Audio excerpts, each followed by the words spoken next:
is so much hope in our hearts.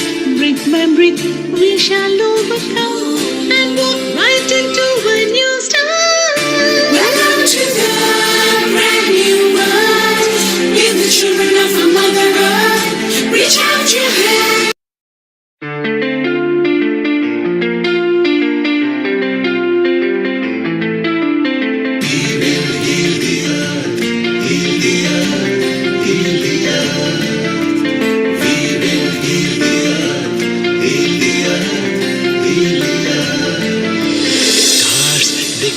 Stories which are brighter than yesterday.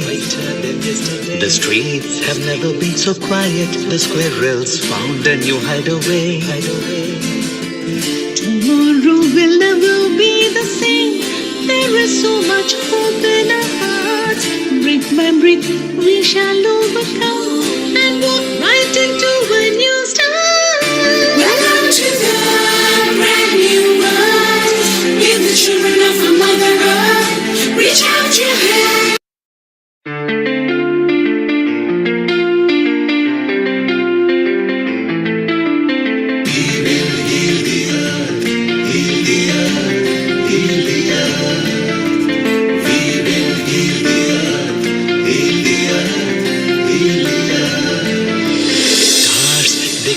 Stories which are brighter than yesterday. The streets have never been so quiet. The squirrels found a new hideaway. Tomorrow will never be the same. There is so much hope in our hearts. Brick by brick, we shall overcome and walk right into a new start. Welcome to the brand new world. Give the children of our Mother Earth. Reach out your hand.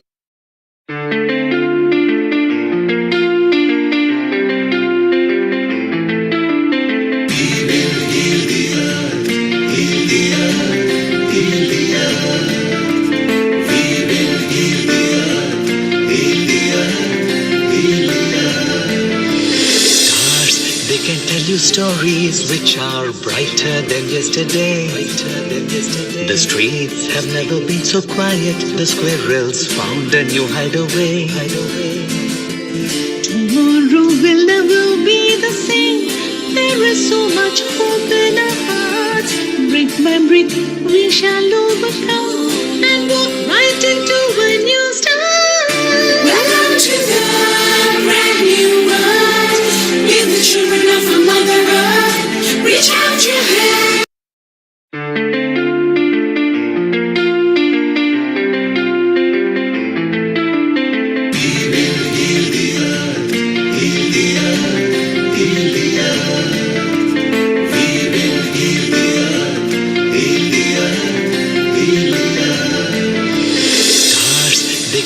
Stories which are brighter than yesterday. The streets have never been so quiet. The squirrels found a new hideaway. Tomorrow will never be the same. There is so much hope in our hearts. Brick by brick, we shall overcome and walk right into a new start. Welcome to the brand new world. Give the children of our Mother Earth. Reach out your hand.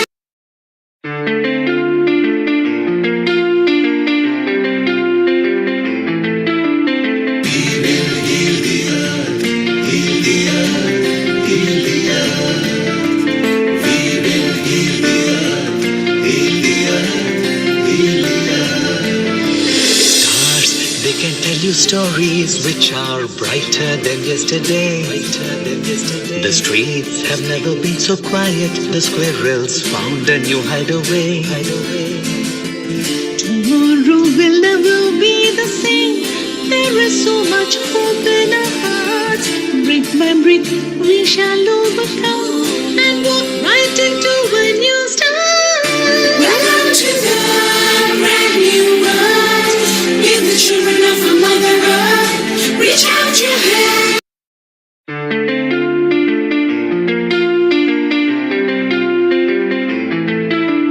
Heal the earth, heal the earth, heal the earth.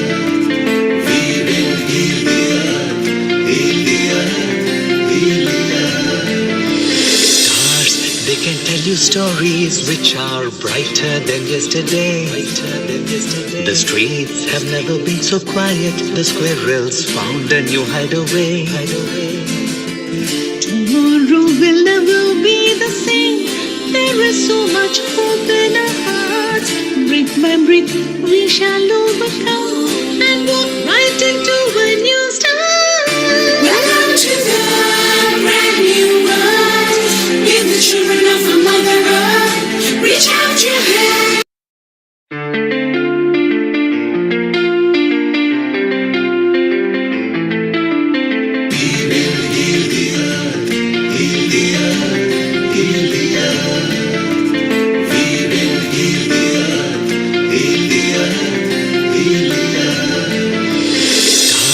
They can tell you stories which are brighter than yesterday.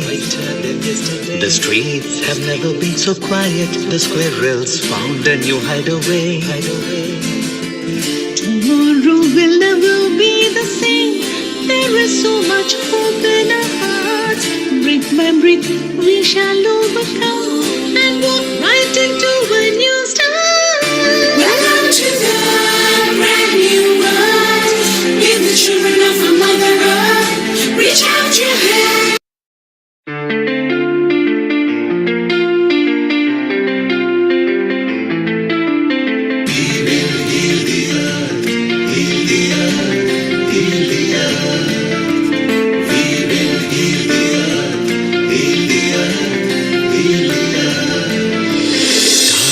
They can tell you stories which are brighter than yesterday. The streets have never been so quiet. The squirrels found a new hideaway. Tomorrow will never be the same. There is so much hope in our hearts. Brick by brick, we shall overcome and walk right into a new start. Welcome to the brand new world. With the children of a Mother Earth, reach out your hand.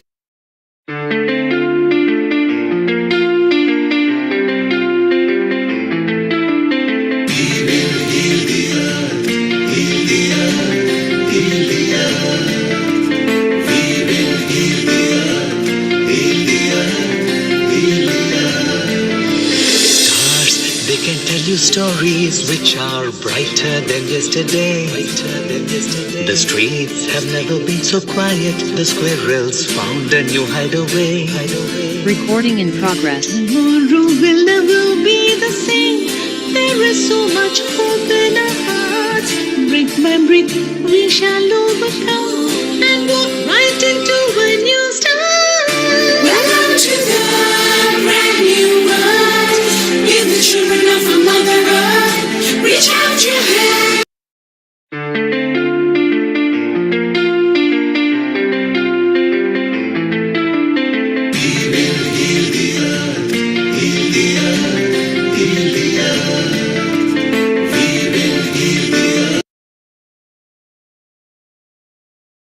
Ten, 9, 8, 7, 6, 5, 4, 3, 2, 1.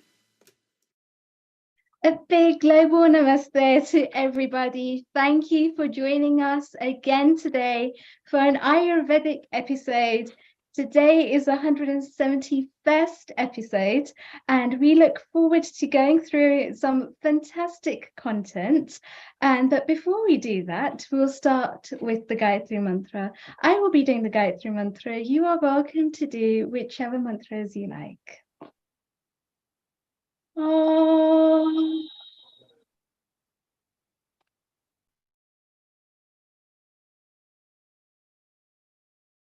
Om.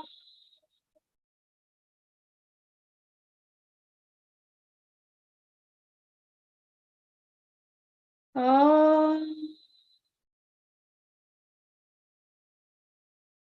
Om.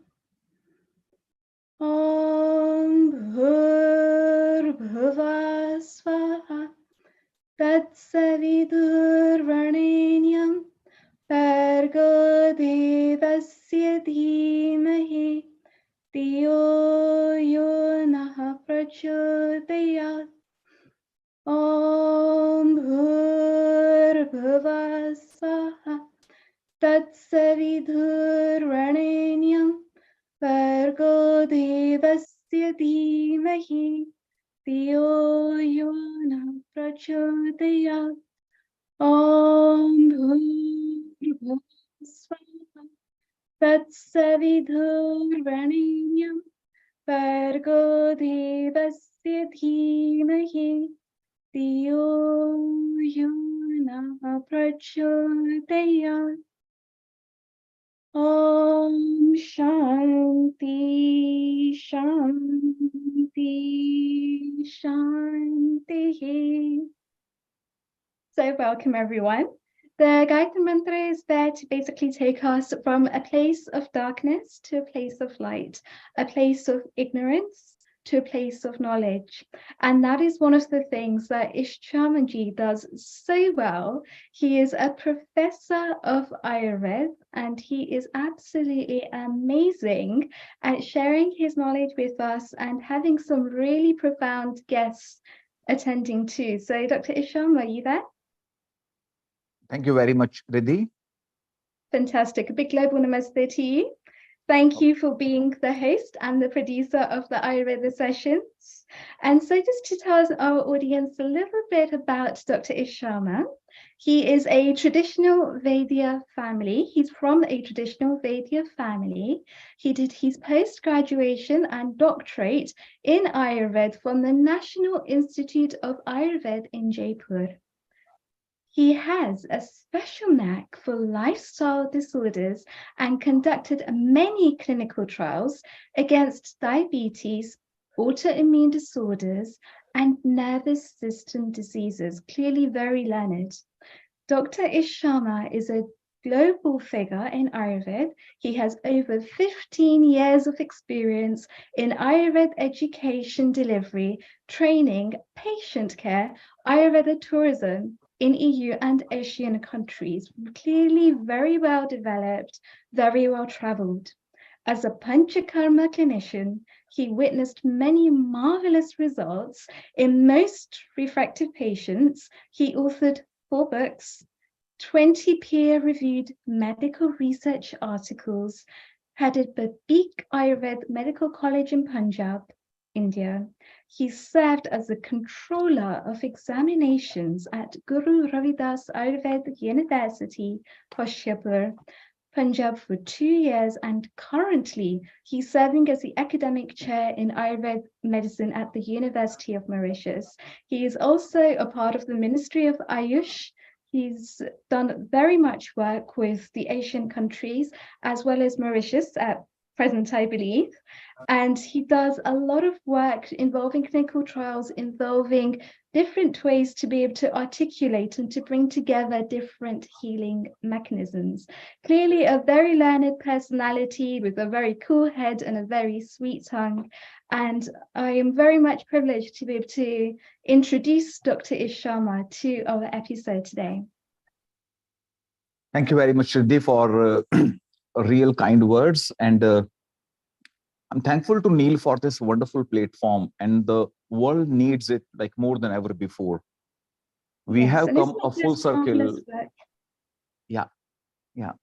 We believe that, okay, we did some time back believe, okay, Ayurveda is the history of healthcare and medicine. Okay, it is something from like old shelf and might not be relevant today. But the more we delve into like people's lives, we find this to be more relevant than ever before. The world, especially post-pandemic of COVID-19, does require it more than ever before. And we all, like true believers in Ayurveda and alternative healthcare systems, are here to share our experience and vision, you know, what we can disseminate, and we can spread the information to each one and to each country, as we were discussing like a couple of minutes before with Neil. It has to reach out to every country, every city, and every street the world over, because Prime Minister Modi ji very rightly put, Ayurveda is India's gift to the world. We never planned to contain it to India, like we had some trade secrets and it should not be given out, etc. This is the gift to the world. It is totally non-commercial because it makes you the in charge of your own health. You might not be looking forward to any infrastructure or government like facilities and hospitals and doctors. If you cannot take care, if you cannot take charge of your health, then no doctor, no hospital can. And now this is high time we have to realize that we have to move inwards when it comes to a wonderful health, and we might no more be outwardly looking, okay, someone else would heal me. So we have got some very wonderful speakers. I take this opportunity to welcome Professor Madan, who joined during this conversation. And maybe after every speaker, he will be blessed to have his expert opinion. And like without wasting much time, maybe can I welcome Dr. Amrita Sharma, who happens to be my student at her post-graduation. I always recall her as a very hardworking scholar. She did real marvelous work. And this is the first time we have got Dr. Amrita Sharma with us on this platform. Over to you, Dr. Amrita Sharma, and we can keep it very interactive. Anytime Yes, anyone wants to interact on any particular topic. Otherwise, a format would be whenever any speakers concludes, we'll be having a couple of minutes or 5 minutes for that particular topic. Like we all can discuss and maybe improvise or add some value to that particular talk. And maybe over to you, Dr. Amrita Sharma. Thank you, sir. Thank you very much. I'm really privileged that you are hosting this. And thank you, Mr. Neil, for giving this platform for me to speak over here. Namaste, everyone. I'm from India, and my name is Amrita. I have a lot of degrees behind me, but to start up, I am a bachelor's in Ayurveda, as well as I've done my master's in Ayurveda, working as an assistant professor in the college of one of the Ayurvedic colleges of India. And Ayurveda, as it came to me as a blessing when I got selected, rather than taking up a small topic on any academic stuff of Ayurveda, I'd like to share this kind of an experience that I have, and what a wonderful field I feel I got blessed with. And Ayurveda came up as an academic degree to me, but then later on when I explored more and more about Ayurveda, how much beneficial it is, and the biggest thing is it comes to me to help me to know about myself, was a beautiful thing about Ayurveda. To add on, actually, basically is a body of wisdom, which is designed to help people to add value to themselves, to let them know what we are, who we are, where we are, and why we are actually. And the beautiful concept that Ayurveda holds is about the cosmos, in which we all are the part of it, and this cosmos, which is the macrocosm. And with that macrocosm, we are being made of the 5 big elements, and that those beautiful elements that gives me a vibration to live on Earth, because the winter sun is so nice. The drops of rain, which comes as a water element, are so cool in the chirpy, scorchy summers. Same way, a little breeze on the mountaintop or the seashore, or the water vibes that are touching you on the seashore, or the raindrops that touch you, when you wash your face or when you take a shower, it gives you the bless of it. And sometimes when all of us, we have played in the mud in the very childhood, and we still love to play in the mud in one form or the other way.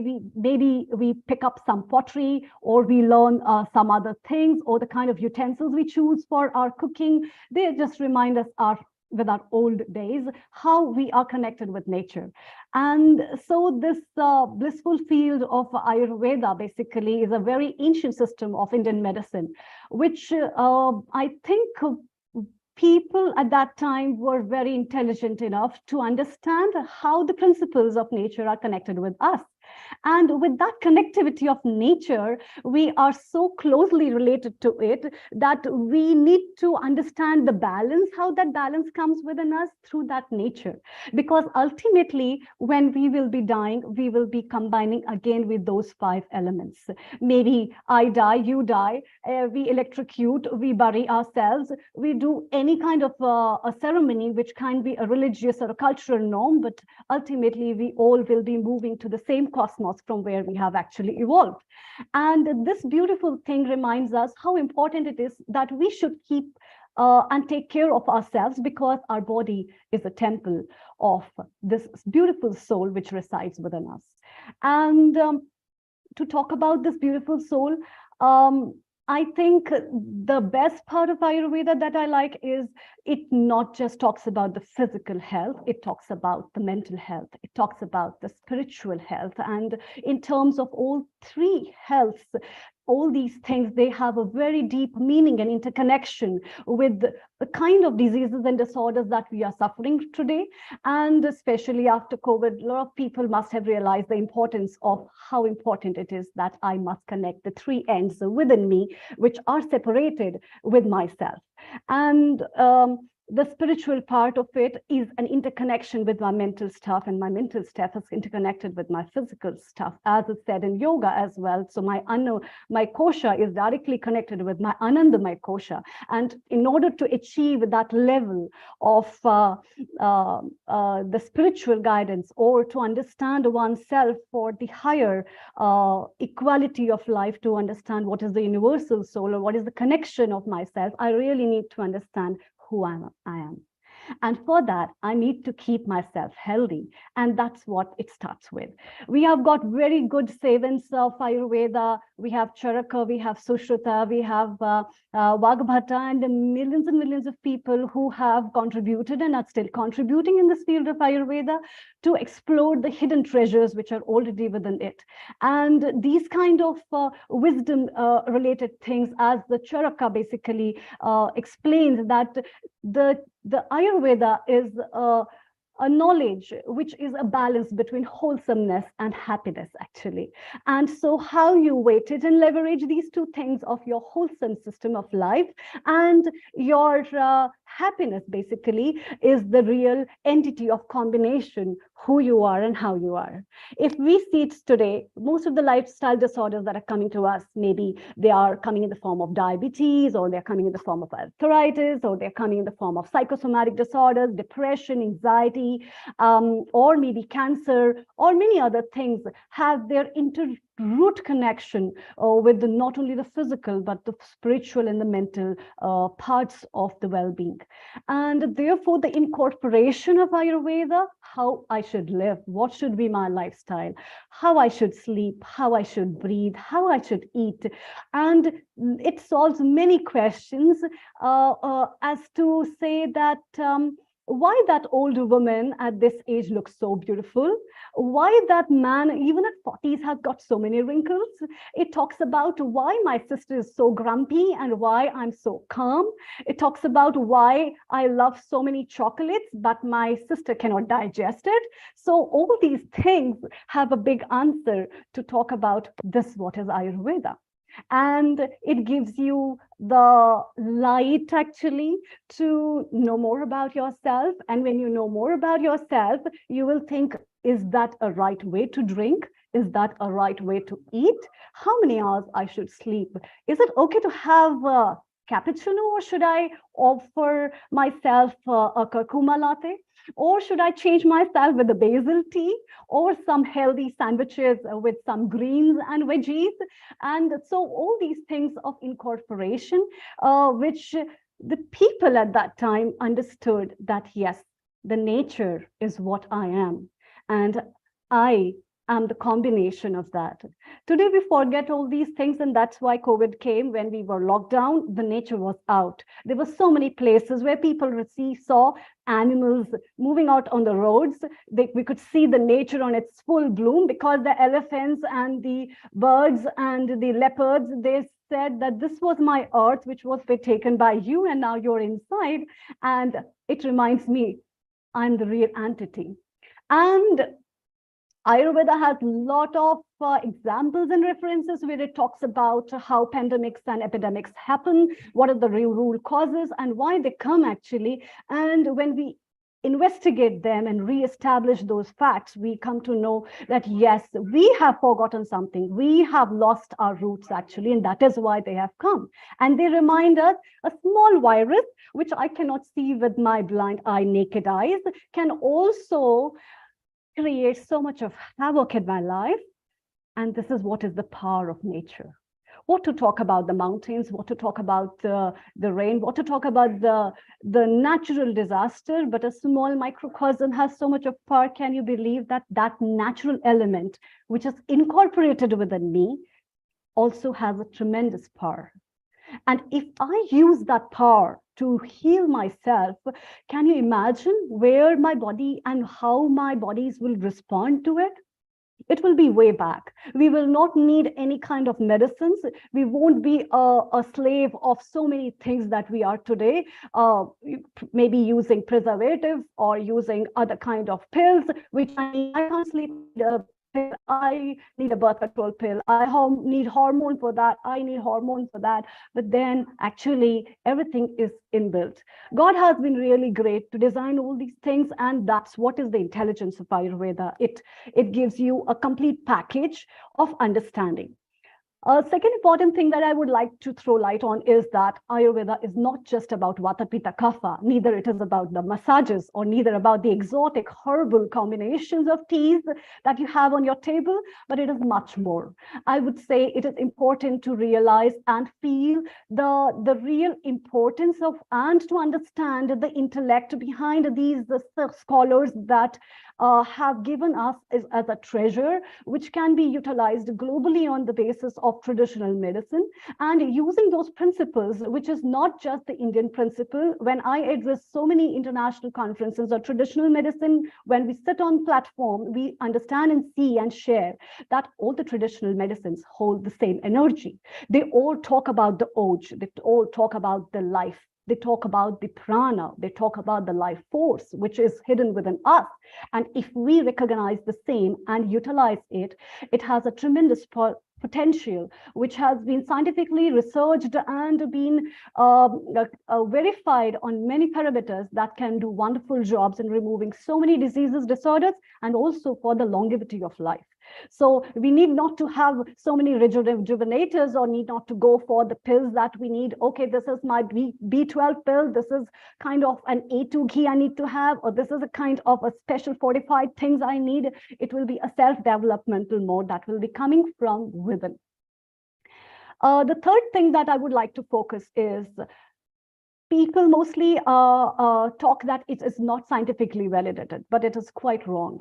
We have got a lot of scientific research as well as development, which is going on in India and in many other countries where people are revalidating and establishing the facts that have been put up by our scholars and sages. And through various journals, through various research papers, we have got established labs, as well as you can utilize those things to know and understand how on biomolecular basis a small gooseberry, which is called as amla, is being used by you in the form of pickle. You take it as a juice or a shot in the morning, or you utilize as a jam, jelly, or pickle in any form, but has got rich properties. Or a spoon of turmeric or curcuma in the glass of milk can add you with so many antioxidants and can have anti-cancerous effects as well as anti-diabetic effects and lot more of things like that. And to re-establish all those facts, people, scientists, professor, we, our team, as well as the many other people in Ayurveda globally have their own work to do on all these things and establish the facts of scientific validation of all these things. But the ultimate, the truth is that it is starting from you yourself to understand this fact, what this traditional medicine is, and not to just showcase the picture which is shown to you, but to explore it in many ways. There are tremendous, beautiful books written by a lot of people, which can be read by everybody globally that can throw light on so many aspects about yourself, that talks about, oh, why I got bloated after this, or why my knees start to pain now, or why I'm not comfortable talking to that person, and what gives me happiness and what not. So it's like a kind of a self-exploring thing for your own self, which is really, really beautiful. It helps you to balance yourself. It helps you to recognize yourself. And over and above, I would say it takes you to the background of giving you an intuitive philosophy to understand yourself, to develop a sense of a lofty idealism, as well as a sense of compassion for yourself. And that's compassion, which is called as karuna, is the first step of self-love. And that's self-love is the doorbell towards self-realization that has been taught in so many yogic texts, as well as the holy scriptures worldwide, which takes you to the realm of astral planes. And so to understand that thing, it is utmost important that we uncover the books and we see the treasures within, which are hidden within these sciences that our word has given us, that our that old people have kept with them for us to explore and for us to recognize them. And it is very important not to close the windows and the doors of the rooms where we are living, and let them stay open so that a fresh air can give you rich prana to breathe, and to prepare a little kitchen garden, what Ayurveda says, to have a little bit of herbs of basil, ashwagandha, giloy, which is Tinospora cordifolia, a little bit of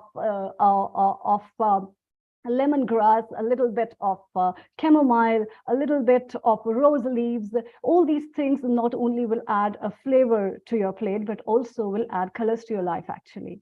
And these colors will bring a rainbow in your life, because I think everybody needs that rainbow, because everybody is sad, everybody is in depression, everybody looks for happiness, which is the ultimate truth. And to find that, the exploration of these kind of things is very important. So at last, I would like to say that to design yourself and re-explore yourself is very important. Ayurveda gives you a very good platform for that. And we have got a lot of branches, we have got specializations, and a lot of scope in utilizing the benefits of Ayurveda, not only just on the basis of holistic healing, but in the form of treatments, in the form of medicines, in the form of therapies that Ayurveda has given, and a lot more to explore for yourself to solve the noble purpose of well-being globally. With that, I would like to finish up and cheer and share with Ayurveda, I would say, and nourish yourself and rejuvenate. Thank you so much. Thanks a lot. Namaste.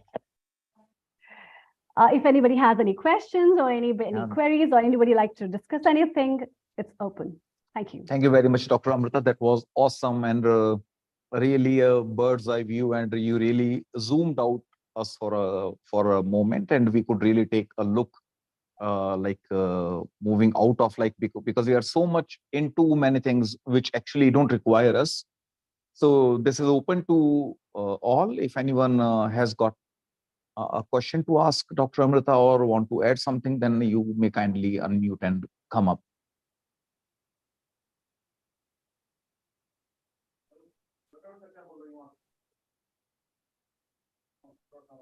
Hello. Okay. So I think that was actually fantastic, Dr. Amrita. Thank you so much for sharing. And the key takeaway that I actually had is that the body has its own internal wisdom to be able to heal itself. So a lot of the complementary medicines are really there as a way of exploring.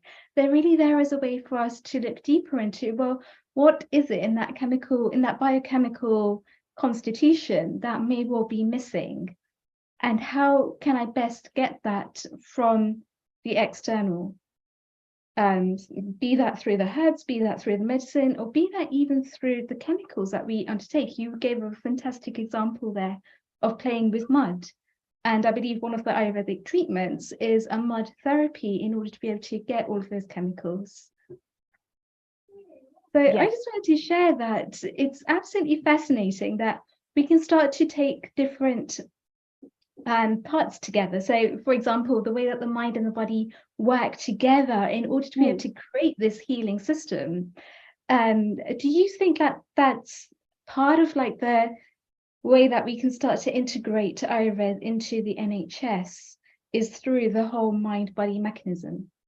Yes, yes, actually, because whatever the mind is thinking is based upon the mechanism of how the brain works, and the brain responses are stimulated by the hormones, and the endocrine system has got a control over that. And the moment you think you're anxious, or the body and the brain connects with your anxiety or your stress levels, it immediately responds to release those hormones.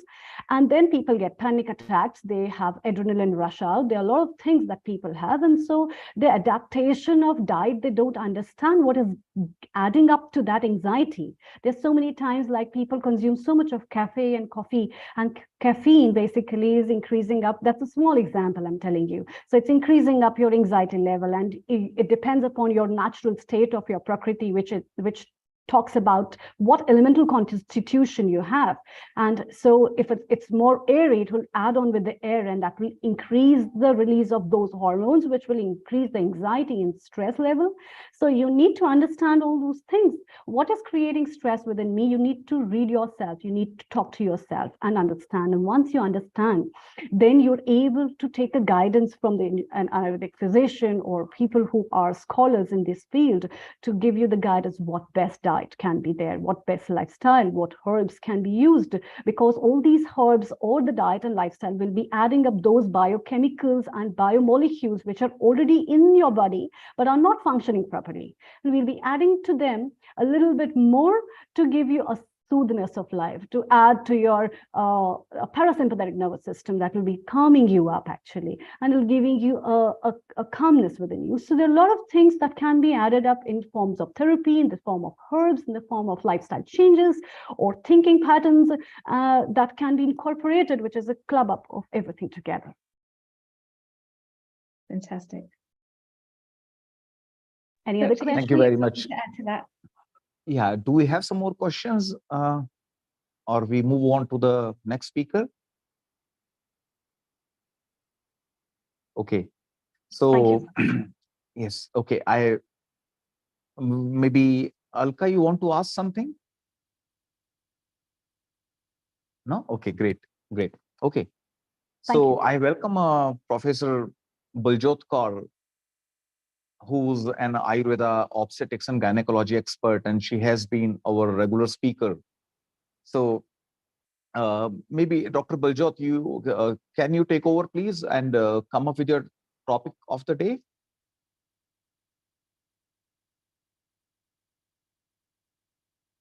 Okay, you can unmute. No.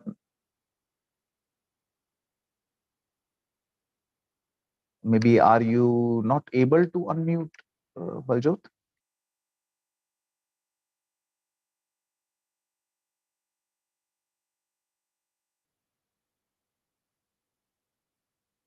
Okay. I believe maybe Rithi, can you help us with this? Maybe Dr. Baljot is not able to unmute. Yes, let me just look into that. In the meantime, could you please introduce her? Yes, okay. Yeah, Dr. Baljot Kaur is a professor at SKSS Ayurveda College, Ludhiana, and she heads the Department of Ayurveda Gynecology and Obstetrics, and has got a real significant experience in this particular field. And she is a great scholar and has got into many kinds of healings apart from Ayurveda. So it will be best to listen from her because she can really justify her experience. And her topic for the day would be what are the different stages in life and what are the different conditions and how can those be tackled, especially from a female perspective. So very unique topic. And normally we would be listening to some topic upon menopause or puberty, etc. but she would be taking us through all the ages, I believe. And meanwhile, I take this opportunity to welcome Dr. Madan for his expert comments upon and Dr. Amrita's talk till we have Dr. Baljot with us. Madan sir, are you available?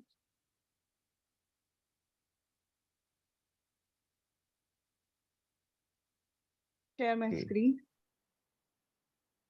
Dr. Baljot, I think I've just unmuted you. Can you unmute? Yeah, now, yeah, you are Yeah, audible, Baljot. Yeah. Yeah, but just allow me to share my screen. I'm going to share my Yeah, go ahead, PPT. please. Yep. Okay.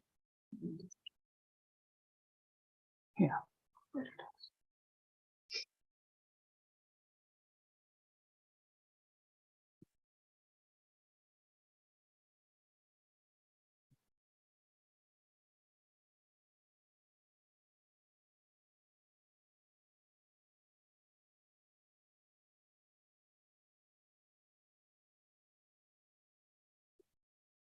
Yes, we can see your screen.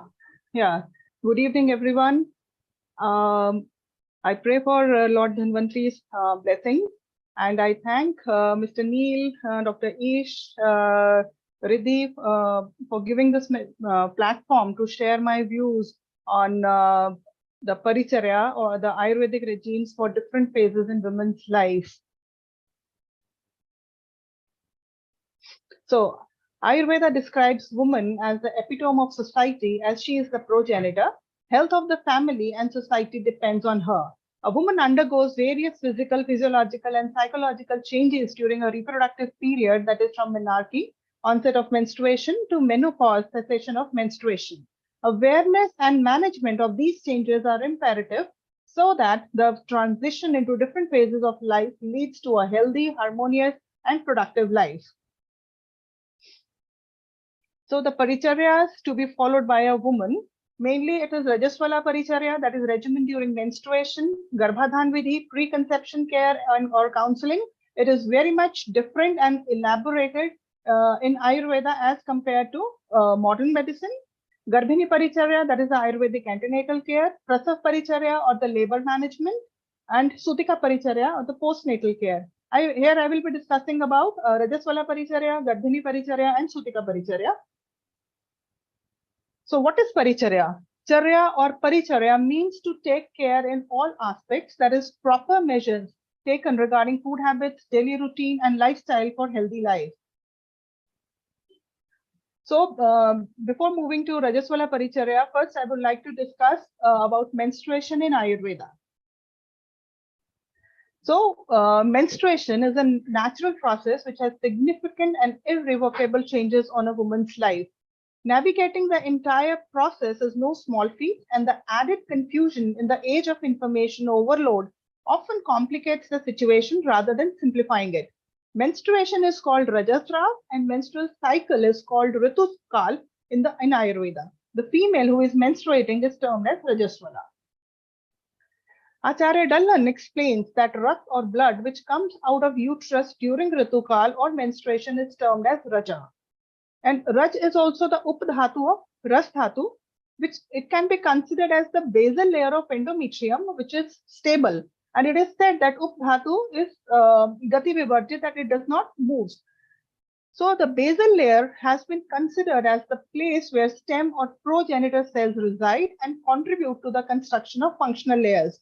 So the disease process starts focally in the depth of the basal endometrium. So here we can see the two layers of endometrium, functional zone and the basal zone. So functional zone, it undergoes changes with monthly cycle, and the basal zone, it remains constant. So what is Rajasrav or the Artav Utpatti? It is said Rito Bhavam Artavam, Strinam Yat Apatya Margat, Shuddham Ishat Krishnam, Vigandham Cha Vayu Preritam, Lohitam, Pravartate tat Artavam Uchyate. So Arta word implies whatever is cyclical, that is Ritu Bhavam Artavam. So Arta, which accumulates over Raja Upadhatu, can be considered as the functional layer of endometrium. So this is the basic difference, Arta and Raja. So the blood collected for whole month by both the dhamanis or the uterine vessels and the endometrial capillaries, assuming slight blackish color and specific odor, is expelled from vaginal orifice by Vayu. This is the Rajasra. So what are the characteristics of normal menstruation according to Ayurveda? It is said masat nishpich daha arti panch ratri anubandhi cha na ev ati bahu na ati alpam artavam shuddham adishet. So what are the normal menstruation is that which has intermenstrual period of approximately 1 month, and it's approximately similar like modern. It's like 25 days to 35 days. Duration of blood loss is approximately 5 days, mainly 3 to 5 days, and is not associated with pain and burning sensation. So we have to we have made this a normal thing, that pain in menstruation is normal. It is not normal. Pain should not be there during menstruation, and menstrual blood is not unctuous, and it is neither very scanty nor excessive in amount. So coming to Rajaswala Paricharya. So here few do's and don'ts to be taken care during the menstrual period. And nowadays it had been made menstrual period has been made as a normal thing. Like you can run, you can do lots of work. That should actually not be done. And these are the reasons why menstrual irregularities, menstrual problems, endometriosis, PCOD are on rise. So it is said that Tata Pushpadarshane Pratham Divasat Prabriti Brahmacharani Snana Alankar Rahit Dharma Sansarshayini Tri Ratram Asit. It is said that when the menses starts from first day, she has to be in a secluded place where she can rest physically and mentally. She should not adorn herself, and she should sleep on the mat made of darb, that is Imperatus cyclata. It is of that herb. This mat should be made, and she should sleep on that. Then the food she should be eat on the plate made with leaf or in the clay utensils or on hands. And specifically, the food mentioned is Yavakam Payasa Siddham Alpam. So the barley is to be cooked in food, or the roti made with the barley should be taken with milk in small quantities at regular intervals. Then, and Tikshna Ushna Amla Lavlani Varjayat. So the spicy, salty, sour things are not to be taken during menstrual periods. Then Ksherayam Yavakam Stokam Kost Shodhanam Karshanam.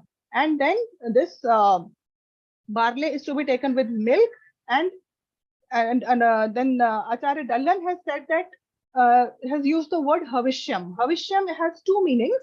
That this Shalyodan or the 60-day rice, it should be taken with ghee and milk and in small quantities. And here Havishyam also indicates like when in a yagya or in a home, we put in small quantities to elaborate the fire. So that's in that way, the during menstrual cycle, the metabolism is very low. Digestive fire is very low, so we have to ignite it. So we have to take these things in very small quantities. Then why this is important? So we have to understand that during menstruation or during the whole menstrual cycle, there is one endometrial cycle and then ovarian cycle. So changes in the endometrium cycle are regeneration of endometrium starts even before the menstruation ceases and is completed 2 to 3 days after the end of menstruation. New blood vessels grow from the stumps of old one. The glands and stromal cells are regenerated from the remnants left in the basal zone. So the regeneration of functional layer is attributed to a unique stem cell population and its progenitor cells confined to basalis layer. Then changes in ovarian cycle. Recruitment of group of follicles, that is the preantral phase. This is the group of follicles, and from them one dominant follicle matures. Then ovulation occurs, corpus luteum formation, and demise of corpus luteum. So here we can see in the first 3 days, one follicle has to grow, and we need that kind of proper nutrition for that ovum to grow in a healthy way. So there is accelerated growth of all the components of the follicles of the preantral phase. There is production of follicular fluid, which is primarily an ultrafiltrate of blood from vessels within theca interna. So we need healthy ovum, right? And this menstrual cycle is a phase of vata predominance. And then with rest and all these things, we are pacifying the vata and we are giving strength to the uterus and the ova. And don'ts during the Rajasrav Kal or menstruation. Sleeping is not allowed. Crying and application of kohl or kajal is prohibited, mainly because the cornea becomes very thin during this time. Then bathing, massaging, exercise, and running should be avoided. Bathing is basically a head bath because it disturbs the thermoregulatory function of hypothalamus. And we have seen patients or females who give their experience that when they take head bath or bath during first or second day of menses, their menses stop. So laughing, talking too much, trimming of nails, combing hair should be avoided. Use of Svedan Karma, Vaman and Nastya Karma are contraindicated. Coitus is contraindicated. And no adorning oneself or not wearing ornaments, like no excitement should be there. So basically, it's a vata predominant kal, so it should be pacified. And this is the time when your mental, emotional, and physical health is needs much care. Now, this is the difference. Now, nowadays, menstrual health and hygiene management is a focus. So governments are also making it a prominent thing. So they focus like on change your sanitary napkin every 4 to 6 hours, wash yourself properly, take a healthy diet, use clean undergarments and stain them regularly, discard the sanitary napkin properly. Do not hesitate talking about it. Okay, it's a good thing that they are greatly focusing on the sanitation and the cleanliness during this period. But the physiological aspect, that is taken care by Ayurveda. So menstruation is an important aspect of a woman's body and life, and a period of rest, austerity, and self-purification and privilege available only to them. The more we teach women about our menstrual cycle, not only will they be better able to understand their bodies, but they will have a better relationship with their sexuality and fertility. Now coming to Garbhini Paricharya or the Ayurvedic antenatal care. Now, Garbhini Paricharya is an all-round care of pregnant women. Garbhini Paricharya bestows the needs of growing fetus, the maintenance of maternal health, the strength and vitality required during labor and puerperium, and for successful lactation. Now, this antenatal care can be has two parts. One is Samanya Paricharya, or the in general care we give. In this mainly the what kind of food she has to take. It is Hridayam, Dravam, Madhur Prayam.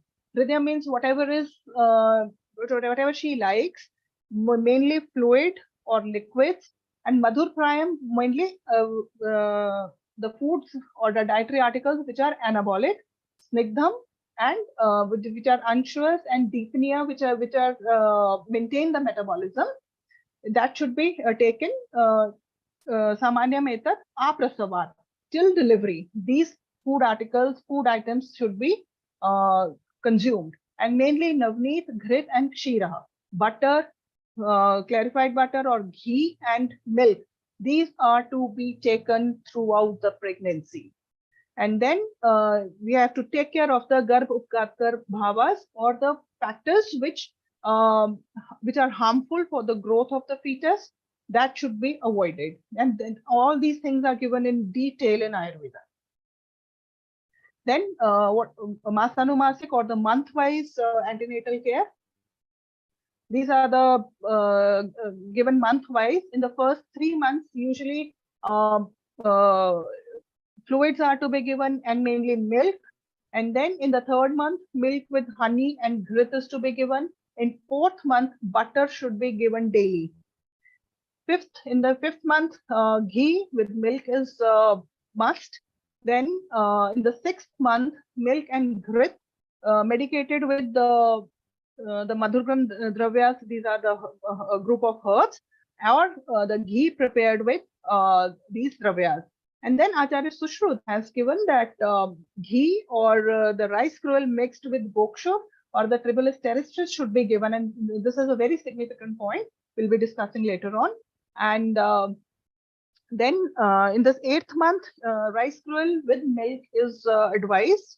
And then Asthapan Vasti or the enemas, medicated enemas are advised in the eighth month. But we usually in practice give enemas in the ninth month.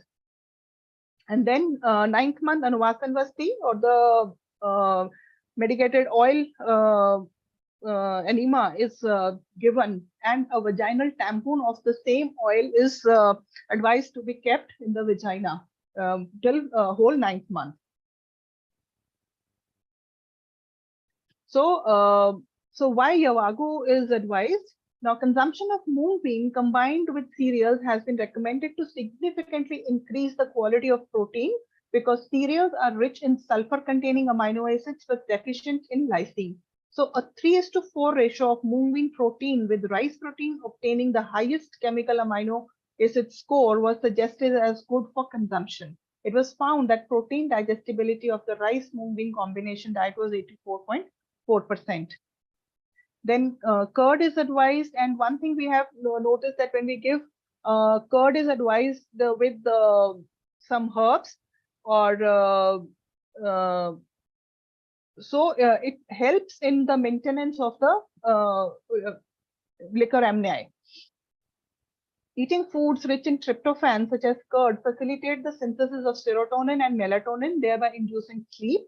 The components of curd that are beneficial include calcium, that it reduces wakefulness and restlessness, magnesium, it enhances the secretion of melatonin from pineal gland and prevents nervousness and induces sleep.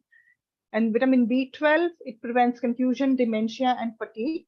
Vitamin B5 is good for relieving stress and anxiety, and folic acid promotes hemoglobin synthesis and enhances alertness. And folic acid is very good for preventing neural tube defects. Then Gokhru or the Tibulus terrestris, why it is given in the 6th month or in the 2nd trimester. Because when we see that this pregnancy-induced hypertension or eclampsia, it starts from the 6th month, right? So how Gokhru acts is that it is indicated that antihypertensive effect was partly dependent on nitric oxide released from the vascular endothelium or due to membrane hyperpolarization vasoconstriction produced by the low dose in addition to releasing nitric oxide from the vascular endothelium. The increased nitric oxide production and reduced oxidative stress may be the determining mechanisms to reduce the inflammatory profile. It is worth mentioning that in models that induce some kind of inflammation like atopic dermatitis, acute pancreatitis, or rheumatism, tribulus supplementation was effective in reducing these deleterious effects. So nitric oxide is synthesized in the vascular endothelium and sinks your trophoblast from L-arginine. So here we can see this is the normal uterus. This is the myometrium, and these are the endothelium, which are the trophoblasts, which or the arteries, they reach the myometrium in the 2nd trimester. And in this case, or in the IUGR or in the pregnancy-induced hypertension, the second wave does not reaches the myometrium. So there is high pressure and reduced blood flow, and this causes the hypertension. So this, when we give Gokshru, it gives helps in the proper function of nitric oxide, which releases, which expands the blood vessels, and then this transition occurs smoothly in the myometrium. Then benefits of Garbhini Paricharya. No, normally in pregnancy, energy requirements increase, leading to release of large amounts of free fatty acids into the liver. This requires large reserves of natural antioxidants in placental mitochondria as well as in liver to prevent lipid peroxidation. Therefore, pregnancy is a state of oxidative stress. When this oxidative stress exceeds, it leads to complications in pregnancy. Now, if the specific dietary regimen and therapeutic measures mentioned above are followed right from the first month of pregnancy to the 9th month, the entire childbearing region of the woman's body, including her womb, waist, size of pelvis, and her back, becomes soft at the time of delivery. Vata functions in a normal way. Urine and bowel movement is smooth and regular. Skin and nails become soft. Her strength and complexion are improved, and the woman delivers the child effortlessly. Now, significance of Garbhini Paricharya. The main aim of Ayurveda is Shreshtham Apatyam, that is healthy and bright child, a requisite for healthy and vibrant society, that is Supraja. For a healthy child, healthy sperm and ovum, that is Bij, and genetic status or Bij Bhag of both the partners, nutrition and lifestyle of female during pregnancy, and normal labor, that is the delivery of baby, are important factors. Now, Ayurvedic modality can provide global solution for the prevention of present era problems related to mother and fetus. It can also provide preventive approach and promotive healthcare for the couples. And it is there's a Baker's theory of fetal origin of adult disease. So in that, it has been found that the health in the middle age is dependent on the growth of the fetus. In the womb, how the external factors have affected the fetus, that will lead to the health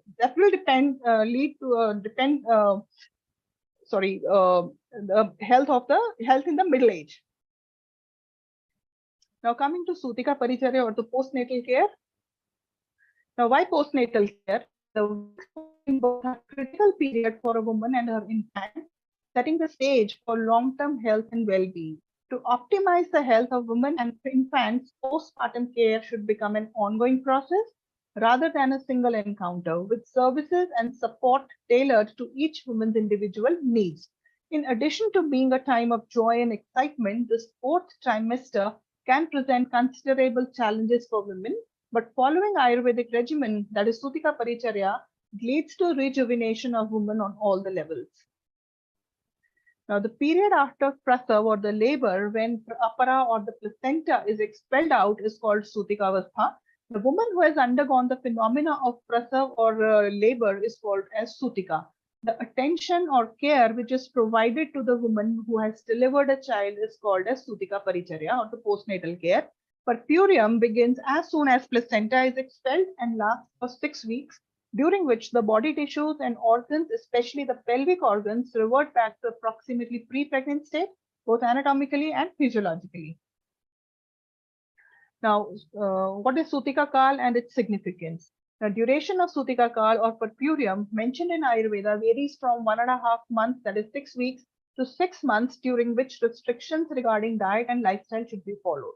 The body of purpureal women becomes languid due to overexertion caused by continuous strong labor pains, the vitiation of the doshas, exhaustion of the indriyas, that is conative and cognitive organs, decrease in sar, that is essence of dhatus or tissues, and blood loss. So during Sutika Kal, following Sutika Paricharya helps prevent further complications, restores the health of mother, and helps in recovery of relaxed organs soon after delivery.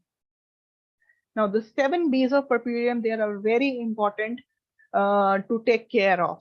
Bowel or the constipation, stool incontinence, bladder, urinary tract infection, delayed micturition, bleeding. We have to assess the lochia, cause of bleeding, fever or endometritis, bottom or the perineal area, hemorrhoids, perineal wound gaping, discharge, etc. has to be taken care of. Breasts, mainly mastitis, nipple soreness, galactoria, assessment of breast milk, etc. Then birth control. And most important, blues or the postpartum depression, it is on rise. It is a major depressive disorder affecting 6.5 to 30% of all childbearing women.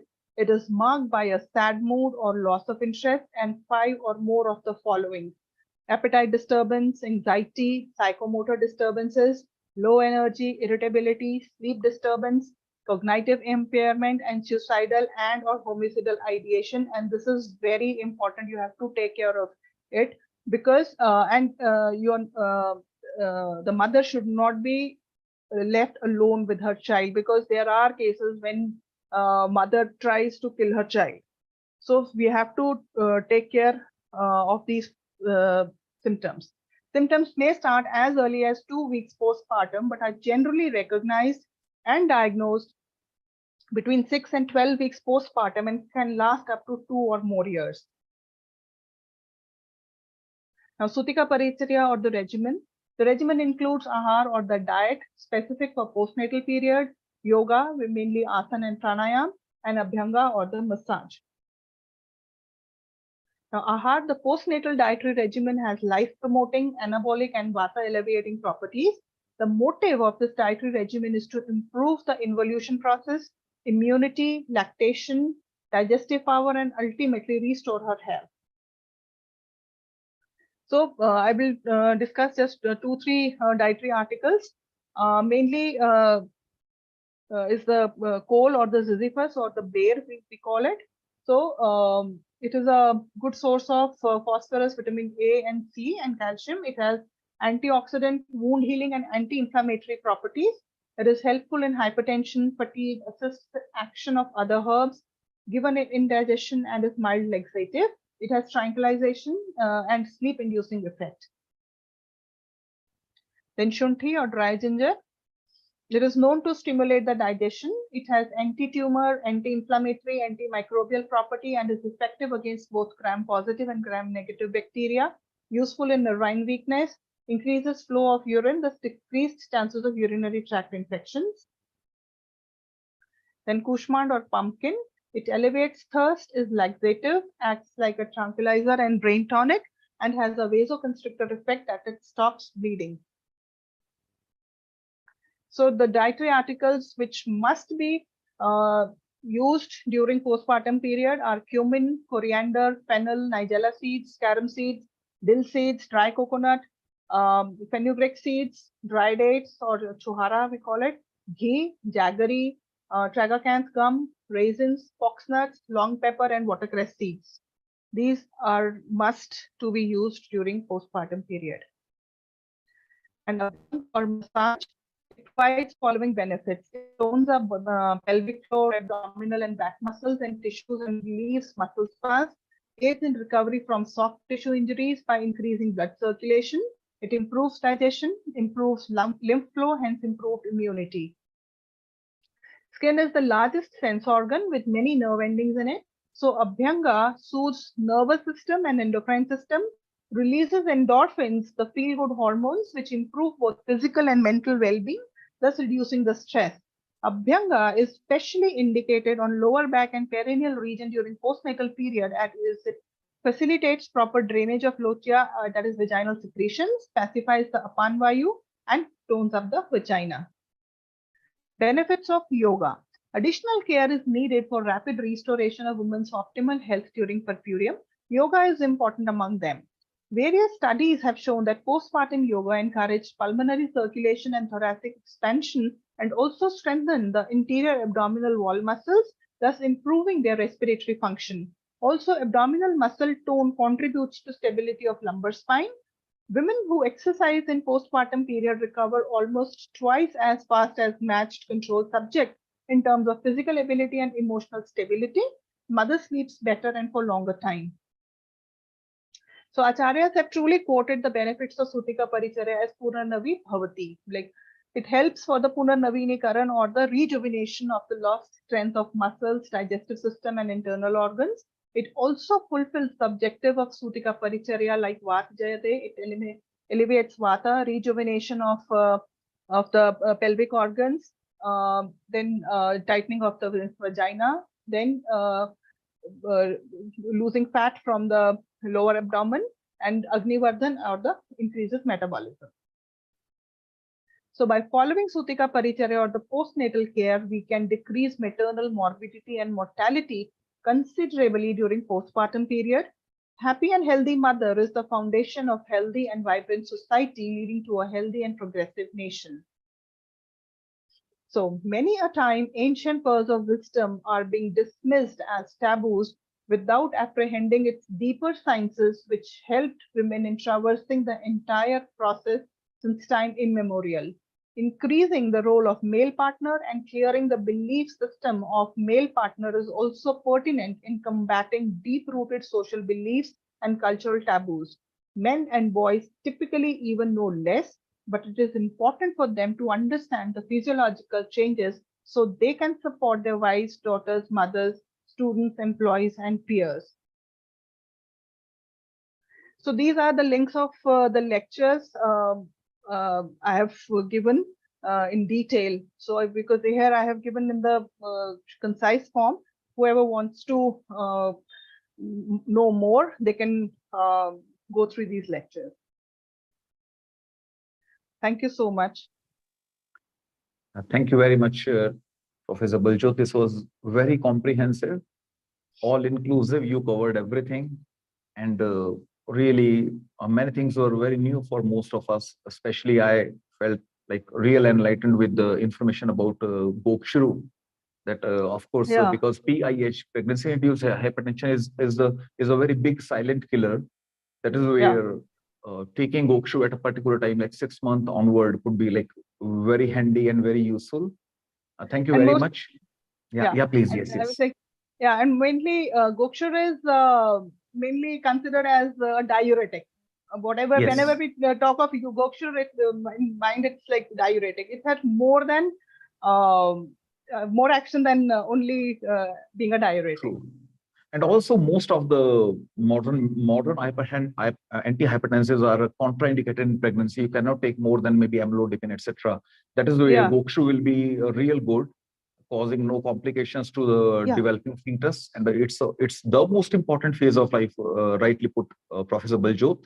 Any questions? If anyone has to ask me, kindly unmute and put it to Dr. Baljot. And one thing I can assure is you need not go to her last slide, because you won't need any lecture detail, because she did cover everything, and she did take her time, but that was very enlightening, very helpful. Professor Baljot, thank you very much once again. And thank you so if much. there is no question, thank you very much. And I look forward to seeing you like more often on this platform, Professor Baljot. Sure, And, thank you, my privilege. Thank you very much. And maybe Ms. Riddhi, can we move on to Dr. Amit Sharma from Jaipur? Yes, absolutely. And I think that was such a phenomenal lecture. We had so many different parts of science coming together in order to be able to protect a woman and to be able to help her through those difficult times. So thank you so much, Dr. Parjot. And yes, please do move on, Dr. Ish. Welcome, Dr. Amit Sharma. You are here with us for the first time. And I would like to introduce Dr. Amit Sharma from Jaipur, who runs Bhagavati Ayurveda and Panchkarma Center at Jaipur. A very wonderful center. I have been there many times and privileged to know him, to know his father, our teacher, Professor Ajay Kumar Sharma. And Amit will be sharing with us some inputs about arthritis, which is one of the most disabling non-communicable diseases. And his talk would really be very, very useful to all of us. And fortunate to see my sir, Dr. Ajay Sharma sir also. Namaskar, sir. You are on your evening walk, perhaps. You are muted, sir. Thank you very much for joining, sir. I really would have formally invited you had I been knowing you from Amit. It's your evening walk time, sir. Over to you, Amit. We cannot listen to Professor Ajay Sharma, sir, because he is muted right now. Yes. We'll be unmuting him during the talk, and we'll have the privilege to listen from him. Sure, sir. So I thank the platform, Mr. Neil from London. It's a privilege to deliver my talk here, and especially to Ish sir for letting me to have this talk on this elite stage, where I have witnessed so many scholarly talks, and I'll be sharing my inputs and what all I have gathered of my clinical experience of nearly now 12-13 years. And hence I'm running a Panchkarma center in Jaipur. So arthritis is a common disease which we come across daily. And for sure, when arthritis is talked about, it is a very dreadful disease, as the incidence worldwide is. It is one of the most crippling diseases found, and sometimes it is really difficult to treat patients of arthritis because of the intense pain and agony which the patient comes us to when the patient approaches any doctor. So once again, thank you to the organizers for this platform. And now I shall be directly moving on to my topic, and I request for my screen share as well. So is my screen visible to the participants? Not yet, Dr. Amit. Dr. Amit Maybe, Sharma, yes. if you press the green button at the bottom Yes, of your I'll be doing that. Yeah. share screen. Yeah.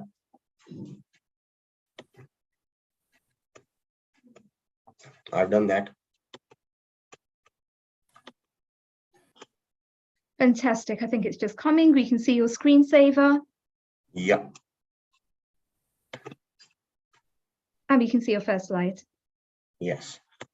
So, as Dr. Ish said that I am practicing Panchkarma Vaidya in Jaipur. I have my own Panchkarma center, which is NABH accredited.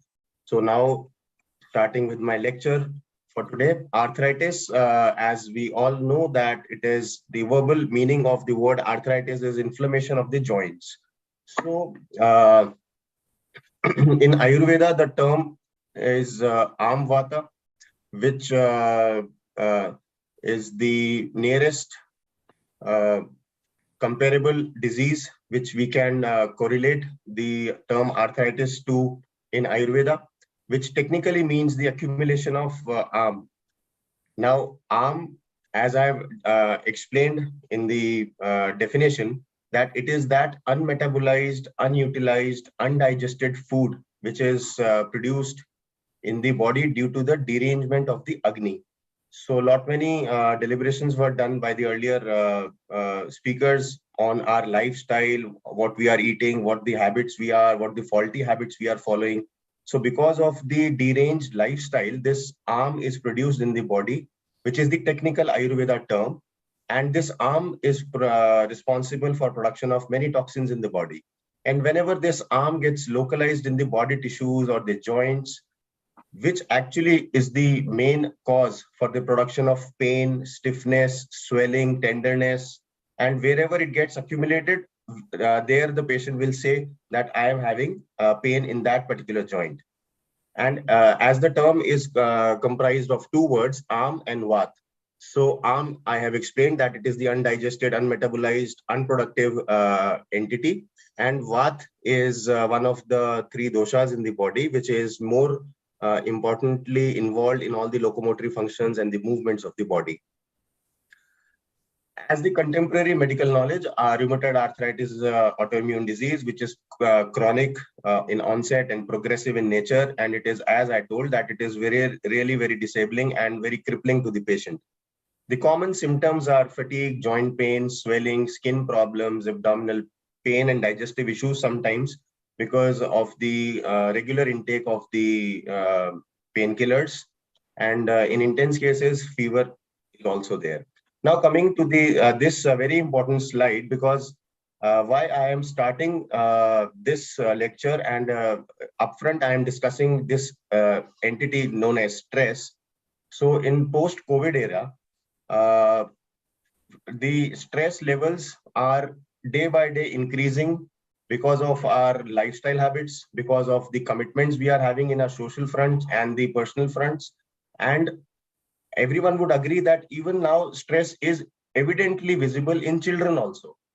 Every child nowadays is having he or she, the kid is having a stress of maybe social bullying, as I've mentioned, studying for exam, sometimes parental divorce also, which means the social network around the child is somehow responsible for their stress.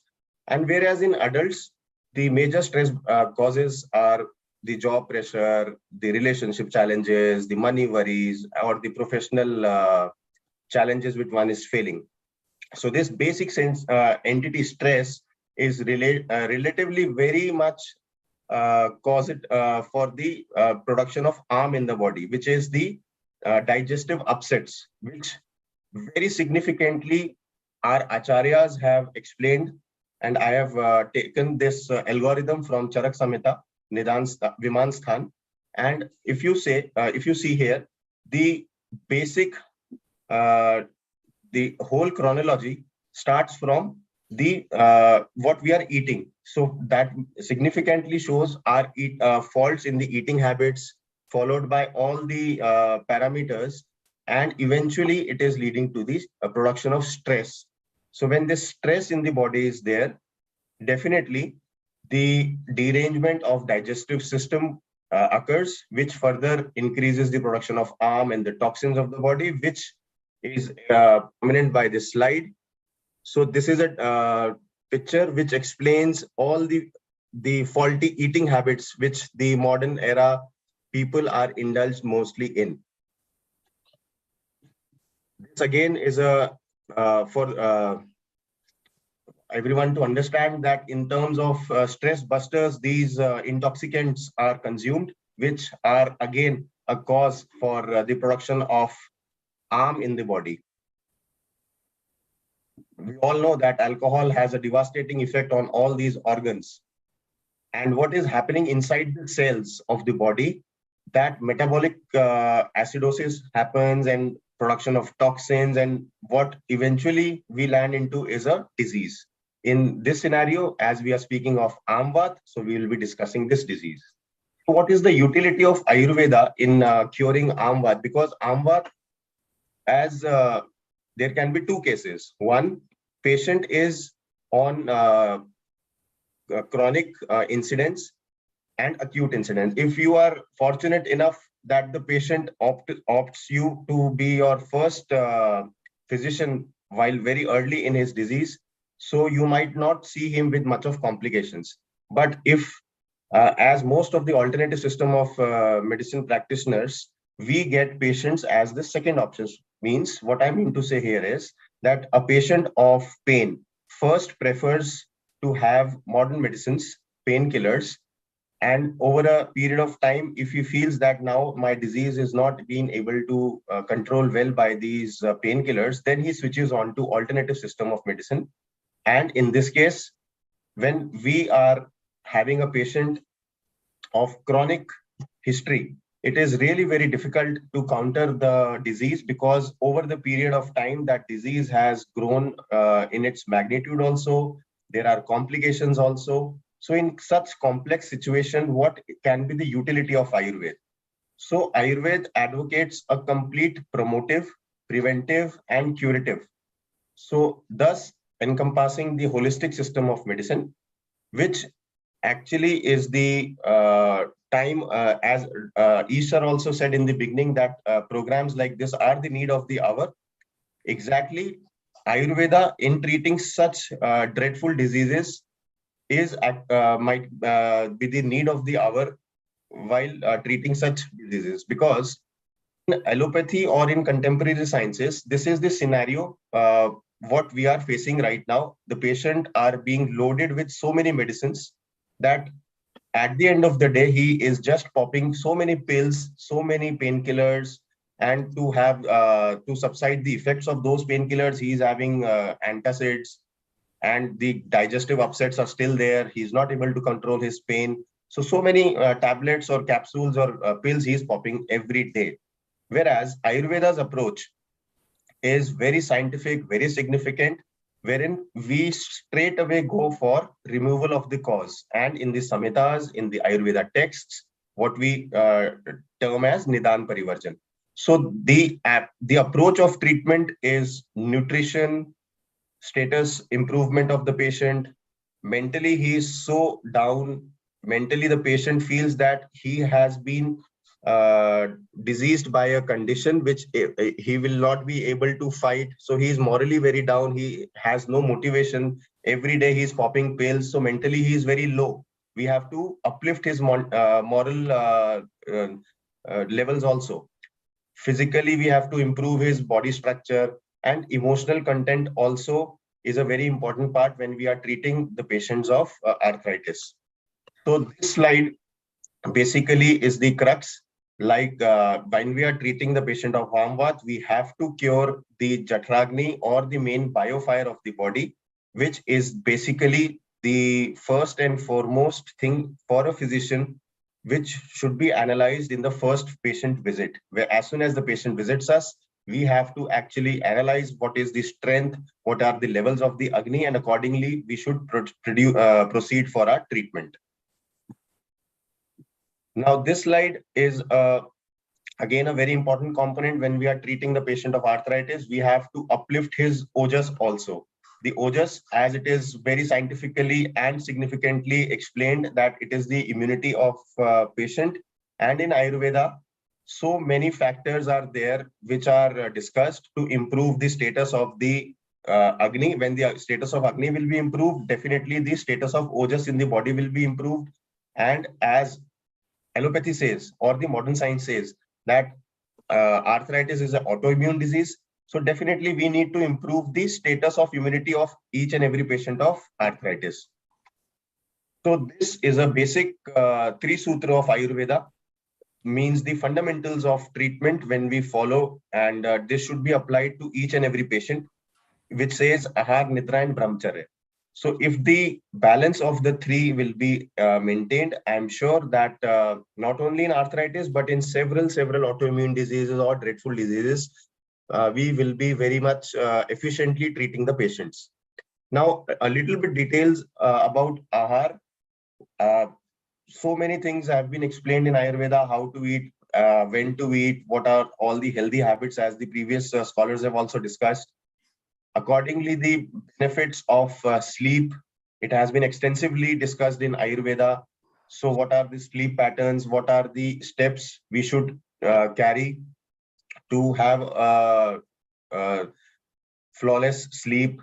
So this is again a very important component. And finally, the brahmacharya means the celibacy. That means the tranquility of the thoughts. In as I started my lecture with the factors of stress, so this becomes a very important component in the treatment of patients of arthritis, because we have to uplift the moral, mental status of the patient, because he is feeling very low. That despite of the painkillers, despite of the consultation of best rheumatologist of the city, my pain is not subsiding. I am not of any use to my family. I mean, what all bizarre things can come to his or her mind. So we have to do regular counseling of the patient. We have to uplift the mental status of the patient by letting him know that these are those 10 parameters where we have to help her out or help the patient out, that to remove the negativity around him. Ayurveda also teaches these facts. There are dharniya vegas, adharniya vegas, what means the natural urges which need to be suppressed, and the natural urges we are not supposed to hold them in the body, because if we hold them in the body, we are definitely having some or the other negative reactions going in the body, which will be resultant into several diseases. So much detailed descriptions of these things are described in Ayurveda books, that what all should be, what all natural urges should be suppressed and which all should not be suppressed. Now, coming to the treatment protocols which we follow at Bhagavati Ayurveda in Jaipur are the exact Shastro ethics which are being described by the Ayurveda scholars, namely the Shaman and Shodhan. Shaman means the conservative or the oral medications which are prescribed to the patients. And when it comes to the Shodhan part, it all is then the game of Panchakarma. And Panchakarma, as it is mentioned, that it is the biological purification of the body, wherein we are going for the detoxification of the body at the cellular level. Because as I told that the patient of arthritis means armvat, we have to cure the arm from the body, which was localized into the parts of the body, the joints, and wherever it gets lodged in the body, there the discomfort will be there. So we have to purify those cells, and Panchkarma is the most, I would say, powerful tool to detoxify the body at the cellular level. These are some herbs, some pure Ayurveda herbs, which are time and tested. These are Ayurveda medicines, and there are n number of research articles over internet that these are helpful for the treatment of arthritis patients, and they can be used in several combinations to which can vary from prakriti of the patient. They can vary from patient to patient. It is not that the medicines which I have shown here in the slide are the only medicines of Ayurveda which are helpful in arthritis, but these are one of the most prevalent one or the most commonly used. And as I repeat, that they can be used in different permutation and combinations which are dependent on the prakriti of the patient. So they are herbal in nature, they are herbomineral in nature, which enhance the efficacy of the results. There are some decoctions when we are talking about shaman treatment, that is the oral medication. And when we move on to the panchkarma, which is the elimination of doshas from the body, that is the detoxification of the body at the cellular level. There are very elaborative studies of panchkarma, which we are also following and finding tremendous results, positive results in the patients of arthritis, like Snehan, Svedan, which are the Ayurveda massages and the herbal steam baths, which are again medicated oils are being used and medicated decoctions are prepared, and the same herbal steam is applied to the patients. Then Panchkarma procedures like Virechan and Basti, they have tremendous effects on the treatment of arthritis patients. Some oils which are very commonly used across in the treatment are Maharasnadi Tel, Priyat Sendavadi Tel, Laghu Vishgar, Narayan Tel. As I said, that they are plenty more to mention, but these are the most commonest ones and can be used according to the need or the prakriti of the patient. So these slides are really very important when we discuss about the do's and the don'ts, because when the patient approaches a doctor, he is in intense pain. He just wants that you take anything out of me, but please get rid of my pain. But he actually is of the mindset that I am ready to take the medicines, I am ready to go with the panchkarma. But again, I find personally that it is the moral duty of the Ayurveda doctor to at least educate the patient for do's and don'ts, which are very, very important in the treatment protocol, that what is beneficial for your body and what is harmful for the body. Whenever Ayurveda doctors are mentioned anywhere, it is a taboo that Ayurveda advocates so many restrictions, dietary restrictions or lifestyle restrictions. So my friends, these are not restrictions basically. These are those facts which are helpful for the need of the body according to the prakriti of the patient, or we just let you know that these things are helpful for you or particular set of things or dietetics are harmful for your body, which is the nutshell of your prakriti. So basically we get your acquaintance of your body with your prakriti, and in that case these are the sets of do's and don'ts which significantly work well. If followed, the medicines are more potently acting and giving better results. So some very common things to mention here is that the rice which is used for if the patient is having rice, he should prefer the older rice, not the newer rice, or the Swastik variety of the rice. And then barley is very good, beneficial for the patients. The barley water can be used as a anupan for taking the medicines of arthritis. Similarly, there are shigru, salt, rason, and the English names are also written: drumstick, ginger, garlic, bitter gourd, pointed gourd, radish, ridged gourd. So these are some herbs, or rather food items, which are prescribed by the Ayurveda scholars, and we are also using the same in our patients and getting beneficial results. Boiled water should be used by the patients of arthritis, as it will be better for the digestion of the arm from the body, and in turn, it will be beneficial to treat the patients of the arthritis. Similarly, these are don'ts which should be strictly followed by the patients. And some important ones to mention is that the patient should avoid the heavy food stuff, like anything made up of besan or maida. Example are breads, biscuits, the naan, anything which is made out of maida, or any snacking items, munching items like cookies, or in India, like samosa and kachori. They are very, commonly used snacks. So these type of heavy things which are heavy to digest, they should be avoided. Ayurveda extensively discusses the viruddha ahar, that means the incompatible diets. It should be avoided. Dahi, that is curd, it is one of the most misunderstood food items, and being consumed by the arthritis patient, it should be strictly avoided because it causes sroto avrodh, means it will be acting in adding to the production of the arm in the body. Similarly, chana or aerated drinks, they should be strictly avoided. So some activities means exposure to the eastern direction wind, means either the wind coming from eastern direction, or it could be like immediately after having your meals, you should avoid exercises, suppression of the natural urges, excessive walking, excessive running. It should be avoided by the patients. Now coming to the benefits of Panchkarma therapy, which I told just now, that it is useful for the cellular detoxification of the body, out of which Basti and Virechan are very much beneficial for the patients of arthritis. To add to the mental upliftment, Shirodhara can be anytime recommended for the patients of arthritis for the beneficial results.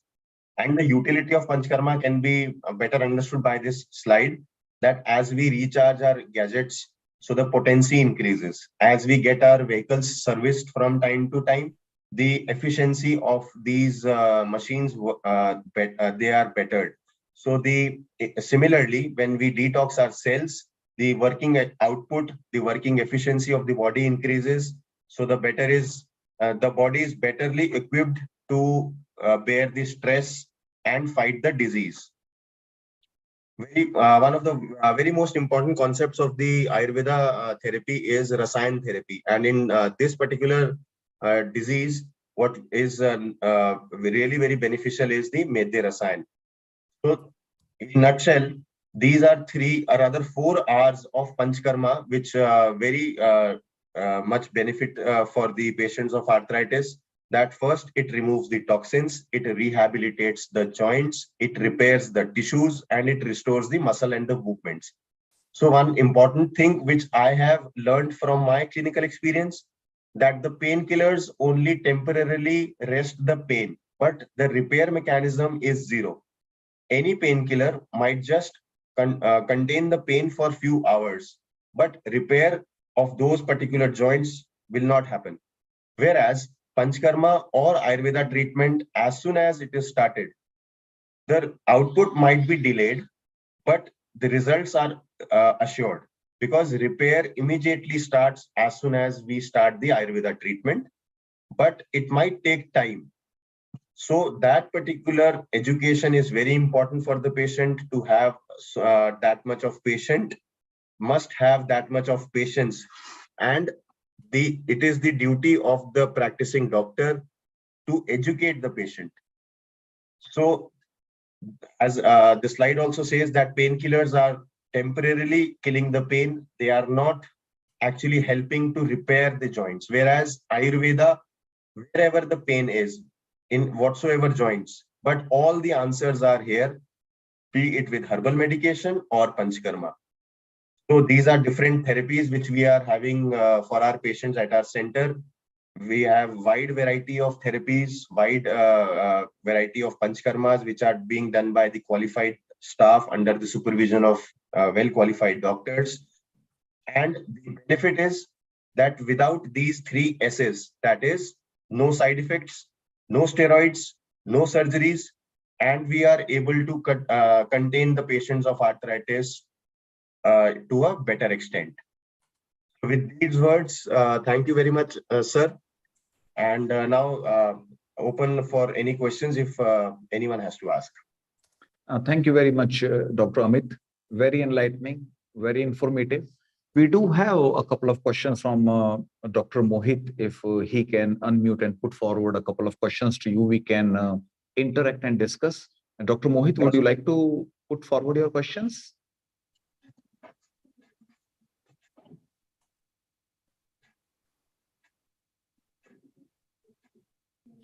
Okay. By the time Dr. Mohit is available to speak, one of his questions was Dr. Amit. Yes, yes. Hi, how are you? Yes, Dr. Mohit, please come up. Yeah. Hi, myself Dr. Mohit, and I'm an Ayurvedic consultant and a Kshar Sutra surgeon in Medivan Ayurvedic Hospital here in India, Gurgaon. So my very first question, the presentation was very good. So according to my practical experience, when I used to do Virechana to the patient, I used to see that the Gritpan, the pre-operative procedure of Virechana, when we used to give Gritpan to the patient for 3 days, is this possible to give Abhyanga Svedan with Gritpan or after the Gritpan? Because the stimulation of Gritpan from Shaka to coast is very important to understand, because nowadays Virechana is not practicing on that level of Shaka to coast. It's just go for Gritpan to the patient. Indirectly, we go for the Virechana. After that, what patient did? A patient get complicated with IBS. Okay, the Bivand. So in the end of Virechana, we got so much constipation to the patient, and patient complaints for stomach pain and backache and all means all the arm as Prakriti. So I what I practical see that Gritpan is very important after 3 days of Abhyanga. Abhyanga is very important after Gritpan. So what do you think, Dr. Amit ji, that Gritpan with Abhyanga is important, or Abhyanga is important after Gritpan of 3 days? Yeah, very valid and important question asked, Dr. Mohit. I appreciate that you have closely observed these practical challenges of Panchkarma. And to my experience, I would like to add a few points here, that we are just following the Shastrok pattern of Virechan. That is, we start from Deepan Pachan first, followed by 5 days of Virechan, 5 days of Snehan, Abhyantar Snehan. So what happens? What happens actually is that I mentioned this, and I'm sure all the practicing doctors might be facing the same, that when a complicated case of rheumatoid arthritis approaches us, he is already having NSAIDs, that is non-steroidal anti-inflammatory drugs, or any sort of painkiller, or any sort of medication which is actually disturbing his gut. So his peristaltic movements are somewhat reduced because of the acidity or the bloating or anything. So constipation or irregular bowel movements are already present there. So to cure that, he's already on some allopathic laxatives. So what happens with be it Dulcolex, be it Cremafen, be it anything, any allopathic medicine which is used for laxation purpose, what happens is it causes excessive dryness of the intestines, because loss of water is there in terms of evacuation. So basically Dulcolex or Cremafen, they are not getting the toxins out of the body, they are just pushing the water across the body. So that causes excessive dryness in the large intestines. So what happens when patient comes to us and we are in the process of getting Virechan? You rightly said that post Virechan, sometimes constipation happens, which ideally should not happen. So the concept of getting the patient oleated internally and out, by the internal mechanisms and outdoor mechanisms, what happens is we are basically we are fighting the excessive dryness of the gut. So we are lubricating the gut. See, our system is so unique and holistically acting.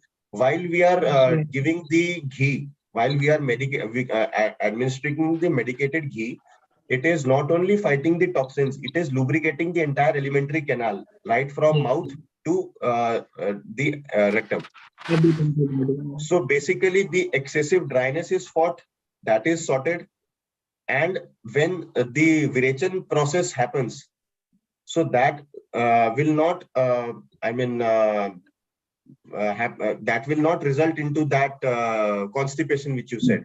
So I agree that you are saying that internally also medicated ghee should be applied.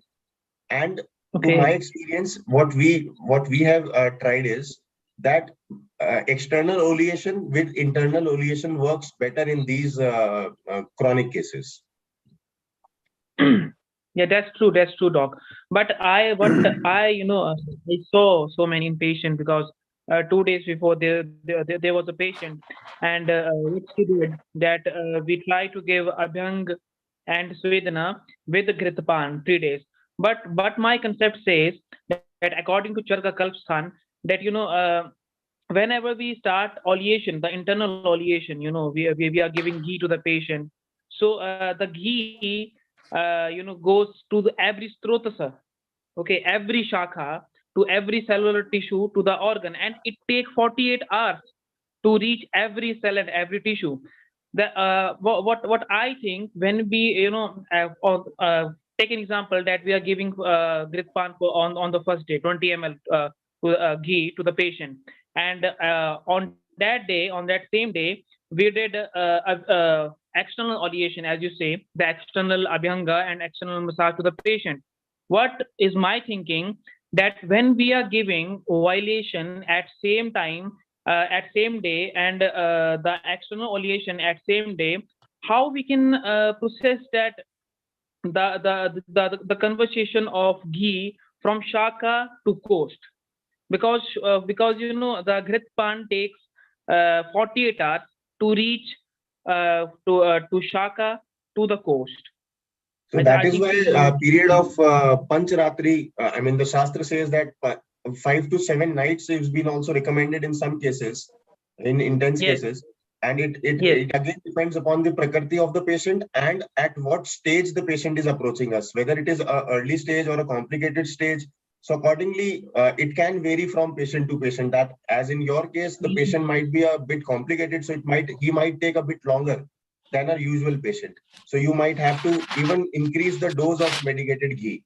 So that is what I think. If Isha has to add anything, I'll be happy to learn. Great. Because we are running short of time, a very important question, Dr. Mohit.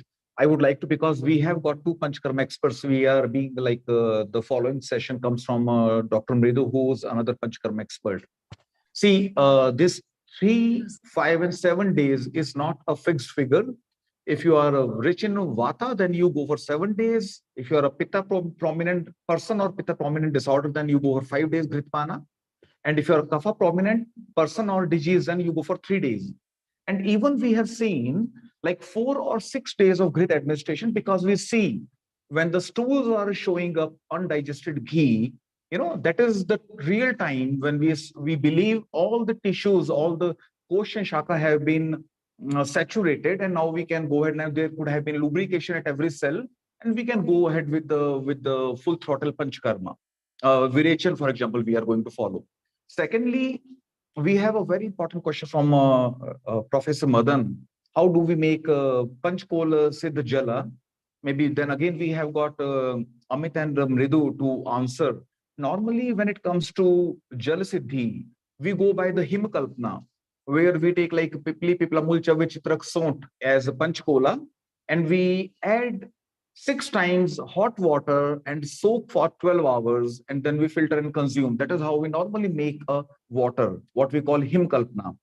So being short of time, maybe Dr. Amit, you can conclude upon this very important question. Then we have got another input. We have got a rheumatologist as introduced by Dr. Madan. Maybe if Professor Madan can unmute and have the rheumatologist in, that will be like real worthwhile to share on this platform. Professor Madan, please. If he can be unmuted. Yes, namaskar, sir. Namaskar, thank you. I'm enjoying, Amitji, namaskar. Thank you. Enjoying your presentation. You have brought together two things. You have brought in the broad principle of Panchakarma, and thanks to Ishji for pointing out the 3-day, 5-day, 7-day reasons when you do the Gritpan. This is wonderful. There are, Ishji, I'm so happy because you are taking all our listeners and participants into the depths of Ayurveda here, showing how the principles are applied, why we use 3, 5, 7 days, and what is the logic behind it, and how you assess the Samyak Lakshanas, as we would call it in your area. You would call them the Samyak Lakshanas. We were very fortunate to have Dr. Colasso here with us. I don't know if he's still here with us. If he's not, Ishji, please let us continue on. And I don't see him. Oh, there is. Hi, Bernie. How are you? Thank you for joining. Bernie is one of our senior fellow of the Royal College of Physicians here in London.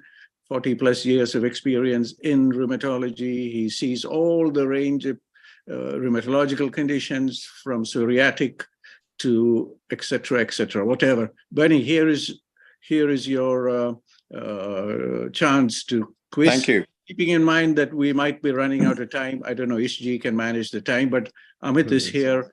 Please do. Thank you. With apologies for being a bit late turning up.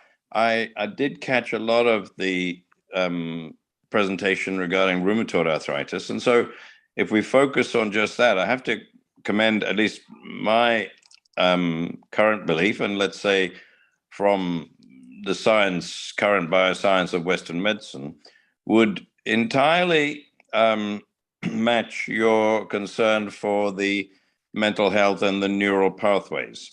So, the fact that you are traditionally following it for the last 2,500 years, well, we can give that a tick box and say we agree with you. That's fine.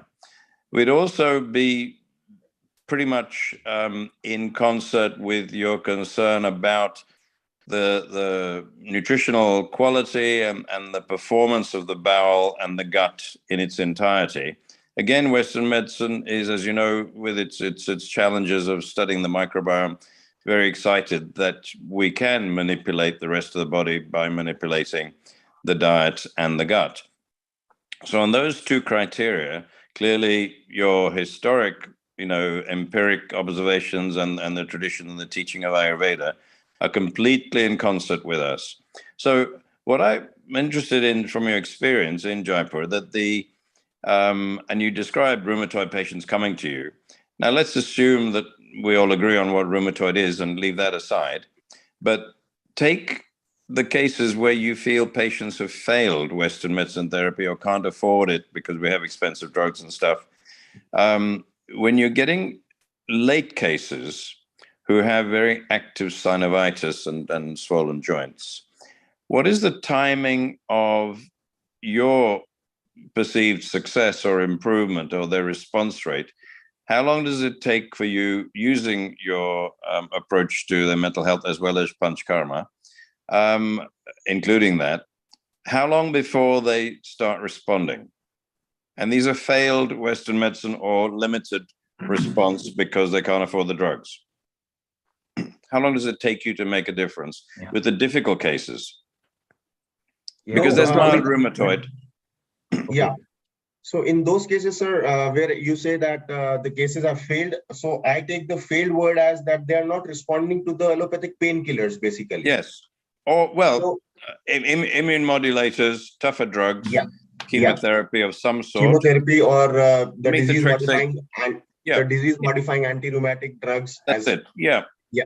So in those cases, again, Panchakarma has definitely some limitations are there when we speak of Panchakarma, because we are not, it is not like that any patient who walks in, we are ready to do Panchakarma in that, because there are stages where we have to first analyze the patient condition and then we proceed for Panchakarma. This is certain that if the condition of the patient permits, in cases where you are mentioning that no relief is there in the allopathic side, definitely they respond symptomatically within 3 days, 5 days of treatment, wherein the local Panchkarma are being applied, be it on the knee joints like Januvasti treatments or Abhyangam or Patrapotli massage. Whereas cases where we cannot do Panchkarma, or it is as the condition is not allowing us to do Panchkarma, in those cases, our science is so open that Charak himself has told about Yukti Praman. That Yukti means we have to judge the condition and act accordingly. So in those cases, simple procedures like Baluka Swed. Now to introduce what Baluka Swed to you, sir, is that it is giving dry heat to that particular joint, because heat itself is a healer. Heat itself will heal the joint to an extent. So it is not that only dry heat will help. So the combination of dry heat, for example, and some medications in homogeneity will help.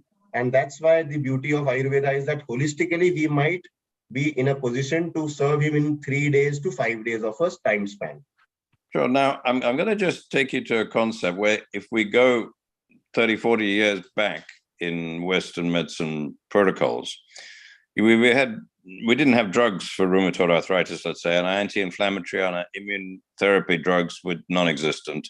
And the only toxic drug that we used that had some benefit, we thought, was gold, which was actually introduced to treat TB. And because it was antibacterial as a toxic let's say, macrophage drug or whatever, so heavy metal, little bit your bashta, whatever. But the concept of care had been very much multidisciplinary physiotherapy, occupational therapy, hydrotherapy, and all these physical therapies were predominant as offers within the NHS or Western system. They were predominant offers for therapy for these patients for whom we had nothing else to offer.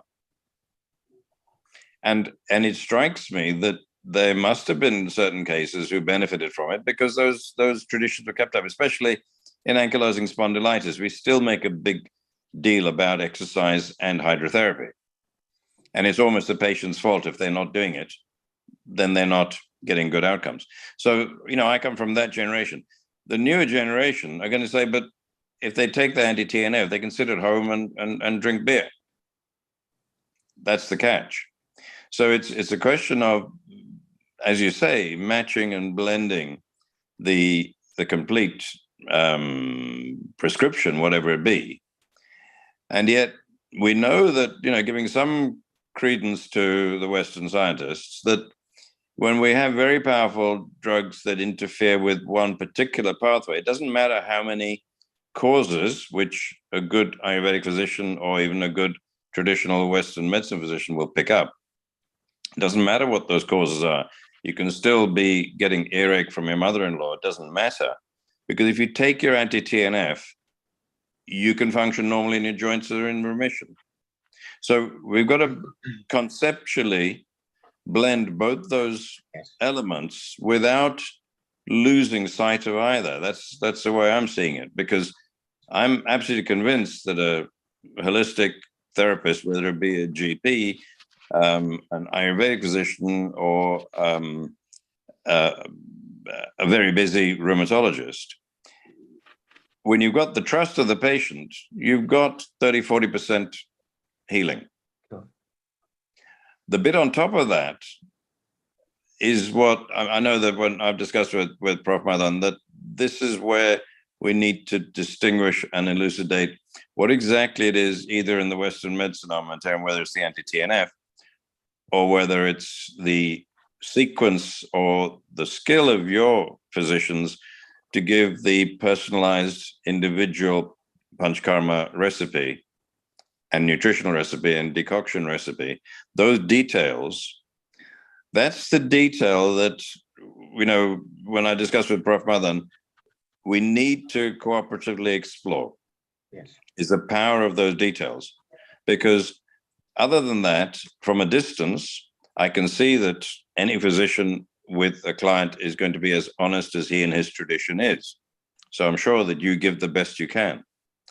But within that best, there may still be bits that are gray, that are valuable, and bits that are gray that are of no consequence. And that's the same with my consultation. There are drugs that I'll use that'll be gray and I'll tell them, try it, and it may or may not work. And then I don't even know if it's working because I don't have the skill to measure it. But Thank you so much for so drawing- it's there are questions that we can both ask of each other's practice.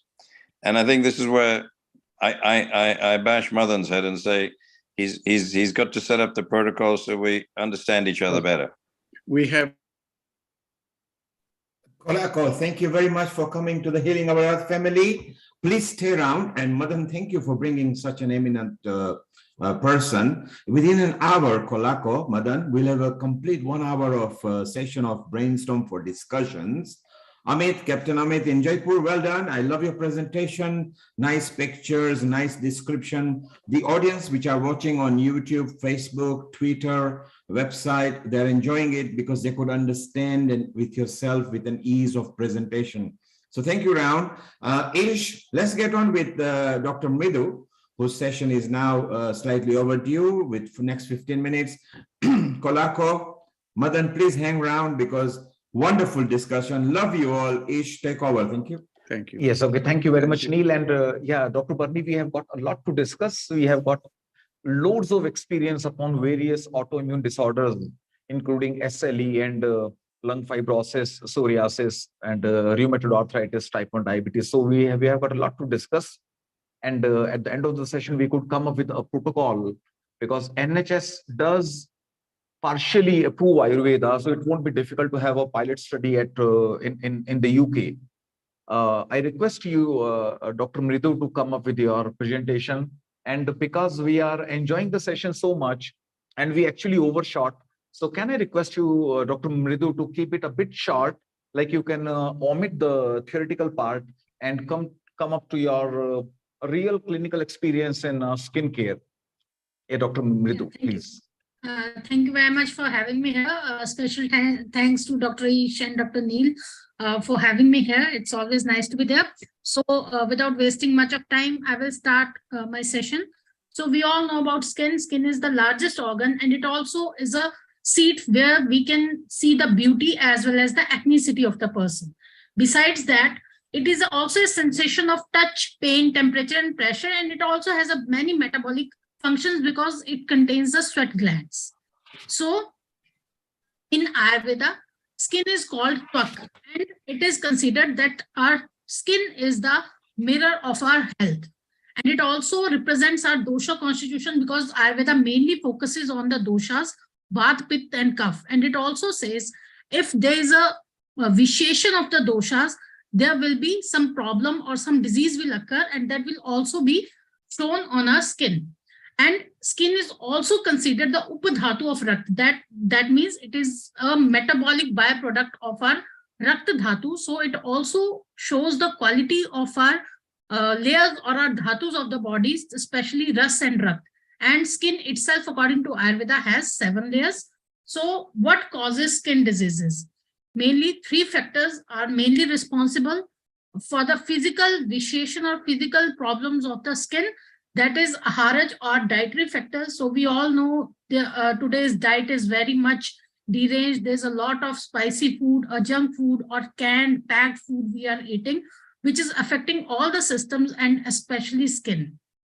And addiction of the tobacco or alcohol addiction or any kind of addiction also causes the depreciation of our skin.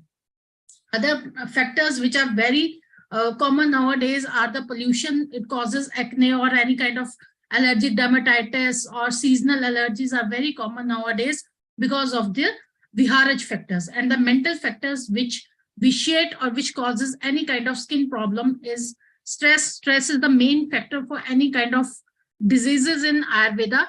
It is mainly mentioned stress, anger, or depression, or any kind of anxiety. It is a main cause of skin problems. And because of that, any kind of stress or anger, if there's a lack of sleep, it affects our skin. Our skin feels dehydrated, or there's some kind of like blackheads or acne are very common then. So what is the Ayurvedic skincare? Ayurvedic skincare constitutes of many things besides herbs. it also depends on the diet, what a person is eating and what kind of nutrition is he taking, and the mode of life. Regarding the mode of life, I want to say that there is a dincharya and ritucharya explained in Ayurveda. So the mode of life should be according to the our daily routine as well as the seasonal routine. And rasayan, as Amit sir also mentioned, the use of rasayan in Ayurveda. So rasayan is very, very important for each and every part, or each and for increasing the longevity of a body as well as for the good health of a person. And the other one is social behavior, because in Ayurveda there is a disease which is especially kusht. Kusht is a skin disease, which is like mentioned that if you have like insulted any respected person or your teacher, then you might suffer from any kind of skin disease. So social behavior is also taken into consideration according to the Ayurvedic skincare. So there's mainly 3 types of doshas, and these doshas reflects the skin type and skin tone. So if there is a visheshan or the prakriti of the person is Vat, then his or her skin will be a dry or very thin. You can feel that it's a papery kind of skin and it's very delicate to touch. And whenever you touch it, it's generally cold. Whatever the temperature is, because the gun of Vat is cold. So the if there is a visheshan of Vata dosh, then the skin is also a cold in touch. And since Vata is dry, so the skin is mostly dry and rough and mostly flaky. So any kind of diseases with the visheshan of Vata, the first symptom we can see is the dryness. The person complains that now I feel more dryness in my body, and whatever moisturizer or whatever cream I applies, it's still dry. It's not properly oleated. So that means there's a visheshan of Vata dosh, or there's a kha vagunne and sthan sanshray of Vata dosha in the skin. So the skin, according to Pitta dosh, is generally fair and very sensitive. Pitta also reflects the prabha. So the skin of Pitta prakriti or Pitta vishated person is generally fair, and it's very soft and warm in touch, but it is very less tolerant to the temperature. So there's a very high chances of sunburn, or if a person goes to any warm temperatures, he may face some kind of problems like rashes, acne, and like sunspots are there. And to recognize the skin type of a Pitta prakriti person, we can see that the person is having a lot of moles or more than average or freckles on his skin. For the Kapha dosh, the skin is generally thick. You can feel that the skin is generally a thick coated skin and it's generally oily. So there's a lot of acne, blackhead, pimples, and pores are seen in the Kapha prakriti person, and also in the person in which there is a visheshan of the Kapha dosh. But a very specific symptom is the Kapha dosh has a very less wrinkles, and the person looks younger to his age. So there's a slow aging process, because Kapha is sthir, Kapha is guru, so it delays the aging process of the skin. But the complexion is generally dull, not as fair as compared to the Pitta doshas. Dr. Smita Sharma, this is a fantastic presentation. I just want to check, are your slides supposed to be changing? Because at the moment we just see the front slide. Okay, you are not able to see it. Now are you able to see it? Yes, can you make your screens full screen? Yeah, okay. Just wait, I have to share it again then. Okay, thank you. And also, Dr. Mridu, maybe Yeah. you can be a bit quick. You can let some of the slides, like you can skip some of them, which are like basic introduction, and you can jump to your clinical experience. Yeah, is it changing now? Mridu, they are not changing at the moment. So what you do, share the screen again, and then you can do a quick presentation as Ish says. It's fine. Just share the screen again, over. Yeah, just give me a moment. Okay, let me break your screen and then. Okay. There you are, you can share again, over. Yeah. I think it is sharing now. is not propagated, just let it. You need to double click to enter your full screen mode. Select your screen. Actually, I think, but there is some kind of error, I think. Don't worry. Yes. And now share the screen. Select it, share the screen, and then propagate it. Over.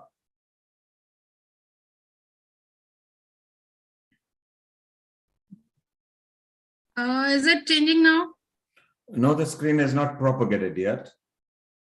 So I think I will like share it without the full screen, then it will be okay. I think there is some kind of error here. Okay, fine. Just share it and please. We are running over time. Yeah, you can go ahead. Then we see you. Yeah. Yeah. We can see. So the general skincare, as I mentioned earlier, and we have also discussed in previous sessions. So there will be, it's better to follow the daily and the seasonal routine for the betterment of the skin and the external application of oils and packs, and the proper nourishment of dhatu should be given. And there are Varna drugs, the drugs which are mentioned for the beautification, and beautification does not mean the fairness or any kind of change in color, but the normalcy of the skin, or there no other growth or any kind of sign on the skin is considered as the beautification according to Ayurveda. And there are some drugs mentioned on it. I'll mention a few. There's Madhuk, Manjishta, Licorice, and Indian Madhi. There are 10 mentioned in Charak Samhita. And there's also a group mentioned by Shushruta about the Krishnikaran and Pandukaran. That is blackening of the white scar tissue. I would like to mention that there's a disease called leukoderma in which there's a whitening of the skin, or any kind of white scars appear on the skin. For that specific purpose, bhalatak or the marking nut is very beneficial in that kind of disease. And whenever there is some kind of injury, there is a white scar generally, and for normalizing it to the normal skin color, there's also a group called Pandukaran, in which the Vidul, Sarj, Kasis, and Madhuk are mentioned. So what skincare can we do according to the doshas? For the internally, as I told you, that Vat is very cold and dry in nature, so we should eat the warm food or the ras which normalizes or which pacifies the Vat, that is Madhuram, the Lavan, and the proper hydration should be there because Vat is dry. So you should advise person to have good amount of water and use of ghee and oil, and externally a healthy lifestyle should be maintained, and a person should do massage daily. And for the cleansing of the skin, one can use the rose water and milk, and for exfoliating, rice or almond powder, because these both have oil. There's a rice bran oil and almond oil in it also, so it helps in rejuvenation of the skin also. And for the moisturizing, almond oil is good. For mask, ashwagandha can be used, turmeric powder, yogurt, milk, oil, these can be used according to the condition of the patient. And for the pith skin, one can use Madhur Tikta Kashaya dravyas, and again the hydration and juicy fruits are very good, which pacifies the pitta doshas, and ghee is very good for the pitta doshas, and spices like fennel and licorice can be used. And for the use of external use, the oil which can be used in pitta doshas is either ghee or the coconut oil or sandalwood powder or sandalwood wood siddha tel is very good. And for the cleansing, again, the rose water is good. And for the exfoliation, milk, sugar candy, neem, and lime juice is actually very good for skin type. Pitta skin type. And for the moisturizing, we can use the coconut oil. For mask, rose petal, aloe vera can be used, turmeric, bhringraj, and we can make a pack of aloe vera gel, sandalwood, and rose water. For the cough skin, we can use the warm and lighter drugs and spices like ginger and black pepper, and external massage with a warm sesame oil, because for the til tel, it is said that it is Marutagnam Nacha Shreshma Vardhanam, as it pacifies the bath and does not increases the cough. So it is also very good for the cough skin type. And since cough is a little sticky or slimy, so all the drugs which we'll be using will be of dry nature. And for cleansing, we can use the lemon and orange. For exfoliating, we can use the sea salt, honey. For steaming of the skin, we can use the mint leaves so that our pores get open. And for the mask, we can use the multani mitti, oats and honey. We can use a mask for the cough skin type. So how to treat the skin diseases according to Ayurveda? The first thing is through diet.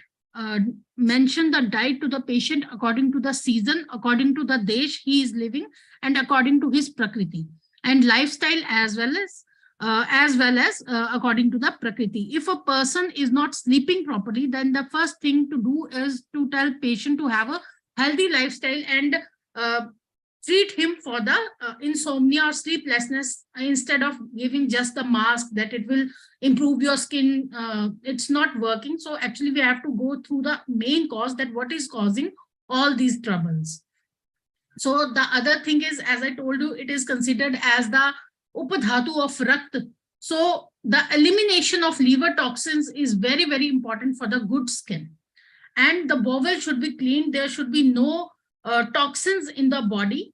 Their Kosht Shodhan, whenever we do Panchkarma, even the Parishek or Kedliya Panchkarma, so it is indicated that after Abhyang, Parishek or any other procedure which we are doing, we should always give the patient Gandharv Hastyadi Kwath or any kind of laxative for the Kosht Shodhan, so that all the toxins which are accumulated in the Kosht gets drained out from the body. So the good amount of water is another factor which is very important for good skin. And Shodhan and Shaman. Shodhan is basically the Panchkarma. The Panchkarma which we can do here is massage and steam. Virechan is very good because it is very good treatment of the Pitta. It does the Pitta Shodhan, and Pitta is considered as a very important factor in the skin diseases. Nasya, it beautifies the skin, it increases the longevity, it improves the texture of the skin. And Vaman, there are some kind of diseases like Kusht or Vicharchika, in which Vaman is very good. And leech therapy, there's a localized, if there's any kind of problem on the skin, or there's a boil, or there's any kind of psoriasis, then leech therapy is also very good. And if there's any kind of kafaj vyadhi, kafaj, like if there's a you can say slimy secretion from the skin, or if there's a lot of, like you can say the person is feeling that his skin is getting a bit of excessive of sweat or anything, then the Udvartan, that is massage with dry herbs, is very important and it can be done. For the Shaman, there are specific drugs or group of herbs which are mentioned for the skin disease. One is the Varnegan, the other one is very good is Khadir, Aragvad, Shirish, Lodhr, and Kumkumadi Tel. It is also very good for any kind of skin type, and it is very highly used and recommended. So quick my tips here. Regular oil massage to maintain the tonicity of your skin so that there should not be any dryness. And since there will be no dryness, there's hardly any chance of vitiation of Vata dosha. Avoid the use of soap or any kind of chemical products. Instead, use the besan, that is Bengal gram, and you can mix the masoor dal, that is pink color lentil, in it, and you can use that instead of soap. It is very good, and it also cleans the excess of the oil and also open the sweat pores. One should always drink the aloe vera juice in the morning. It is very good for the skin as well as for the bodies, and all the three doshas are normalized by this. And my personal favorite is for the skin is use of Shatadhat Grit. It is basically the clarified butter, which is washed 100 times in cold water. And because of that, it is very, like you can say, cold in nature, and it is a kind of rasayan for the skin.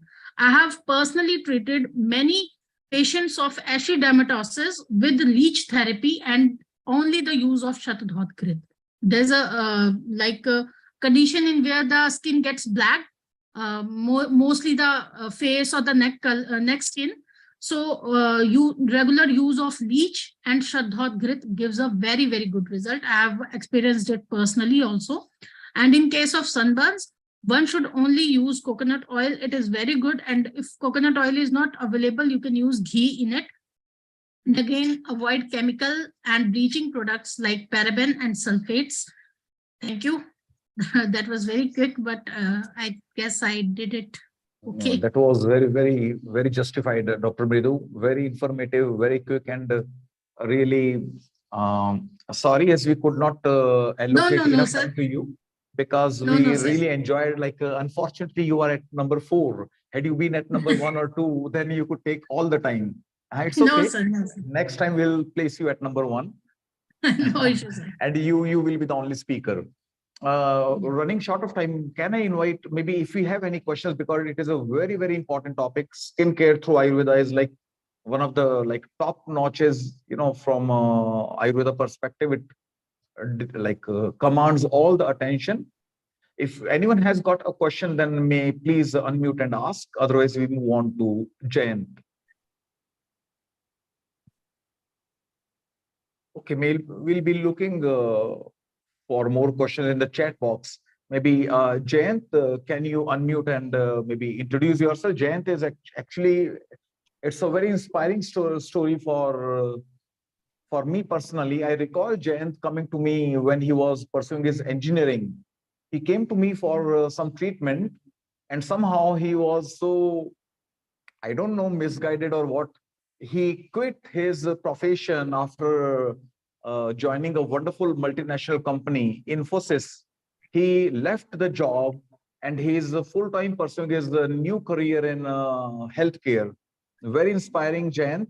And maybe you can better introduce yourself and present with your Sudarshan Kriya, evidence-based, like Sudarshan Kriya, or what you call SKY. Jayant, please. Thank you, Dr. Ish. Namaste to everyone. I hope I'm audible. Yes. Yeah. So a quick introduction. So first of all, I'm very fortunate to be here with all the experts from different fields across the globe. Today, my topic is on Sudarshan Kriya. So before we start, I would like to wish you all a very happy Makar Sankranti. I hope you had a good day. And those of you who are in India, I hope you enjoyed a lot. So I would like to ask you one thing. What is the first thing which comes to your mind when you think of Makar Sankranti? Till good. Till good. Okay. Anything else? Bright sun. Bright sun. So there's a ritual in India that is my screen visible? Can you please confirm once?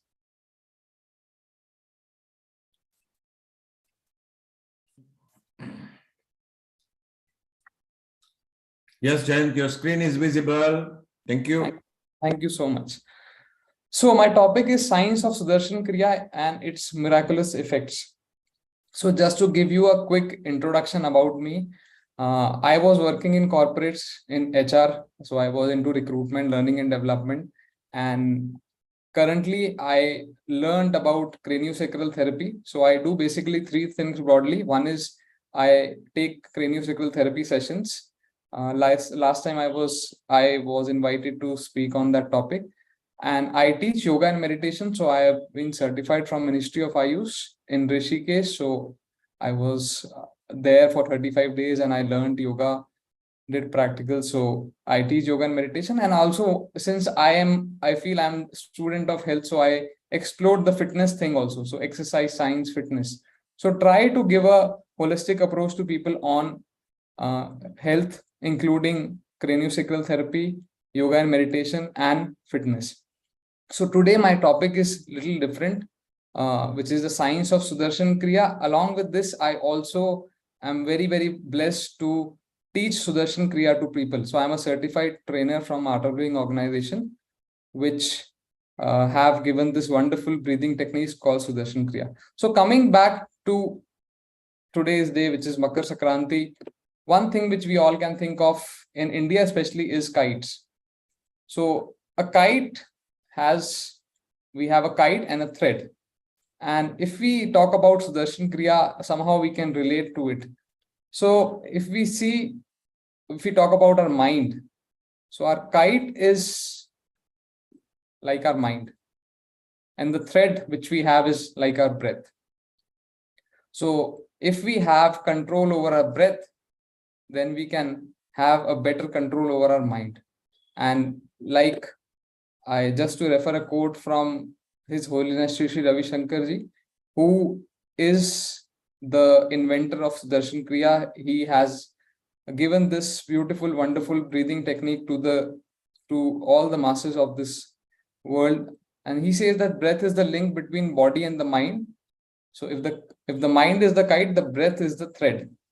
So the longer the thread, the higher the kite can go. So I am very sure that you all are practicing some of the other breathing exercises, and we all know how important it is to do pranayama, some breathing exercises. So it has such great impact on our whole system. So this kite and breath, something which we can relate to Sudarshan Kriya also. So Sudarshan Kriya is a type of a cyclical control breathing practice, which has deep roots in our traditional yoga system, going back to Patanjali Yoga Sutra also.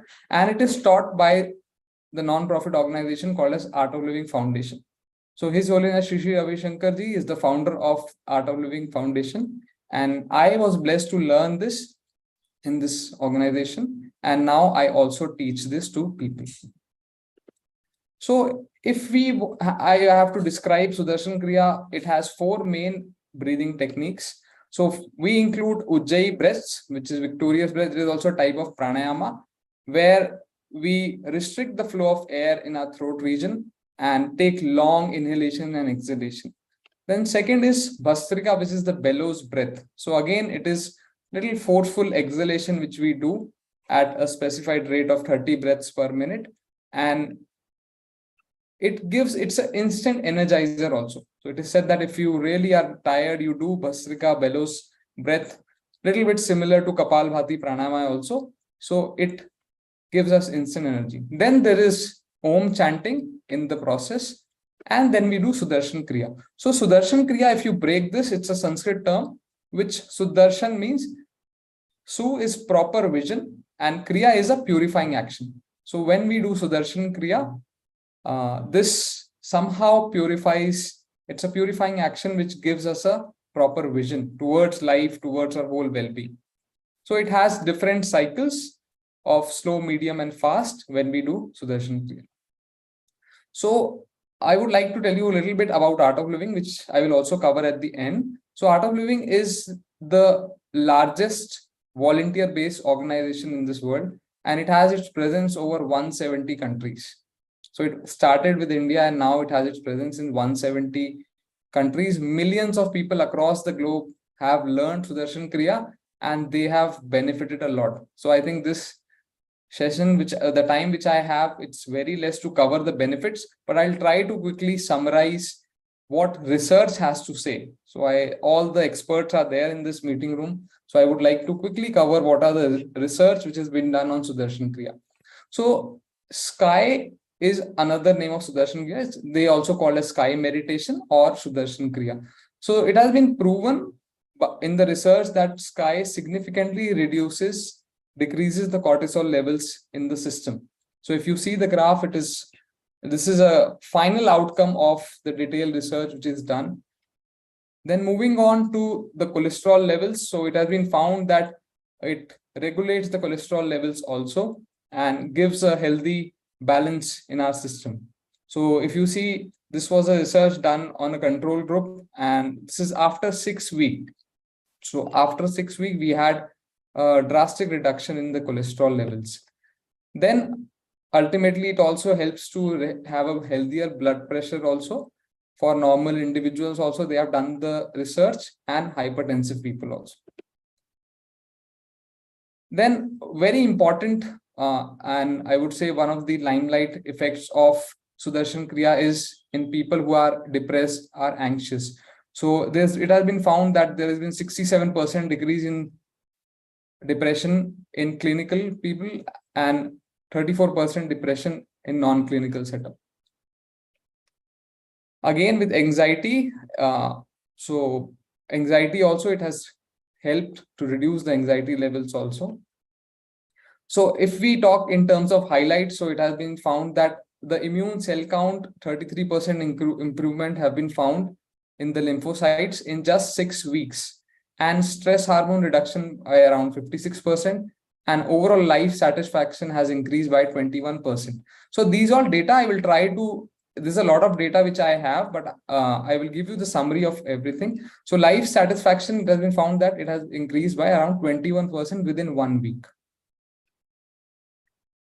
Then very important about sleep. So sleep, people, I think everybody who has experienced Sudarshan Kriya, within a day or two, they have found that their sleep quality has increased. So 218% increase in deep sleep has been found. Then well-being hormones have increased by 50%. Stress hormones, the serum cortisol levels have been reduced by 56%.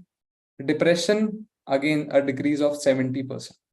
So this was the highlight of the research which has been done. Now I will just dive little deep into the research. So this program, which is the first basic level program, which is also known as the happiness program in Art of Living. So it has been found that after the survey, so there was few questions we have asked to participants. So people have felt energetic and dynamic, like around 90% of the people have felt that. They have experienced significant reduction in stress and they have felt more relaxed, around 85%. 86% of people have felt that lightness in the mind and body. Around 80% of the people have felt self-confidence, which has improved. They say that they are able to understand people better after the program, which is around 81%. And then again, 83% of the people have said that they are able to perform well at their work. They have that confidence. Then coming to some of the problems. So anger, regret, anxiety, obsession, suicidal tendency, jealousy, guilt, aggression, depression. These are some of the problems which everybody across the globes are facing. So these are the response which have come from the survey. So 60%, 39%. So some of the other reduction has happened in all these parameters. And this feedback which we have taken is just on the last day of the program, which is 4th day. So it's a 4-day program. In 4 days, people have experienced this. So in the survey, it was asked strongly agree. So these many percent of people have shared that. Now moving on to some of the subjective experience. So see, the list is very long. It will not be possible to cover everything, but some of the major issues which we all have come across. So these are some of the subjective experience which people have shared. So first is bronchial asthma. So we have hidden the identity of the person. So these are two experiences I would like to share with you. So we can have a quick read on this. Then we have heart problems. So people have found that in heart problems also they are able to do better after the program. So this is coming from the experiences which people have done. So addictions, people have found that they have left their smoking, drinking, drug de-addiction, all these things they have really stopped everything after doing the program. So in the program, it is not only the Sudarshan Kriya, but we have many activities, we have many games in the program where people are motivated, they are encouraged to practice it, and as a result, they have experienced all these benefits. Then sinusitis also, a lot of people have experienced benefit on this. Then we have issues related to head, joint, back, and legs. So people who are suffering from all these things, they have found that the program, the Sudarshan Kriya, has helped them. So most of them have stopped or they have reduced their medications also. So gastrointestinal disturbances, again, these are some of the benefits. Hypertension has really helped. Then migraine.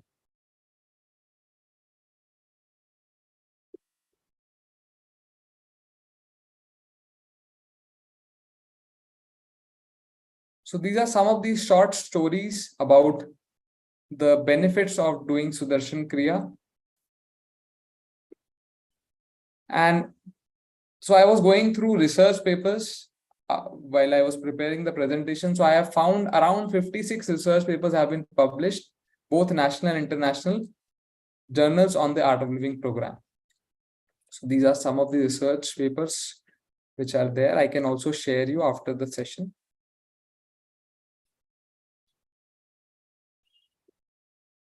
So any questions you have before I move to the next part, please feel free to ask. That's a very crisp and structured, Jayan. Very objective, evidence-based, and your graphic representations. They say it all. So maybe you can wind up with your remaining part, Jayan. Yeah. So Dr. Ish, I would like to show one video, which will tell more about Sudarshan Kriya, and it is more interactive. So I think we all will enjoy that. Okay. Jen, Did we do anything, or we just see the video? Or we can just see the video. If time permits, then I can share this video. Jayant, there is no copyright music or material on it? No, it's a YouTube video. Yes. Has it got any copyright music? Does it belong to you? No, it's there, available on the Art of Living's channel. Okay.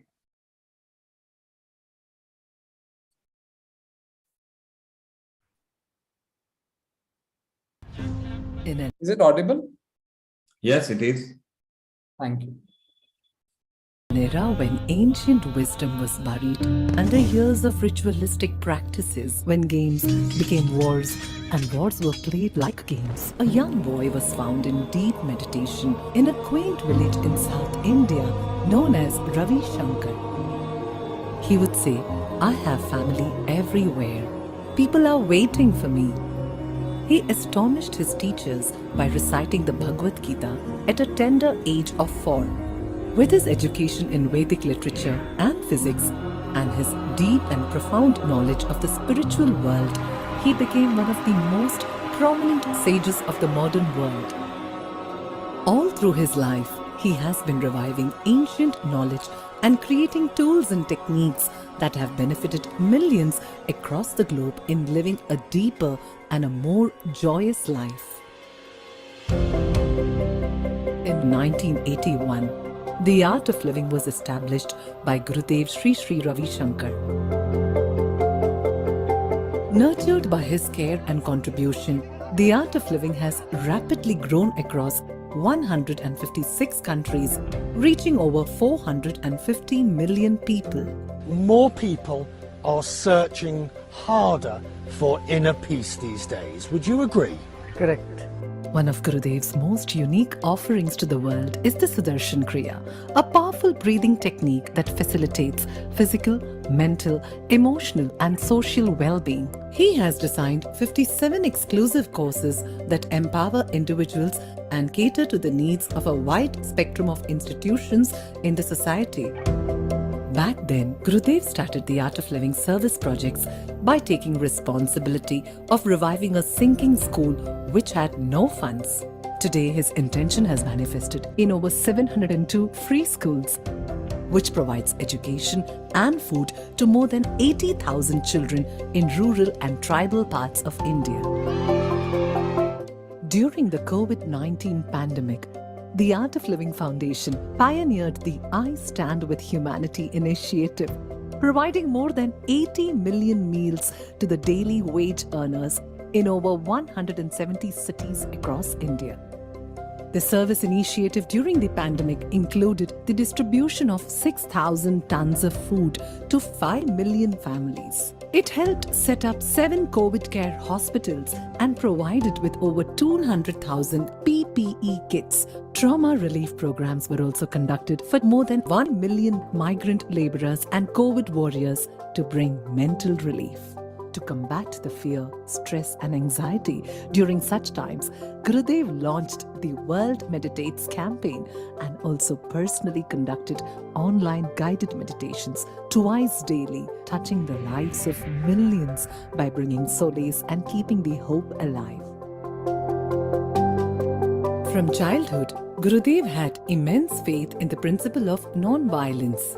With escalating violence and conflict in the world, Gurudev has brought peace in situations where war seemed like the only solution. Thousands of militants and Naxalites laid down their weapons and chose meditation in the northeast and other parts of India. সেই সংগ্ৰামখনত আমি সফল হ'ব নোৱাৰিলোঁ। লাষ্টত গম পালোঁ যে সশস্ত্ৰ সংগ্ৰামৰ জৰিয়তে আমি জাতীয় মুক্তি সংগ্ৰামত জয়ী হ'ব নোৱাৰিম। His efforts include bringing an end to a 52-year-old fierce conflict between the FARC and the Colombian government. Ojalá podamos los colombianos abrazar pronto el principio gandiano de la no violencia. Coincidimos con el maestro Shankar. Gurudev has visited Iraq several times and addressed peace conferences to bring respite to the nation and its citizens.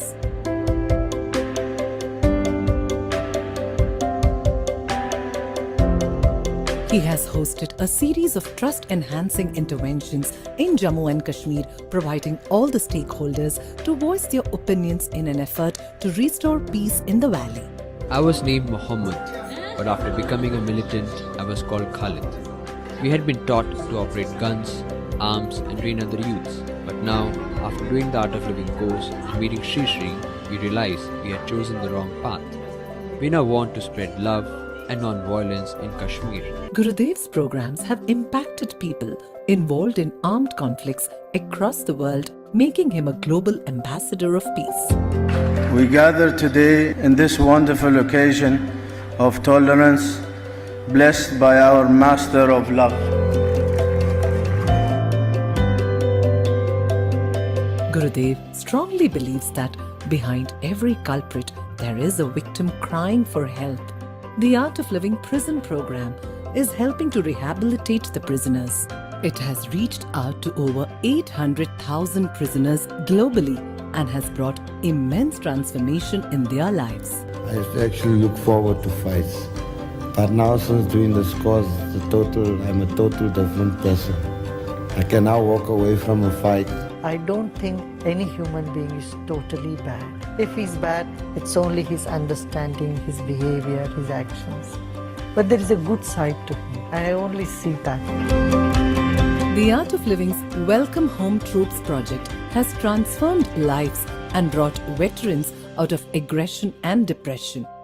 94% of these veterans who were suffering from the unseen wounds of war reported peace of mind and reduced stress and anxiety levels. The Art of Living has also been working towards the betterment of the environment. 48 rivers and thousands of water bodies in India have been revived. Conducted more than 100,000 cleanliness drives. Planted over 81 million trees in 36 countries. More than 2.2 million farmers have been trained to adopt natural farming till date. Gurudev found the Sri Sri Rural Development Program Trust to empower rural India. Volunteers have developed thousands of model villages across India, providing solar energy to over 90,000 individuals under Light a Home project. Gurudev's vast global network of volunteers is well known for mobilizing trauma and disaster relief for the affected populations around the world. In a world torn apart by religious, social, national and cultural divides, Gurudev's vision is to see the whole world as one family. The World Culture Festival, the festival brought together over 3.75 million people from 155 countries with spectacular performances on a breathtaking 7-acre stage equivalent to 6 football fields by 36,602 dancers and musicians from around the globe, celebrating the diversity of all faiths and cultures.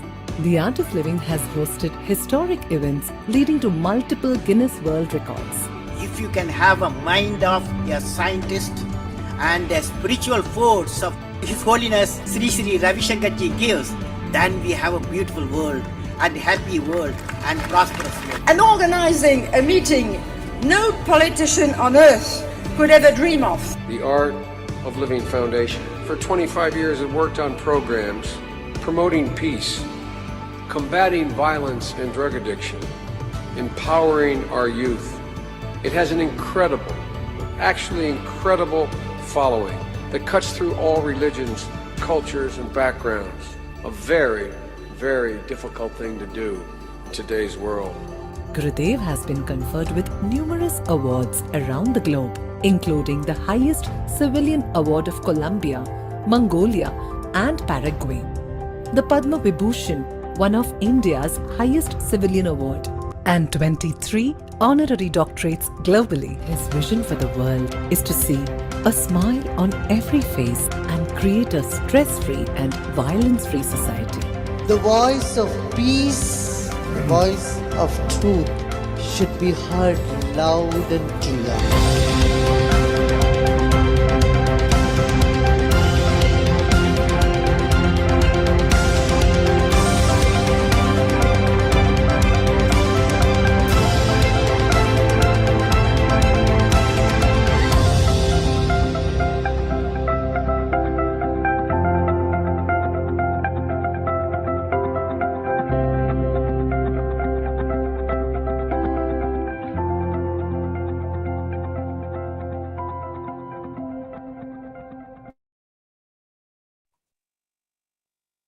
Yeah.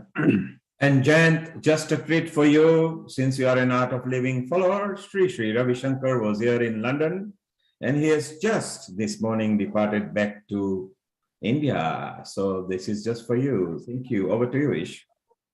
Yeah, thank you very much, Jain. This was like very engulfing, very like motivating, inspiring, and very touching. We never knew like such a spectrum of his personality. So thank you very much for sharing. And we will have another session, Jayant, next time, because we have got many questions for you. And Yeah, if anyone, I would please. just need 2 more minutes. So there is one thing I just want to share. So we also have Dr. Sajjan Sharma with us. So he's from Jaipur, and I requested him to just give us 2 minutes.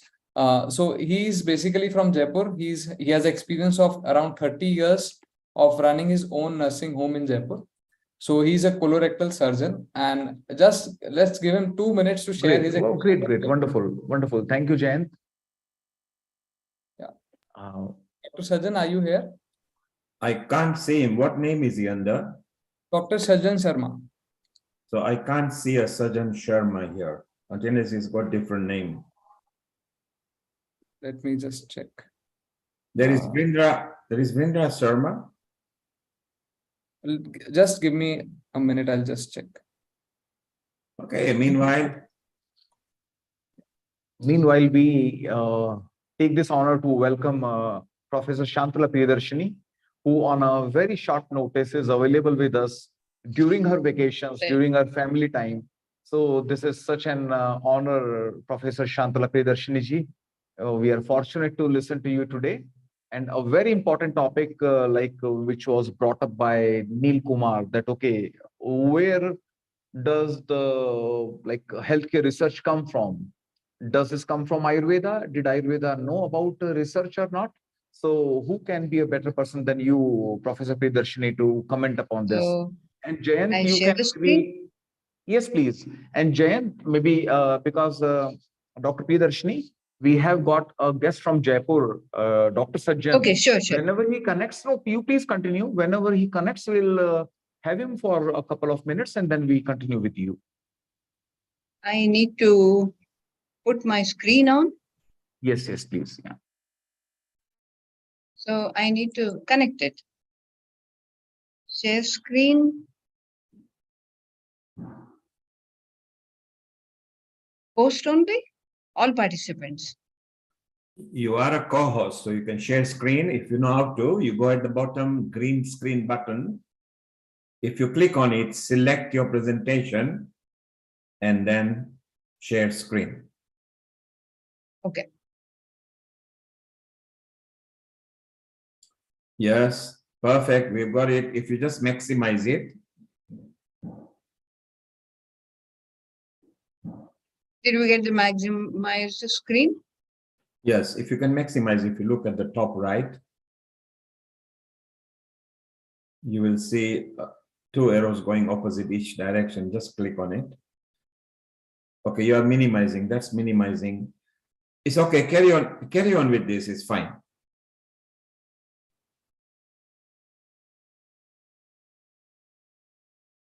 Did I get the larger screen? Yes, that's fine. Now carry on, please. You've got the Vishwa Okay. Guru. So, was research conducted in ancient India by the ancient rishis is the question that I start the talk with.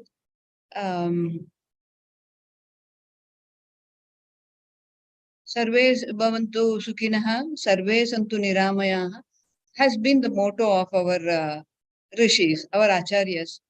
They were not just what you call not just rishis.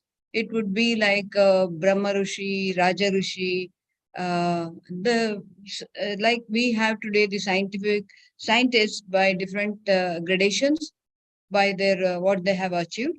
So also in ancient days we had this, and with the motto that the whole world, all living beings should be healthy. So we today are. Is there something disturbing the screen? Is it fine? Yeah, it's fine. Yeah. Okay. So today when we plan to make India, Bharat a Vishwa Guru, the soft power will be Ayurveda and Yoga. And we need to understand why sacrifice, peace and growth, what our flag stands for, is very important. And apart from that, we also see that we are dwarfs standing on the shoulders of giants. So the giant will be our acharyas, and we have been learning a lot from them. There was a time when we always told patent or perish. So did our acharyas know it? Did they plan to get more of patents? So that is a question that I have tried to answer in one of my one of my essays, but it would be a different thing. We can go for that in one more day. So I get into the talk itself. National Center for Complementary and Integrative Medicine speaks today about research on whole person health. That is from 2021 to 2025. So what is this whole person research? We call it personalized medicine, predictive medicine, precision medicine, all that. What was it before, say, some 30 years ago? Was it anything like that? Or was this concept known to people? Probably not. Pratipurusha Siddhanta is one big topic wherein Charaka says about how an individual is genetically so, not just genetically, environmentally, in every way, he is different. He is unique. He or she is unique. So it started with our acharyas, and now it is there.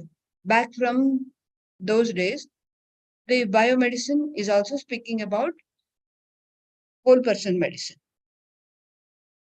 Then go blue, silent pandemic, antibiotic resistance. Every day, students are our colleagues would ask, we don't have antibiotics. That is the biggest drawback in Ayurveda. So this was the question that people were asking. But we knew about microbes. We just did not know only about microbes. We have also a lot of references saying how it should be, challenge should be taken care of. It should be antiviral, antimicrobial, whatever you have, but with a difference. Ayurveda has got something which is not going to be against life, it is going to improve life. So it will be more of antiviral or antibacterial or whatever, but with rasayana effect. So antibiotic resistance about super bugs that we are speaking about is one big challenge and a solution that Ayurveda can always give us. It will be a solution when we combine holistically, blissfully, Ayurveda and yoga. As we have been seeing, I was very happy hearing all the talks before I could start.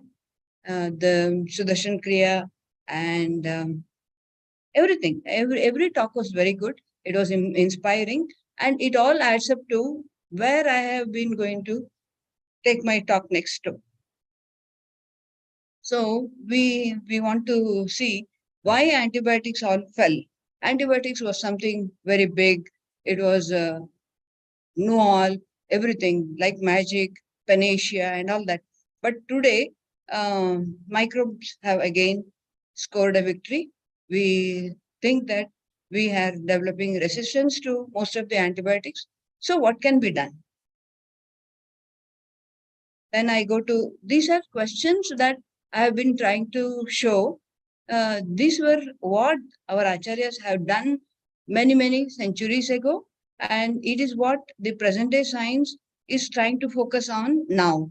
It is still in infancy, but Ayurveda is like beyond all that.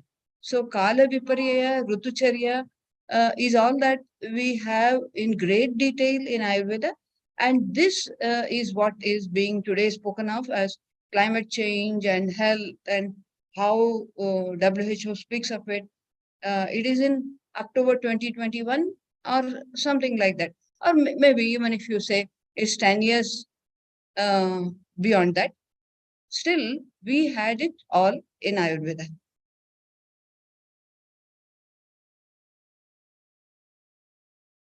Janapadodvamsa, we have all been facing all this. And a speaker before me had been speaking about this, that because the pandemic started, we were all held up inside the house and all these animals came out to claim their place. So this is what is a picture I have taken showing how the animals have come out and they are taking their places. And here we can see, as per the season, as per the region, what was the condition that was happening, Europe, America, and all that. It was different. So Janapadodvamsa, the pandemic, has been so precisely described. It is nothing new. So we can manage, we have been able to do that much better without antibiotics, without antivirals. In many cases, we have been able to give much better results. Next.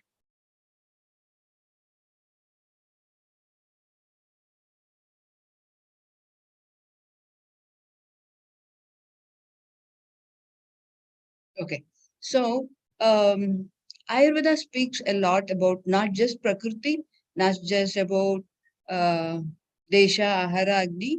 We speak about much more. See, here is a picture taken out from a map which is showing how much of malaria is very rampant in African parts. And here is a map showing how rampant is multiple sclerosis in this part. So the Desha concept in Ayurveda is something very important, very unique. And we can see that how much they have gone into that by looking at these maps. So multiple sclerosis is because of the cold and snowy weather, not in the tropical areas. Then we have vitamin D, this map showing, you will be able to see how India is not very much suffering from vitamin D. So here you can see. Then here is one more map because onchocerciasis is a river blindness disease, and this is very common in African countries. It is nowhere else seen. So these have also been very well explained in Ayurveda, way beyond that people could even think of.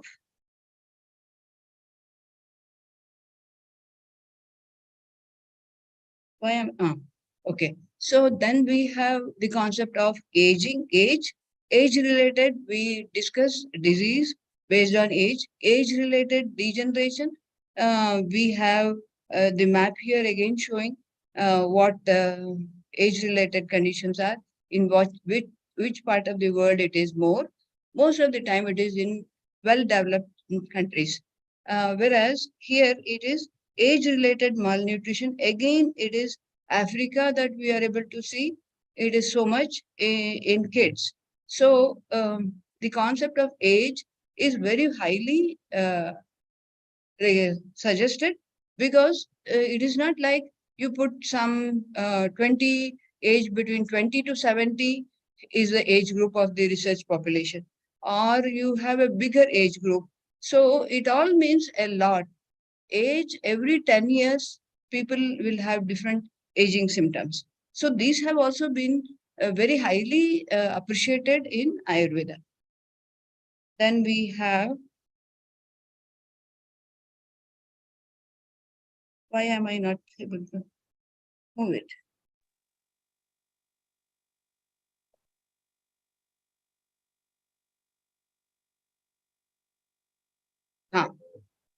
Food is something which we have to very seriously give a thought, because Swedish food is something like this, Tanzania food is like this, Indian food is like this, and space food is like this.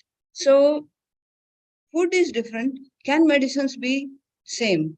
If you give same medicine, for example, you have diagnosed them as diabetic and give them metformin, or you give them insulin, do they all react in the same way? Is it scientific to say that it is fine to give everybody the same medicine? It is not. It is not scientific. So it is. We get cases like they have done on huge samples like African Americans and European Americans. So we have these type of cases, samples showing that it is very different based on food, lifestyle, all that. And Ayurveda has been speaking about that. Then we have Ati Yoga, Hina Yoga, Mithya Yoga. And most of the people who here know a little bit of Ayurveda, or Ayurveda experts are here, then they know that we have been speaking about a major condition, major causative factor, Ati Yoga, Hina Yoga, Mithya Yoga. And here we see that excessive smartphone use associated with health problems, loud music, what it causes, adverse reactions to fragrances, effect of television on obesity. We have everything like this, which are nothing new. Ayurveda has been speaking about all this. It has given us thoughts on all these parameters. Then what is it that the nature is going to give us? Is it safe to eat? What are all these different types of berries and what people do eat, how it is being developed and all that. So we have one more important concept known as Satmya.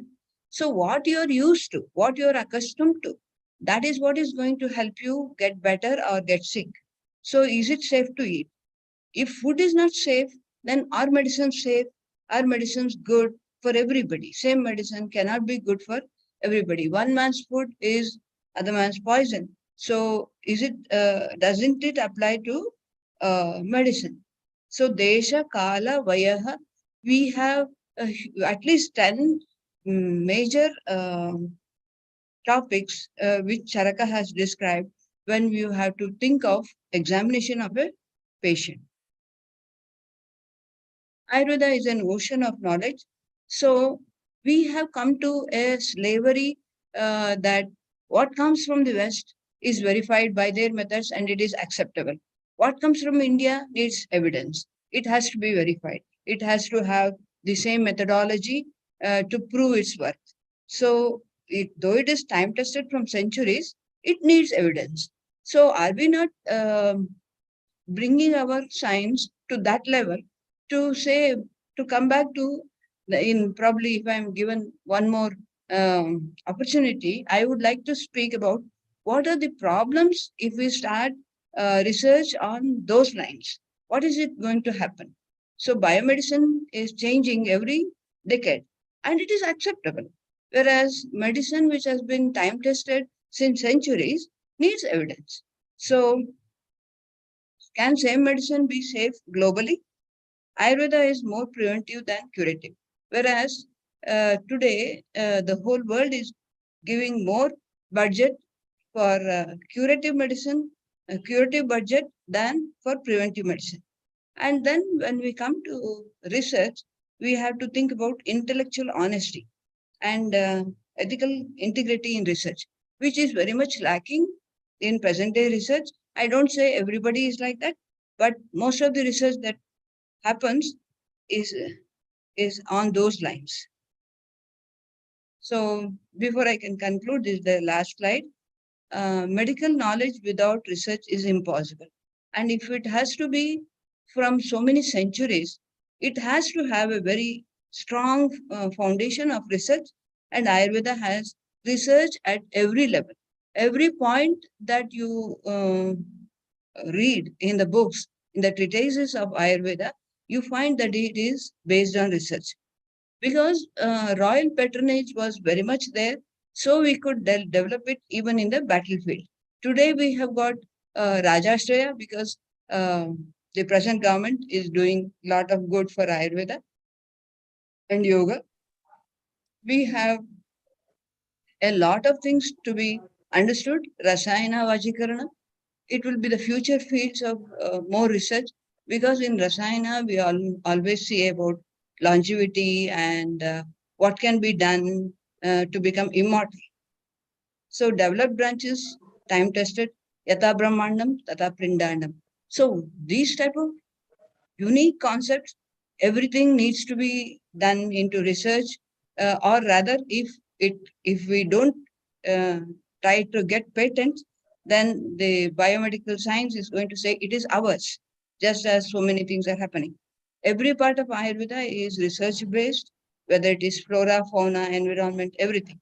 So let me end up saying a very big thank you to Dr. Neil, Mr. Neil, and Dr. Ish Sharma, and all the participants for giving such a valuable time of yours for listening to me, and also for giving your own comments, your own speeches. Thank you very much. Thank you very much, Professor Priyadarshini ji. Very informative, very well structured, an eye-opener for most of us. And yes, Ayurveda did from the chapter 1, Charak has already told, like Purusham, Purusham, Viksham, one size won't fit all. One paracetamol will not suit all, you know. That is where, because your food plates are failing, like since 1974, WHO is coming with various food plates. Every decade they are coming with a new food plate. Oh, the earlier one was not complete. Now we have got my plate, my pyramid, my food plate, you know. Whatever they are renaming, rebranding, increasing something, decreasing something, because what they are missing is they are trying like one size should fit all. They are not taking into consideration the interpersonal variability, what we call prakriti. So we surely will be looking forward to listening to you once again, Dr. Priyadarshini, at length, because you command one full session, not like 20 minutes. This is not a justice towards you. And before we invite Dr. Sajjan, very fortunate to have you, Dr. Sajjan. Thank you very much, Jayant. Mala has got something to ask, and then we continue with Dr. Sajjan. Yeah, Mala, please, if you can unmute. Thank you. I just joined in about 15, 20 minutes. Very interesting. I have two questions for you. Firstly, regarding menopause, premenopause, and the change in a woman's body. It does affect men as well during our midlife crisis. What could you recommend to balance the hormones or the estrogen levels, progesterone? It's just a turmoil in the body. The second question I've got is all the fruit and vegetables that we're growing at the moment with climate change and, you know, overpopulation, mass production. I was with some British farmers in the Midlands during November, and they grow organic food. So I questioned them. I said, how can you quantify and justify that your food's organic? And even they agreed and said, we don't even believe our food that we're growing is organic. It's because of the soil and all the toxins. So how do we know what we're eating, even if it's organic, as much as we need to include lots of vegetables in our diet and things? If we have got Dr. Baljot Kaur around, she would be there for your first question, like this midlife hormonal crisis for males as well. For the second question, there is one standard that if you leave a soil without adding any artificial chemical fertilizer for 3 years, then it is labeled as organic. if you do not add any chemical material for 3 years is one standard, but then we should be looking forward to some agriculture expert who could really be enlightening us upon this. Do we have Dr. Baljot Kaur, by the way, right now? Yeah, hello. Oh, Baljot, there is a question for you. Like, Yes. do men undergo, if you got the question, Baljot?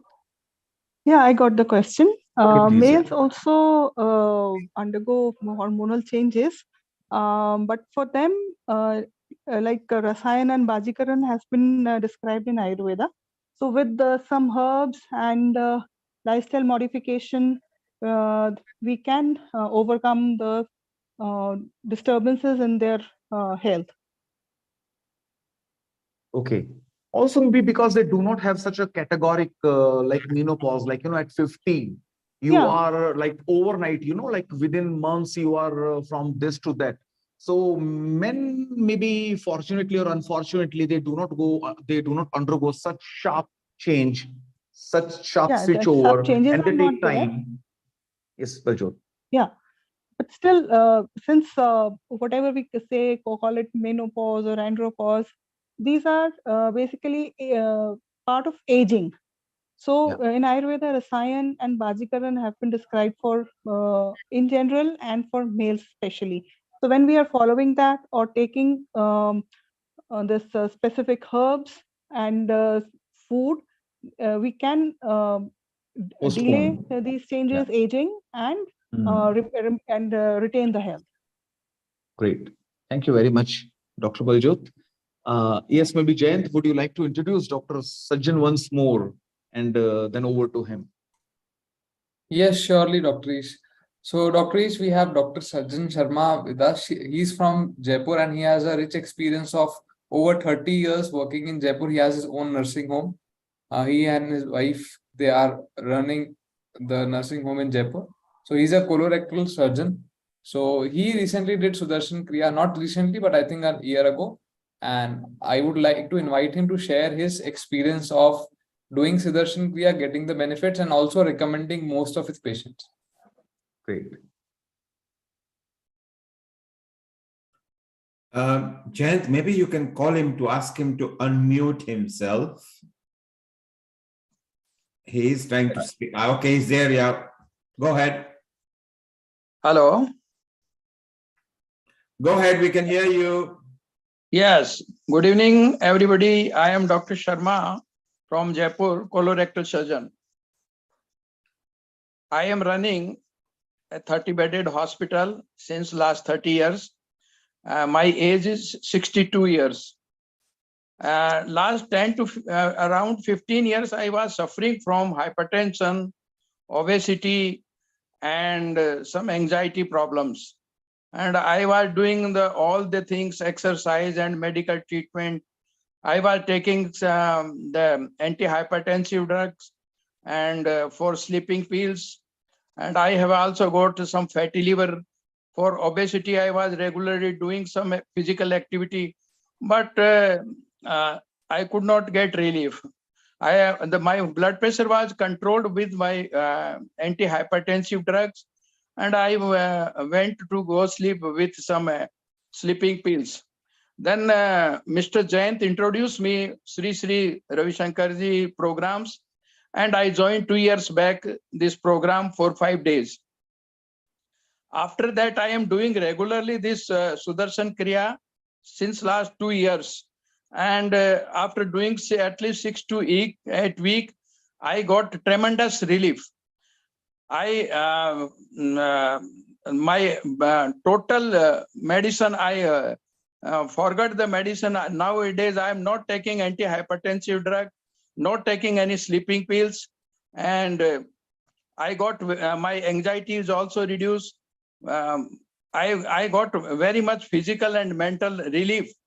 I reduced my weight at least 10 kg. So this is very much tremendous effect by doing this Sudarshan Kriya.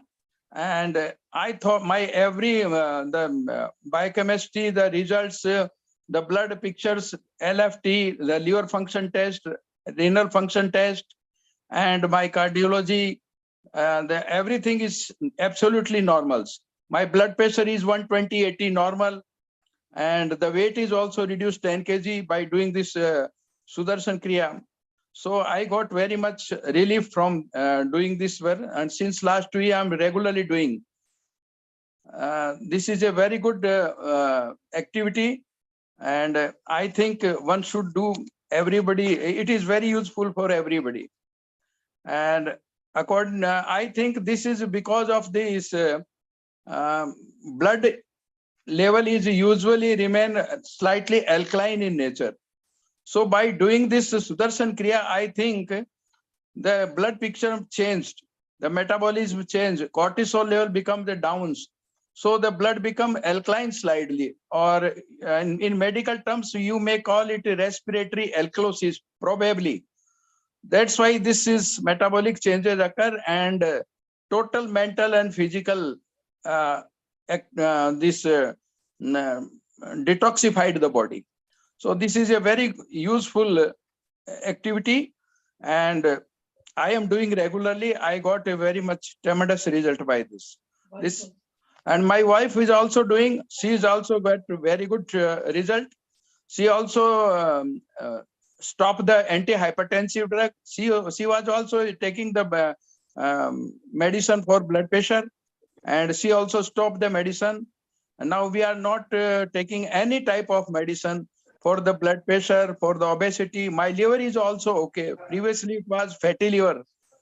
Now it is 100% okay by investigating my body.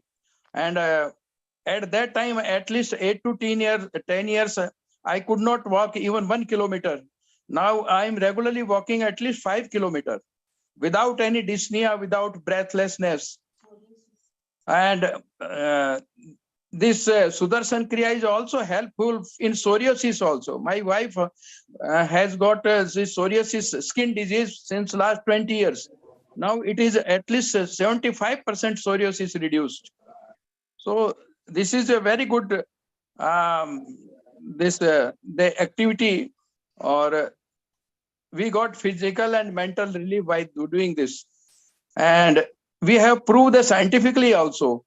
We go for the investigation. Before doing this procedure, my liver function was not good. My slightly the OTPT, SGOPT, SOPT, it was raised. My cholesterol level was very high, and weight was very high. Blood pressure was very high. And even I could not do the TMT test for the this cardiopulmonary test. Now I am doing everything. My heart blood pressure is okay, liver function is okay, cholesterol level become down. I have no diabetes. So in conclusion, I can say everything is cured by this activity, Sudarshan Kriya. And the mechanism is, I don't know, but probably because of this hyperoxygenation, or maybe this alkalosis. Maybe hyperventilation and alkalosis, you rightly put, Dr. Sajjan. Yeah. Very motivating, very motivating. And as Dr. Shantala is already prescribing the same to her patients, and we all can, not only to our patients, to our friends and families to begin with. And you rightly put, Dr. Sajjan, a very logical explanation, like metabolic acidosis and metabolic alkalosis can be life-threatening because our blood pH is a very, very sensitive issue, like something between 7.38 and 7.42. So with this controlled hyperventilation, which is not pathological, which is not detrimental, we could reduce some acidity, and we could come in that right bracket, like below 7.40 pH. And you very rightly explained it, and we all are very motivated with your experience. And when coming from a doctor, coming from a surgeon, then this is doubly like it is definitely. It is because of respiratory alkalosis. That's why our body becomes slightly alkaline. It is very slightly, not acidic. After at least 6 to 8 week experience, we got the results. Not it will come out after a few days. So we require at least 6 to 8 weeks, and after that you will get, it is necessary for the body. It detoxifies the body, I think. I will request you, Dr. Sajjan, through Jayant, to join us for another exclusive session, which would be upon Ayurveda surgery. We would only be talking about like Ayurveda surgery. Where do we come from? Were we logical? What were we doing? How were we giving anesthesia? How were we suturing intestinal obstruction? You know, what was the biodegradable material we were using? We have got a lot in store for you, Dr. Sajid, to share, and you would be delighted. So we'll have a session for you from Ayurveda surgeons only. Okay. And Neil, technically we had the last speaker if Dr. Pradeep is available to speak. Otherwise, we are open for discussion because there have been so many questions. Dr. Madan is waiting all along, and we could be having Dr. Barney as well. Okay, maybe, thank you for giving me the opportunity for speaking for my experiences and telling to you. Thank you. We are obliged. We are obliged, Dr. Sajjan. Thank you very much. Okay, thank you. Well, yes, okay. Okay, any questions? Maybe, please, Mala has got something to ask from all over the session. Any question for anyone? It's an open discussion. Yes, Mala, please.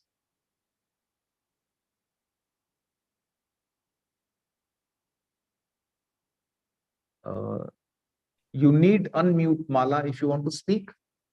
Ish, carry on. She needs to put the video on to bring on the screen. Meanwhile, carry right. Okay, Okay. she's here. Just one moment. One moment, please. Okay, Mala, unmute yourself and go ahead. Over. Okay, done. Yeah. The question: could you elaborate on what program you're using, Dr. Sergeant Sharma? What was it called? Yes, Kriya? Jayant, can you, in very brief, can you tell something about Sudarshan Kriya? Very basic steps, like in less than a minute. Yeah, so Dr. Ish and Mala, what we do is Sudarshan Kriya is a technique, breathing technique taught by the Art of Living organization. So there are many teachers across the globe, and I am fortunate and I also teach that. So we have online program and offline program. So you can enroll in any of the program through the website and you can learn. So if people are interested here, I can also look into and organize a online session. Otherwise, you can also join offline. So there are many Art of Living centers across the globe. I'd like to start this and pass it on to people in London as well. Everybody's searching. If you could, is it called? Yeah, maybe Jayant, maybe if you can put your phone number in the chat box. And because Yes. you are a trainer already, you are a certified trainer, Art of Living, expert. So you can be a right person to guide her in, yes, another time. Yes, okay. So I have yes, given please.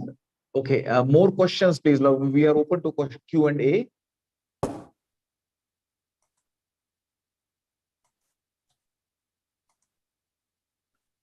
But maybe till the time we come up with a question, maybe I should especially thank you, Dr. Shantala Priyadarshini, for wonderful explanation and the way you put forward, like Karl Viperre was really fascinating, because I recall 2 years back, World Health Organization came up with a list of the global health risks. There are 10 factors are there. Upon those 10 parameters, climate change is number 1 and NCDs are number 2. So Karl Viperre supersedes NCDs. Will you believe this? So directly, climate change is like affecting the World Health Organization, and we might not be knowing that what does this climate mean to me? It makes no change to me, but this is more like more detrimental than NCDs. So very rightly put, Dr. Shantala. Thank you very much. We have Dr. Madan with us for his expert comments, please, sir, please. Good. Thank you, Ishji, Shantalaji, Pranamji. Now, today's what Shantalaji has touched on is very important, because India, for this year, up to November 30th of this year, is holding the presidency of the G20 nations.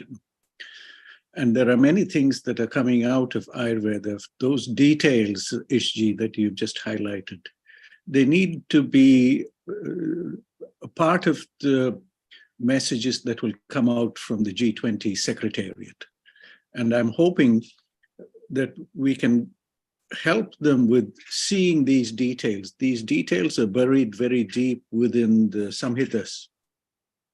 So when we talk about Janapata Udvamsa, This itself is a concept that is sitting somewhere very deep in the Samhitas from many thousands of years ago. The current version of Charaka Samhita that we study is the current redaction is already 2,500 years, and it's the redaction by Dridubal.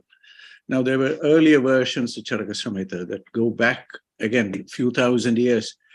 And the depth and the regions of the text where this knowledge resides might not be readily acceptable or accessible to the G20 Secretariat. And it's for people like yourself, we are very fortunate that two of the India's Ayush professors are here on the screen with us, Ishji in Mauritius and Shantalaji in Riga in Latvia. I think we need to bring this out.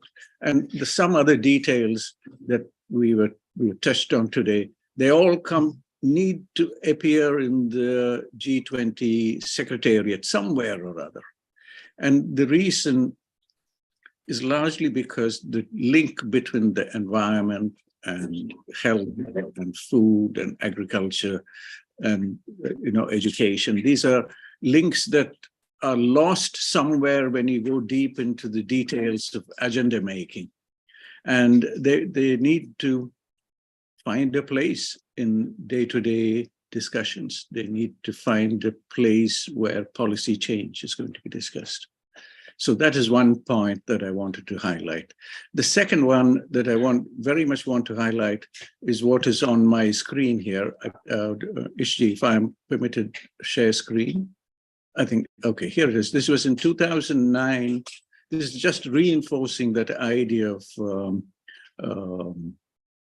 what Shantalaji touched on, which is an event that was held as way back as 2009 in Milan.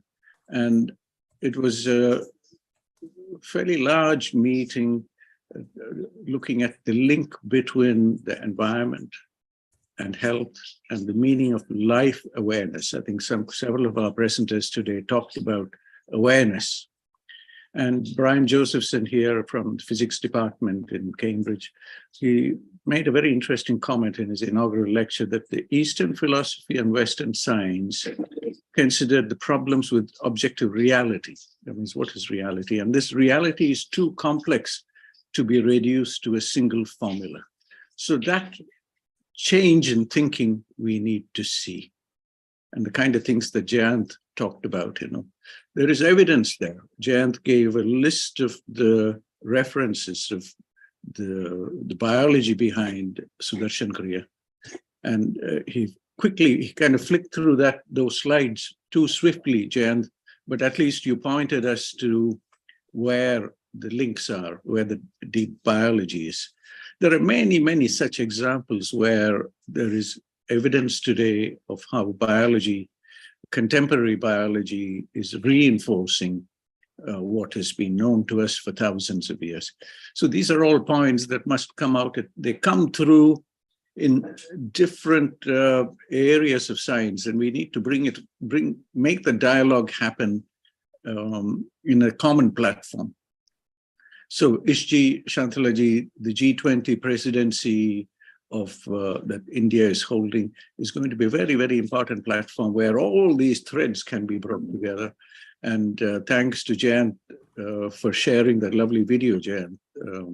If you could put the link on the chat box, then many of us will be able to revisit that video. It's a very, very powerful video. There are many stories, once again, that should come in the G20 dialogues. So for the moment, I want to leave it there, Ishji, and maybe there'll be comments from other people on the platform. Or if you have some questions, I'm quite happy to take. I just want to share one last slide, if I may. This is Jayant's first image that he showed about the analogy, the imagery of the slide of the kite and the long thread that the connection between breath and how high you can fly. And while looking through my slides today, I found a very interesting one image that I'm still analyzing, but I just want to share this with you. And this connects with the issue of what is special about this special time that we have, that we are celebrating, and that's also overlapping with our program today. And I've shown this slide before earlier. It connects with the concept of Ritucharya and about immune system and how there are Ritu Sandhi protocols. For those in the audience who don't know about Ritu Sandhi, please connect with one of our experts, Ayurveda experts here, who will explain to you all these terms, Ritucharya and Ritu Sandhi. And for those who want to know a little more about this, the fine biology, the molecular biology, please connect with myself. Now, the inflection point that I want to talk about is just here. Can you see in this graph? This is a graph showing expression of different genes in different months of the year that corresponds to, of course, the different seasons in Ayurveda known as Ritucharya. This is where we are today, about the 14th or 15th of January. You can see a collection of genes whose expression increases, is starting to increase here. And by the time we reach about midsummer, they have very high expression. And there are some genes whose expression come down. There's an inflection point here around the 15th of January. Now, I'm still looking at this data, but when I look at this data and try to link it with Makar Sankranti, I'm starting to see deep biology here. It is our body's intelligence is responding to something. And it doesn't matter who we are, whether we speak a language or not, whether we speak it in Sanskrit, whether we speak in the language of DNA, the body has an intelligence that is responding to this. And the beauty of what our Vedic scholars highlighted, what they could capture, your body was sensing something. And that intelligence, they captured thousands of years ago. How they did it, I don't know. How they could connect where the sun was in terms of the Makar Rashi, I don't know how they did it. But perhaps even at a time when there was no spoken language or even written language, the body was responding to these things. So Jayant was very nicely opening up that space of breath and Sudarshan Kriya. Today, from biology, from work done by immunologists, we know that when we do breath work, it connects very deep in our limbic system in the brain.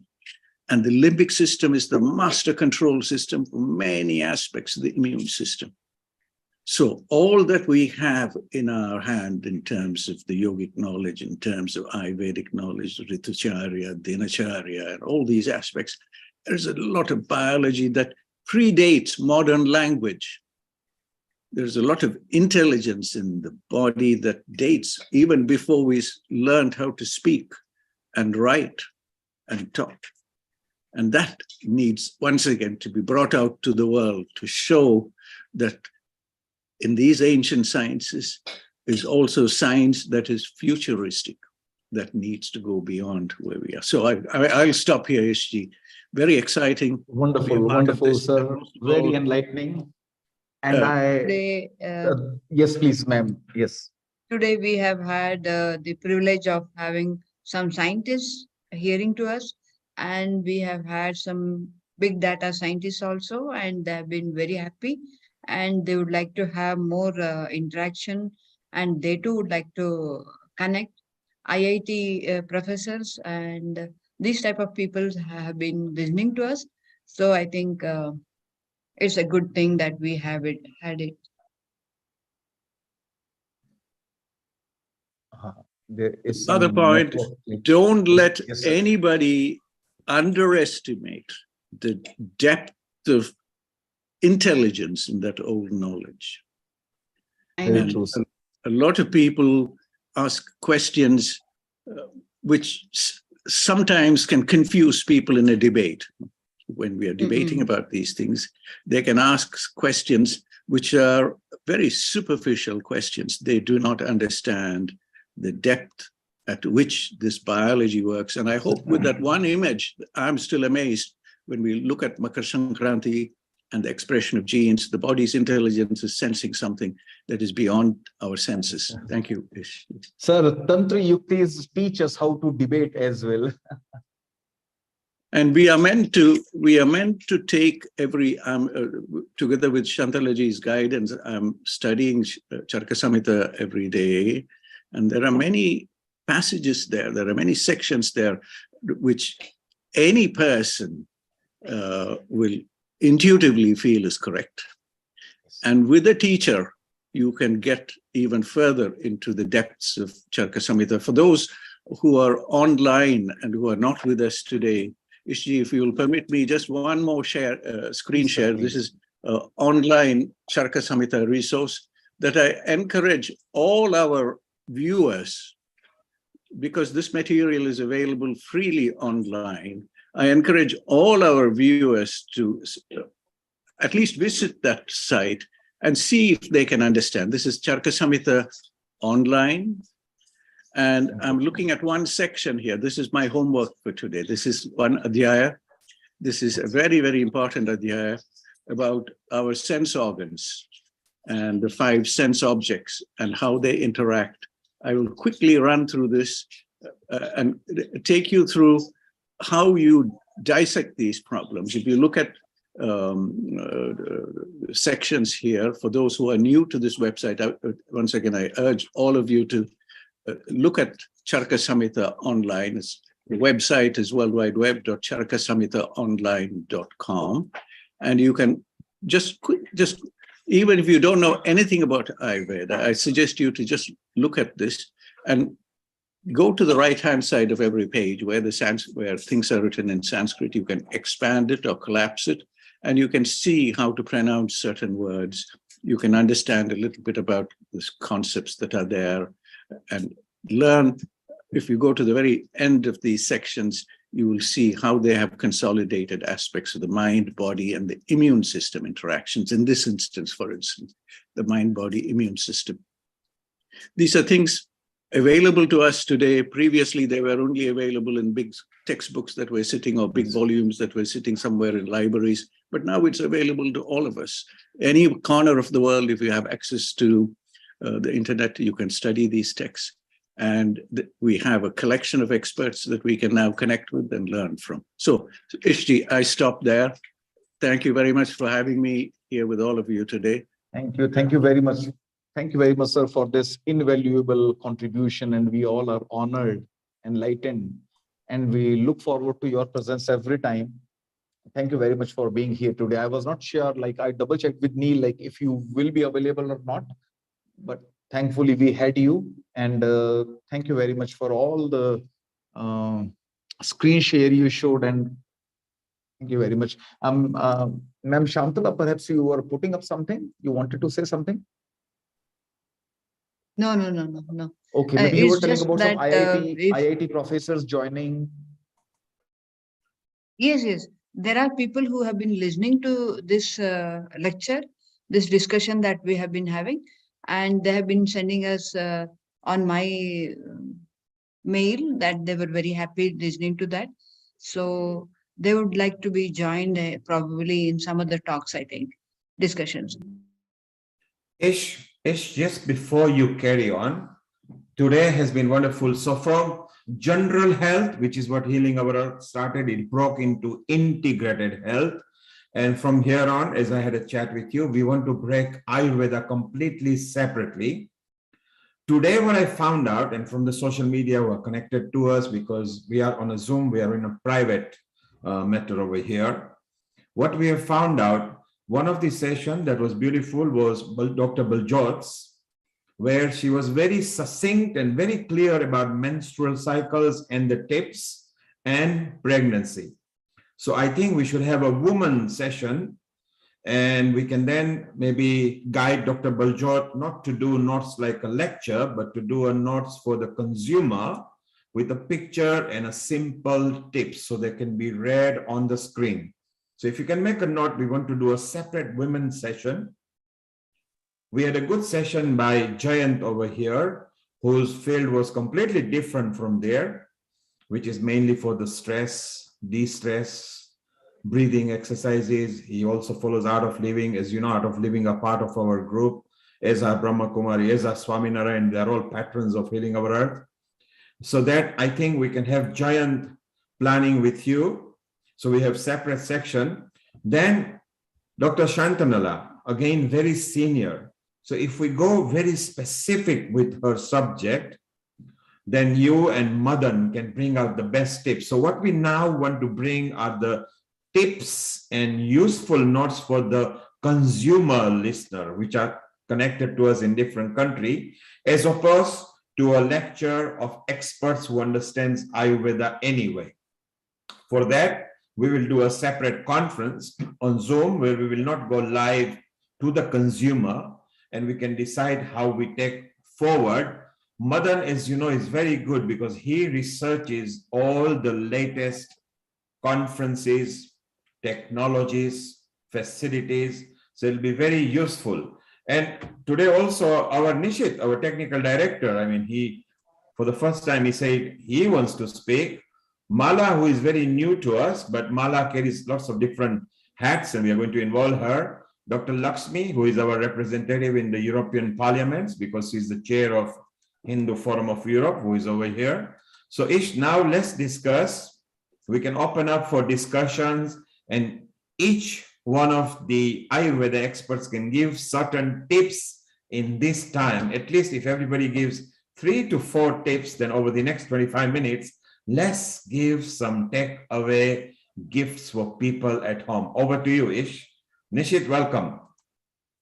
Yeah, maybe we can be starting with Miss Mala because she raised hand. Maybe we can have a question, then we go to Nishit. I'm eager to listen to him. Yes, Miss Mala, please. Thank you very much. With regards to the yoga techniques, the breathing techniques, and that program, I think it's called Sudra Kriya. Although it's all about breathing techniques, living in cities like we do, and pollution, how would that help us? Because there's so much of toxins in the air. How do we combat that? Because we're breathing, we're using techniques, but we're still inhaling, bad air, polluted air. Actually, do you know sun is the strongest antimicrobial? So maximum microbes, bacteria, viruses are eliminated from air by the sunlight. And the body is so magical. It is not easy to defeat this body. Just some bad air, some maybe traffic pollution will not be able to harm us. So this is beyond, we are not at all claiming to deliver more oxygen to you through Sudarshan Kriya, because end of the day, we have like 20.9% oxygen only in the air inhaled, and the body would capture only 4%. 16% oxygen comes out unconsumed. Body doesn't consume 100% of what we inhale. The air which comes out is not 100% CO2, carbon dioxide. It still has 16% oxygen. What I mean is, Sudarshan Kriya and all breathing techniques like Ujjayi or Kapalabhati, Anulom Viloma, how do they do is, for the time being, they shut down the stress mechanism. For those couple of minutes, maybe 2 minutes, 5 minutes, 30 minutes, we are producing less stress hormones because we are focusing upon breathing. So we are in a way relaxed, we are de-stressed, and we are producing more happy hormones. Now, will you believe we have got one happy hormone called acetylcholine? Now, acetylcholine is 100% opposite to adrenaline. 100%. It is just opposite. Acetylcholine is a parasympathetic hormone and adrenaline is a sympathetic hormone.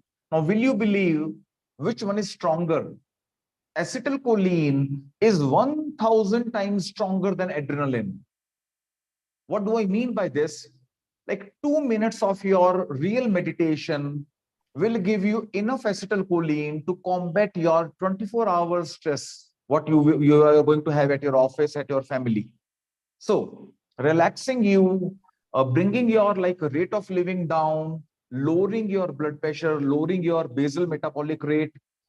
The lesser the BMR, the lesser the basal metabolic rate, the lesser is the production of free radicals. Like if you pedal your car more, If you accelerate your car more, you throw out more smoke, because you're revving it up. You're pressing more accelerator in your car. If you're running with a light accelerator, then you produce less pollution. In the same manner, during SKY or any breathing technique, we are slowing down the metabolism, going towards alkalinity. The free radical concentrations are falling, and it gives an all-round impact, which might be noticeable, if not then and there. In longer run, this is very much visible. And as Jayant told, this is visible within 4 days. You need not wait for months even. Ismala. Thank you. Jayant, you want to add something, or anyone? Baljot maybe, or anyone who wants to, before we have a question from Nishit? Yes, Dr. So you right. Yeah, you continue. Okay, Jayant, you continue. Yeah. Yes, Dr. So you have very rightly explained how Sudarshan Kriya is helping out. And if we see, yes, it's a concern that there is pollution everywhere. Every city has a different level of pollution. But, every day we are inhaling around 11,000 liters of air. And out of that, around oxygen content is around 700 to 800 liters. And in Sudarshan Kriya, basically what we are doing is we are increasing our lung capacity. So we are very used to shallow breathing. We are using around 30 to 35% of our lung capacity. And in text also, it is mentioned that yogic breath, which is full breathing, full abdominal breathing. After doing Sudarshan Kriya, it has been found that our lung capacity has increased from 30 to 35% to up to 80-90%. So we are just making full use of our lungs, and then automatically all the benefits fall. So I think, I want to just add to Mala's comment here, but again, I just want, Mala, your question is very important. If you look at this image here, when it comes up on the screen, and bear with me, apologies. I'll just put this up here just to highlight one point, Mala. If you look at, see that image here, this is data that comes from a very recent study at the University of Perugia in Italy. And if we look at, we casually say breathing and the immune system, and we leave it at that. But when we look at it in close detail, you will see why this works and what is the biology behind this. And I think most times there is a gap there between the ancient descriptions, which work, and how it might have to be rephrased to get more people excited about this. So look at this cross-section across the head, and this part of your nasal cavity has a lot of bacteria there.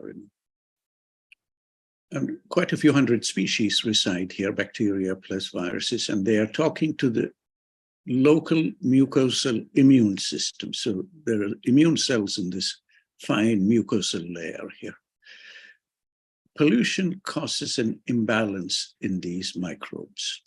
And that's data that comes from a very detailed study of the complexity of microbes in that space. Okay, so I've shown here on that very quick schematic for those who are interested. They can look at this paper that is available at the National Library of Medicine, and using this identifier on the bottom of the screen.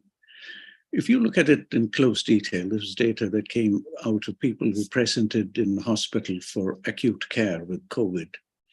You found there was a big dysbiosis, there was a big imbalance in the bacteria that is found in that space. And when we look at the fine DNA analysis and all the genome analysis, et cetera, very sophisticated, detailed analysis, what we find is the entire pathway leading to that imbalance in the body. So if I go back to the previous slide, if you look in here, you see this little cavity here This is where the pituitary gland lives, and in very close proximity to the olfactory nerves, etc. So number one, when you go into polluted areas, then those small particles, the carbon particles that come in and the particulate matter that comes in will imbalance the bacteria. And a simple procedure which Ayurveda offers, a procedure called Nasya with different medicated oils, and a simple procedure from yoga called Nethi, gel Nethi, can keep this space clean. This is no different from brushing your teeth every day morning, and Ayurveda recommends this. There is a procedure of Pratimars, Nasya with a few drops of oil that goes into that space, and you're meant to do it every day. We don't even know about this, but as in the earlier example, when I said this is knowledge that's been with us for thousands of years, we don't even know that it exists there. Sudarshan Kriya and the breath work there, the pranayama techniques, they're all known to our systems for thousands of years. When we look at why those medicated oils might work and how they might manage the balance of microbes, you can see on this pathway. This might sound like very sophisticated chemistry, but it's so logical that there is one amino acid, tryptophan, that gives rise to important chemicals like serotonin, melatonin, that controls our sleep. And if there is an imbalance in the bacteria there, the entire pathway gets shifted down in another direction, producing a range of compounds that are pro-inflammatory. So from contemporary biology perspective, we can see why these procedures work and why they should be followed and why we need teachers like Jayant to come and teach us, Tell us how to do Sudarshan Kriya, or tell us where we are not doing things correctly. Are we breathing correctly? And Dr. Sharma from Jaipur says he had got rid of all his hypertensive, antihypertensives by just following Sudarshan Kriya. This is so amazing. And Ishji is already teaching school children in Mauritius about many of these things. Why can't we do this here in Europe? Why can't we take the protocol that Ishji has and discuss among ourselves and find something that is palatable for us, but doesn't dilute or distort that truth that is in there? Thank you. Wonderful, sir. So I recall something like from NALT, I recall a more conventional term, MALT, that is mucosa. So it's very much. Yeah, it's very much like mucosa associated lymphoid tissue. Exactly. Now, the first points of contact, like how do we survive? We eat or drink or we inhale. The first point of contact for all the microbes through the breathing is dealt by NALT, as Professor Madanji showed. And whatever we eat or drink is taken care of by MALT, mucosa associated lymphoid tissues in the small intestine. Now, very interestingly, will you believe MALT, mucosa associated lymphoid tissues in the small intestine have got more immunity cells than all the body put together.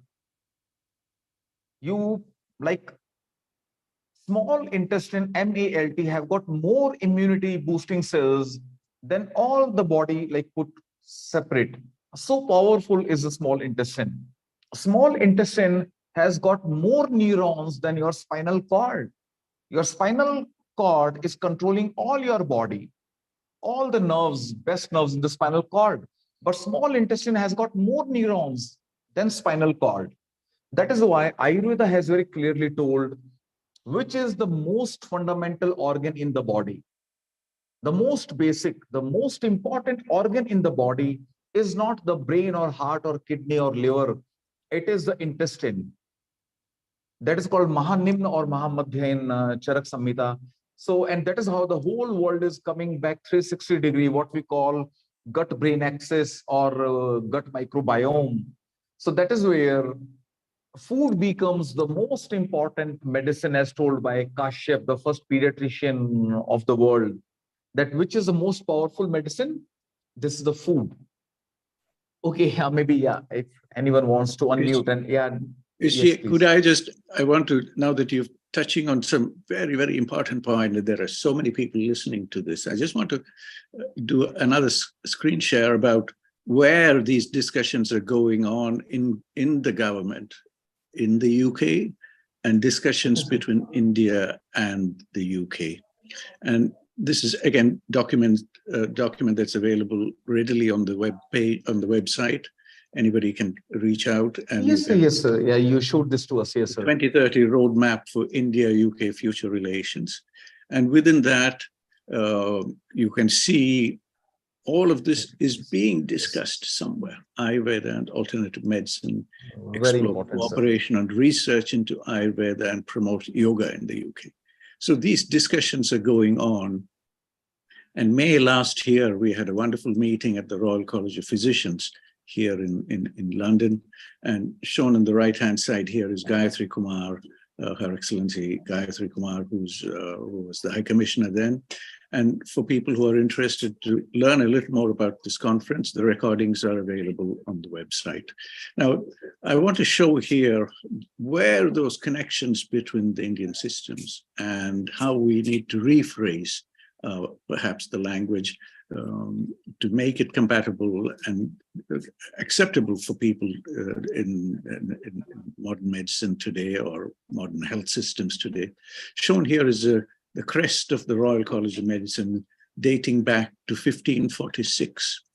And for a lot of Ayurveda people, this symbolism shown here is very special. This is examination of the pulse. And interestingly, on the bottom of this is a plant that appears here, that's pomegranate. And these are all very important messages that are there with the system for hundreds of years. And somehow gatherings like this, we'll get a chance to discuss about these things, and hopefully we'll come back to talk about these things. And perhaps somebody like Mala will connect us with people here in London, Mala. Doctors, fellows of the Royal College of Physicians, for instance, so that we can extend this dialogue. We are fortunate to have had Dr. Bernard Colasso here with us, a fellow of the Royal College of Physicians, rheumatologist. And there are many, hopefully, Ishji, we'll get many, many more people like this to come into our dialogue. Ask those questions, first of all. Yes, very important.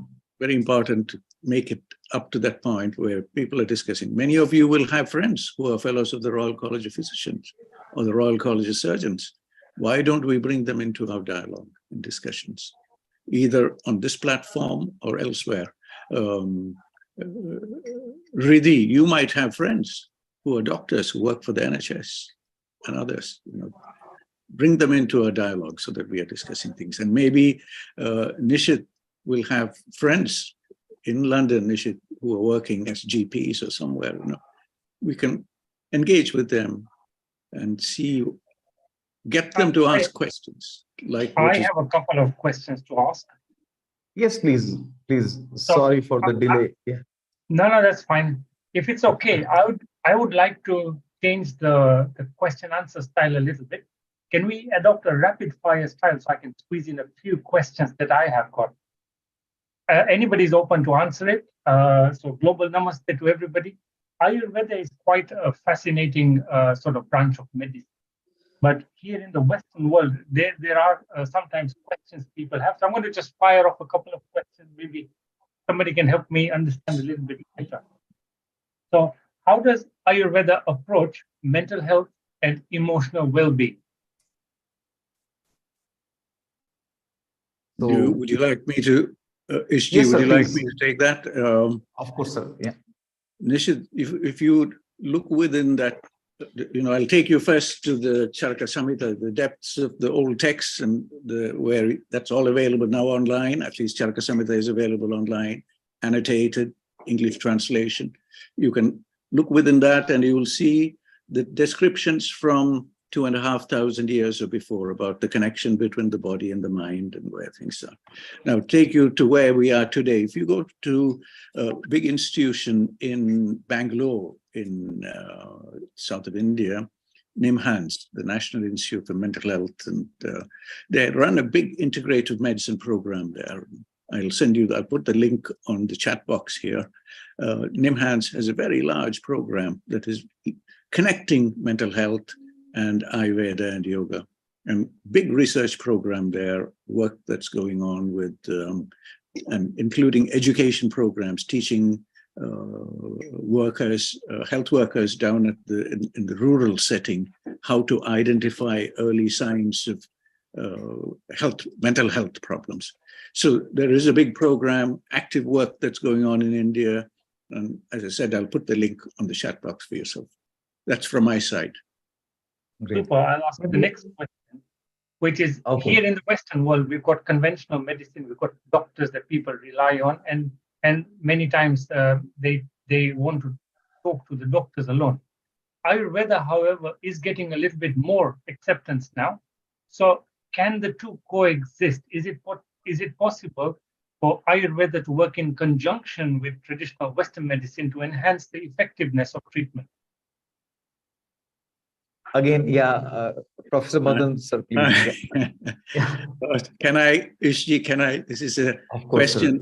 This is a question, you will recollect, as you'll see, Dr. Bernard Colasso was here with us. He used to be at the Central Middlesex Hospital as the consultant rheumatologist and he asks me this question, and he's been asking this question for many years. But I was so excited that he joined us today, because he's now at a point where he agrees that we can work together. His questions today, if you remember, are all to do with diet. How do you manage the diet? How do you control?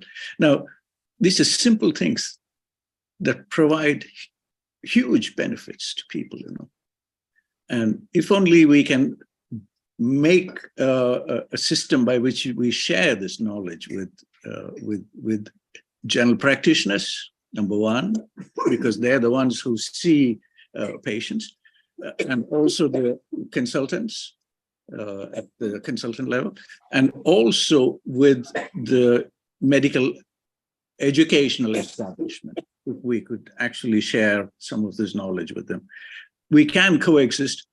We all have to eat something. There are specifics about what you eat and when you eat. These are details that are understood in Ayurveda. What time of the day do you eat? When not to eat, with a lot of people who have health complications, type 2 diabetes, arthritis, you will find there are difficulties in those simple areas. The time at which they eat, I don't see any reason why modern medicine cannot live along with Ayurveda when it comes to recommending at what time do you eat. These are questions a GP never asks you. Whether you eat in 6 bags of crisps when you shouldn't be eating those kind of things. What time do you have breakfast? What do you have at breakfast? These are questions GPs don't ask. And these are the kind of things that are central to that Ayurvedic thinking. And if using these simple principles, you can get a dialogue going. And then with experts like Professor Ish or Shantalaji, you can escalate that discussion to the next level, saying these are little formulations we have, We have something called Amlaki, and we have a formulation called Nisha Amlaki, which is a combination of amla and turmeric. And this might work for some people. So you can start at that level and build up gradually so that people who get good results can then become ambassadors for taking a message forward. Super. So I don't see any difficulty in the two working together. Super. Do we have a couple of minutes for another 1-2 questions? Dr. Ish, are we still on track? Maybe I was waiting for more questions if there is. Yep. So I can ask a couple of more questions. Yes. They say prevention is better than cure. So what is the Ayurvedic approach to the concept of preventative medicine? See, maybe if Professor Madan permits me, I can go ahead. Ish, you're the best. You're the best person. Prevention is better than cure. Whenever we go through any Ayurveda text, Charak Samhita or Sushya Samhita, for a very good length, they won't be talking about diseases. They would be talking about how to eat, how to sit, how to get up, how to sleep, what your shirt should be like, what headgear you should be wearing, what should be the stick like in your hand, So they are all talking about preventive medicine only, and social medicine, sociology. How should you be talking to ladies? How should you be talking to your son? How should the teacher-student relation be? What should a textbook be like? So what I mean is, Ayurveda is all about prevention to begin with. If you cannot take care of that and you are unfortunately taken ill, then comes the medicine section. So surely it is more important. Now we have rephrased this particular saying, seeing the onslaught of NCDs. Ayurveda 10,000 years back told, NCDs do not come to go back. Prameho Anushanginam. That is, you have to work very hard to earn them. You have to be very wrong upon your diet, lifestyle, stress, pollution, trauma, aging. You have to be very, very wrong on all counts. Then you earn a non-communicable disease. And when it comes, it is so faithful, it won't go back. That is where prevention is better than cure is old saying. Prevention is the only cure is the new saying. Nishit. Awesome. That is brilliant. I mean, I really enjoyed that because everybody should be proactively managing their health. So Yeah, that's will you believe medical textbooks tell us, I'm not promoting you to have that much of alcohol. Consuming 250 milliliters of alcohol every day for 25 years will be required to damage your liver. 25 years, you have to keep drinking every day 250 ml. Your liver is so strong. So unknowingly, you are working so hard, that you finally defeated your liver. So that is where, and once NCD set in, Ayurveda, like 10,000 years back, told there is no regression, there is no remission. They are very loyal, they do not go back. So we cannot wait to be reactive when it comes to medicine. Why should I listen to cancer and diabetes when I'm not having them? I'll go to the best doctor when I have them. This principle, this trick will not work. You have to be proactive today. Yes, Nishit. Understood. So now it comes to the section that, when you're a teenager, you're in the prime of your health and you feel you're indefeatable. You will not fall ill, etc. And it's a wonderful time of your life. But as you age, things become different. And so how does Ayurveda approach the concept of aging and age-related health concerns? See, like 50 years back, there came a principle to win an Olympic gold. China came up with the idea, catch them young.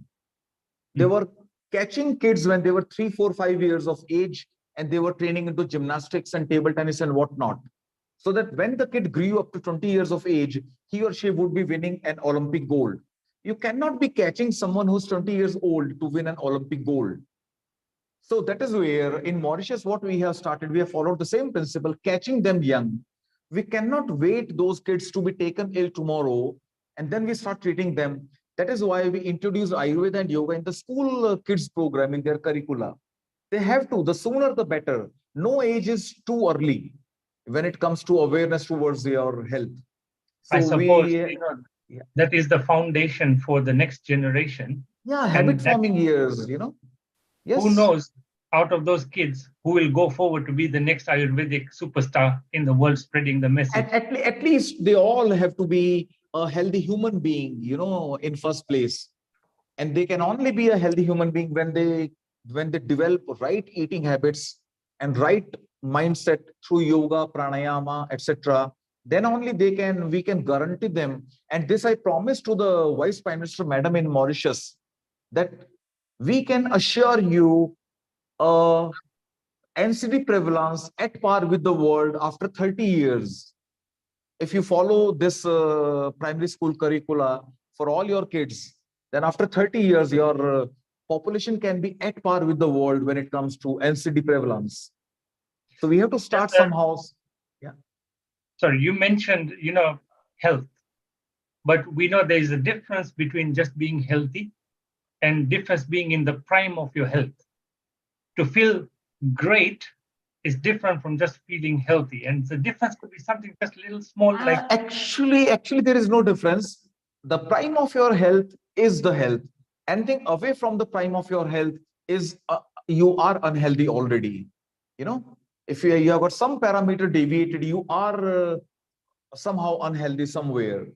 So I was So going you to say have that to you may be leading a healthy lifestyle with exercise and diet and all of that, but like one of the other people on the call mentioned, like you're maybe drinking water that's not pure, you may be breathing in air that is polluted, you can't escape certain things. So my question on how does Ayurveda approach the concept of detoxification and rejuvenation? Yeah, we had two Panchkarma experts today. The Ayurveda viewpoint is, as you like get a new car and you have every part is brand new, your engine, tire, seats, and everything is brand new. In the same manner, we start with a very wonderful machine when we are born, and over the time, over the running, car or this tool, this body, this machine, everything gets some like a wear and tear. But because we love our car more, we take our car for a service every 10,000 kilometers, but we don't love this machine very much, so we don't detox it. With aging, with pollution, wrong mindset, wrong eating habits, trauma, your genetic makeup, aging, we keep on accumulating various onslaughts. Things, toxins keep on accumulating, which we have to get rid periodically through something as wonderful as Panchakarma. Periodic detoxification has been told in Ayurveda. Like, will you believe 1 hour in the month of March, 7 days in the month of June, and 12 hours in the month of September to detox your kapha, vata, and pitta. Just like 20 hours, maybe 15 days a year is your complete detox package. Wow, that's very interesting. So I'm sure loads of people are interested in finding out how to do that. And I'm sure you have a resource for them where they can go and read up on how to detoxify. Will you believe we train the individuals. We don't require doctors, because, for example, you are suffering from arthritis. Today, Nishit, you won't come to me. If I tell you buy an air ticket, stay with me for a month, leave your job, you won't come because you are not that motivated through your health. But tomorrow, when you go forward, when you have a health condition, then you will be coming, oh, I have to go for my treatment. To such patients, we train them upon do-it-yourself Panchkarma. How do you give massage to yourself? How do you take a Virechana yourself? Whatever can be done with minimalistic, we have to keep the inventory minimum. Everyone may not be depending upon us. Don't pay them, pay us. That is not the model. That doesn't work. So, super. So my very last question, I'm conscious of time and I don't want to just be the only one asking questions. I'll open the floor to everybody else. The last question was touching upon what you just said now. Can you discuss the use of Ayurvedic massage and other body therapies in the treatment of like various health conditions? Yes, Ayurveda has got, because Ayurveda is, we call it Tridosha Ayurveda, because it is based upon Vata, Pitta, Kapha. As Dr. Mridu was telling and Dr. Amit was telling, we have to assess like you are a Vata or Pitta or Kapha, you require an oily massage or a dry massage with some deep tissue massage because you are Kapha, or a very light-handed massage because you are Vata. That is how we evaluate and we take it forward. Professor Madan, please, you wanted to add some value to the question. Thank you. Nishit asked two questions and two screen shares, Nishit. One is to do with yoga, and the second to do, so this is the first one this is a program that's running in Austria, and it's to do with diet and health and physical activity and health. So yoga could very easily come into this program. This is one of the largest surveys that's done in the world. 772,000 school children, about 90,000 school teachers in 2,680 schools in Austria. This is an ongoing study, and that's the website. It's worldwideweb.science2.school, and you can get it on the website. So this is the kind of early training that needs to go in to teach young children about health and diet and the interaction. So that's one. The second one I want to share is this one, a program that was funded by the European Union. It's called Hippocampus. Hippocampus is promoting mental health and well-being among young people through yoga. So this is the second part of my answer to your question. You can find this here on the website. Again, it's hippocampusproject.eu. You can see here, promoting health and well-being among young people through yoga. So this is these are the kind of activities that are going on in Europe, benefiting young children and looking at aspects of health and hopefully teaching them how to stay in good physical and mental health and prevent complications later in life. So I just wanted to... Thank you, Professor Madan. That was fantastic. Ish, it's gone past 6 o'clock GMT, UK time. Doesn't matter. We'll extend for 15 minutes because we've got people who can maybe conclude for us. Ish, thank you very much from Mauritius, staying here right from the beginning and right through till the end. Stay around. I want to have the last comments from you as you will be closing. So please hang about. Maybe I have got an important discussion to make. Important. Maybe can I bring in Lata for a minute? Yes, we will be going round ish with everybody. Well, they will get the 2 minutes, but Okay. you've done a wonderful job, and isn't it amazing how we have connected? Our technical director, Nishit, you saw that he came with a vengeance with questions. From now, because we are Can I just ask Neelbhai, if towards the end when we finished everything, if I can just make a summary of what I understood today? Yes, sure, Nishit. You will get your chance when I come to you. So Nishit has been there to Healing Our Earth right from the ground zero. Every episode he has been there with me. He was the first person I said, hey, look, we need to bring the world together. People are stuck at home. We need to train hosts. We need to train experts how to come through Zoom. We need to bring energy, aura, happiness, unity, peace, harmony. And he said, I am with you all the time. He knows me otherwise from the event and conference industry. So Nishit, well done. And yes, you are a good start because we want to change the format slightly.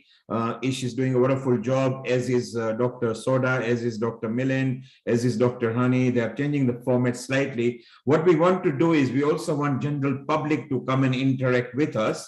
So they actually take the tips home and spread it within their community. Now, I'm going to go around everybody. You've got 2 minutes.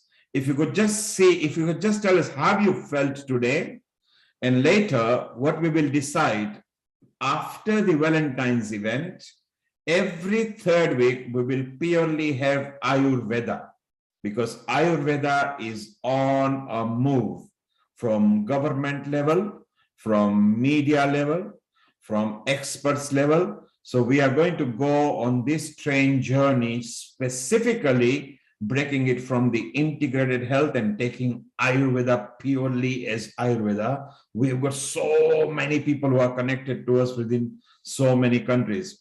So we're going to go around and Dr. Lakshmi, your 2 minutes. And what did you think of today? If you can unmute yourself. Oh. Yes, I was very much interested in the discussions that were going on.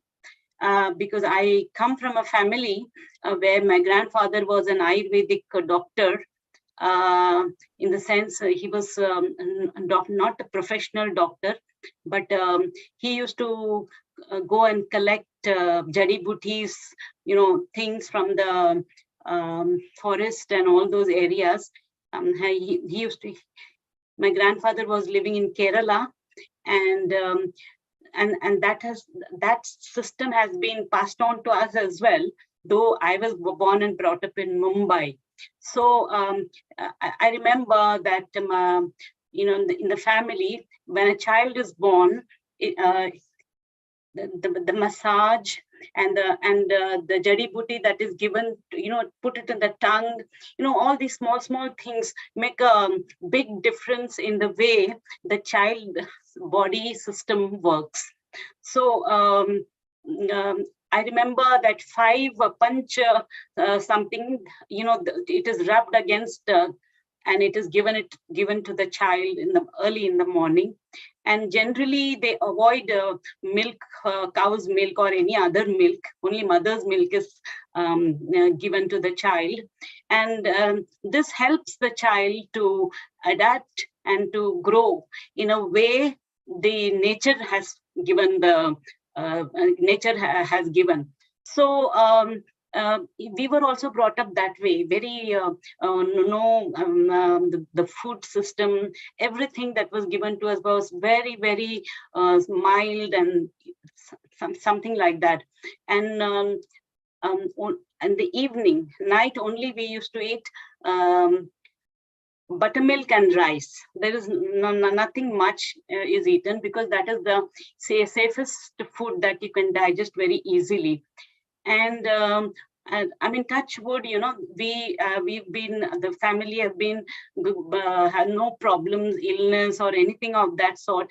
And, small oils are given to us. If you have little pain, just rub that oil, you'll be fine. So a lot of times when the knee pains or when the leg pains, coconut oil is one of the best oil, even that oil will do. So you can just rub it again in your knees or something, and you feel much better. So the food that you eat from the childhood, and the other habits that you develop in the childhood, that takes you to what you are when you become old. So this is what I just want. And of course, yoga is a part of whatever we do. I'm a student of Iyengar yoga. So I also do Shirsasana and all those different kinds of asana. That also keeps me happy, like if I don't do the Shirsasana a day, I feel, oh, I've missed something, I must do it. It's that sort of a thing. So if you do a Shirsasana and come down, the feeling that you get, it is unbelievable. So these are some of the things I just want to share with all of you. And I liked Dr. Sharma ji, whatever you said was also very much, I agree with all this what you said. And also Dr. Thangavelu ji, your presentations and your pictures that you showed were excellent. Thank you. Thank you, Lakshmi ji. For those who don't know Lakshmi ji, she is a permanent part of Healing Our Earth. She's a patron, and she also represents us in Hindu Forum of Europe. She's the president, so we get Europe at our doorstep. I'm now going to bring Seema Bhatia, our kitchen and Ayurveda episode producer as well. Seema, if you could just open up and you join us at the tail end. What do you think? Unmute yourself, Seema, over. Yes, very warm global namaste. Very, very interesting session. I myself have started exploring Ayurveda for the past 2-3 years. So much so that I actually took up a course on Ayurvedic nutrition with Dr. Shikha Sharma in Delhi. And I do agree with our experts who have been on this panel who spoke of the importance of Ayurveda and bringing people to be more aware about this ancient science of life. Ayurveda is actually the science of life, the way we should be living, right? It's the sister science to yoga. So when we speak about yoga, meditation, and implementing Ayurveda, it's a whole package. And I truly do believe that Ayurveda is the new black or the new tomorrow. I myself have had 2 Panchakarma sessions in my life and explored 2 Shanka Prakshalya. We got a cutoff from Seema. No worry. We're going to move to our another anchor here, Dr. Lalit Soda. Lalit, who is not only just a senior anchor at Healing Our Earth, he's also a facilitator. He's a chiropractor. He is also the official reporter for Healing Our Earth. Lalit, how are you and what did you feel of today's session? I am very excited about today's session. Unfortunately, couldn't join very much. I was on and off on my phone, but now I've joined from my laptop. Very, very good. I truly being a chiropractor, believe in Ayurvedic care. And I think this is something that we recommend to all our patients, that we can heal the spine, but the insides need to be healed properly. And there is no better alternative than Ayurvedic medications, Ayurvedic supplements, and Ayurvedic massages that the Ayurveda specialists conduct.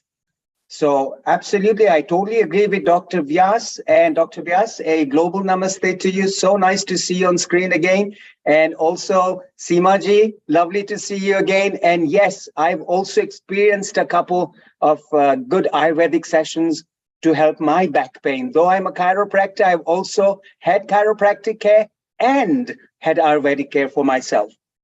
Highly recommended. Amazing session, good selection of speakers too. So the presentation for today was outstanding. Thank you. Thank you, Lalit. And let's inform all the people that next week for the Republic Day of India, you are kickstarting the hosting because you've been to India just in the last 3 months twice. So everybody is welcome to come and give greetings and well wishes to our motherland, Republic Day of India. For which, again, truly excited. Though I'm 3 generations away from India, I first saw India when I was 24, but I'm passionately in love with India over the last few years and truly excited to see the development that has taken place. So yes, we're welcoming all the guests from here and all who are listening to us on all other social media platforms. Join me on next Sunday. I am going to be rocking the Healing of Earth. So help me rock it together. Thank you, Lalit Soda, our senior anchor and a reporter at Healing Our Earth. We move on to Kenya, where our coordinator for East Africa, Meena Khagram, is there. And it's so wonderful to have her. And she's only 30 plus VAT and does wonderful work for us. Meena Ben, Global Namaste in Kenya, habari yako? Mazuri sana, global namaskar to every one of you. So nice to see everybody in the family. Wonderful. And looking forward for something new. You might have heard that we are taking Ayurveda as a separate and out from our integrated health, because we have got so many experts in Ayurveda, and Ayurveda is now also being taught into 5 governments, which is Italy, United Kingdom, America. India is obviously propagating it very much, and at least 7 other countries in the Central European zone, which they are talking. So I think we want to bring in that facet very much, and we've got experts in every field over here. So you are going to make sure in East Africa, everybody knows about Ayurveda. Meena Ben, thank you. Yes, they do. Actually, they do. Thank you. And let's move on to our another anchor, our lovely, and he has been there from ground zero as well, Dr. Milan Shah here in London. Milan, global namaste to you. Namaste to everyone. It's been great to be back. I know I've been chairing a few of these Ayurveda sessions when it first came, and it's lovely to see all these faces again today. And Happy New Year 2023. The Healing Our Earth is still carrying on. And as I said before, we'll be there right from the beginning. Neil, I was actually looking back at all the sessions that we've done together. I was looking back, as doctors, we have to do something called an appraisal every year. And they ask, what else have you been doing apart from looking after all these patients? Are you doing anything else? I look back at all the Healing Our Earths that we've done together. And I shared that with some of the other doctors that appraise. So even we have other doctors that have to appraise us and see what our patient care has been like or what other things we're doing. And they were really fascinated. They said, this is excellent that you find time to do this, and that actually there's a connection with other like-minded professionals. It's been great carrying on that, but it's really good, particularly to see Dr. Ish Sharma again. Ish, every time I've listened to you and your scientific way of thinking, and also Dr. Madan as well. It's really great to see you along with Seema and everyone else. I think particularly now, I mean, as you can see, look, even some more gray hairs, and I'm quickly running around with the kids, but you can see that modern medicine, if you want to call it allopathic medicine, you want to call it whatever, but each country at the moment is in a form of crisis. Not necessarily because the medicine itself is flawed. There are benefits from every form of medicine, which is what I enjoyed with the integrated care. But the moment the costs are spiraling, whether it be test after test after test, the ultra specialization, myself being a family practitioner, still have that real generalist overview and look after my particular groups of patients that I know so well. But we're thirsting for a system of medicine that's already there, that looks at in a holistic way, particularly on health promotion, on ways of living, and not looking at every patient the same. At the moment, most systems are like, you've got this disease, let's treat every single person the same. And the beauty of Ayurveda is, out of many systems, but particularly Ayurveda, looking at different doshas, looking at different prakritis, etc. So the same condition will be treated in a different way according to the patient. As you may have heard, the National Health Service is in real trouble at the moment in many ways. You're seeing it being broken down in different ways, and and this is a small practice here, but all the doctors here are working really hard to keep things going. And we love our patients, we love serving, but we're seeing things going down. We're trying our best. But particularly, and one thing that we do thrive on, particularly that works well in any system of medicine, is continuity of care. That physician, that health practitioner that knows the patient over time can really benefit. And that's what I really pride myself on, in knowing those patients. I think the next challenge will be in Ayurveda being accepted. There is a huge pressure still to keep modern, if you call it modern pharma-based medicine on the up. And this is not, and here people often blame the doctors, and I'm on the inside. I know it's not the doctors, actually, especially myself working in general practice. We are open to so many different ways of thinking. But when you've been pushed and pushed and pushed that actually this drug, this mechanistic way is the only way of thinking, and you think of doctors who have been thinking this way for 20 years, it's very hard for them to change their way of thinking. And it's a generation of scientifically advised people. That's why I think Dr. Ish, Dr. Madan, but so I particularly highlighted you, the way you present things are very palatable for this generation of doctors who can then take it on board, and with respect to the work that others are doing. I think when we first started over, the other doctors would come and say, oh, this modern medicine is really bad, you know, these antibiotics have side effects or whatever. And it immediately puts the backup of doctors who've been working really hard in their fields for 15, 20 years to say, well, actually, you guys have been doing great, but look at all these conditions that are challenging. Here's another way of looking at it. And I think the challenge now is to make it acceptable with the professionals. I think already, as I think Seema was saying, you know, Ayurveda is the new trend or whatever. And it's not just a fad. I think otherwise it's going to be a fad that stays for a couple of years and goes, and that will be a shame. But how we make it acceptable. But coming right back circle, yes, we're beginning together for Healing Our Earth. And just to plug for Healing Our Earth, because I can see Lalit there is, you know, again, we're doing Republic Day. We've done dances, art, so many different people have had a platform to speak. I can see Riddhi there. Riddhi, I know you and I have done a few lovely sessions where people, whatever cultural background, we've had sessions for children. They've come and chanted their prayers, or we've had Navratri sessions. So it's been a real forum.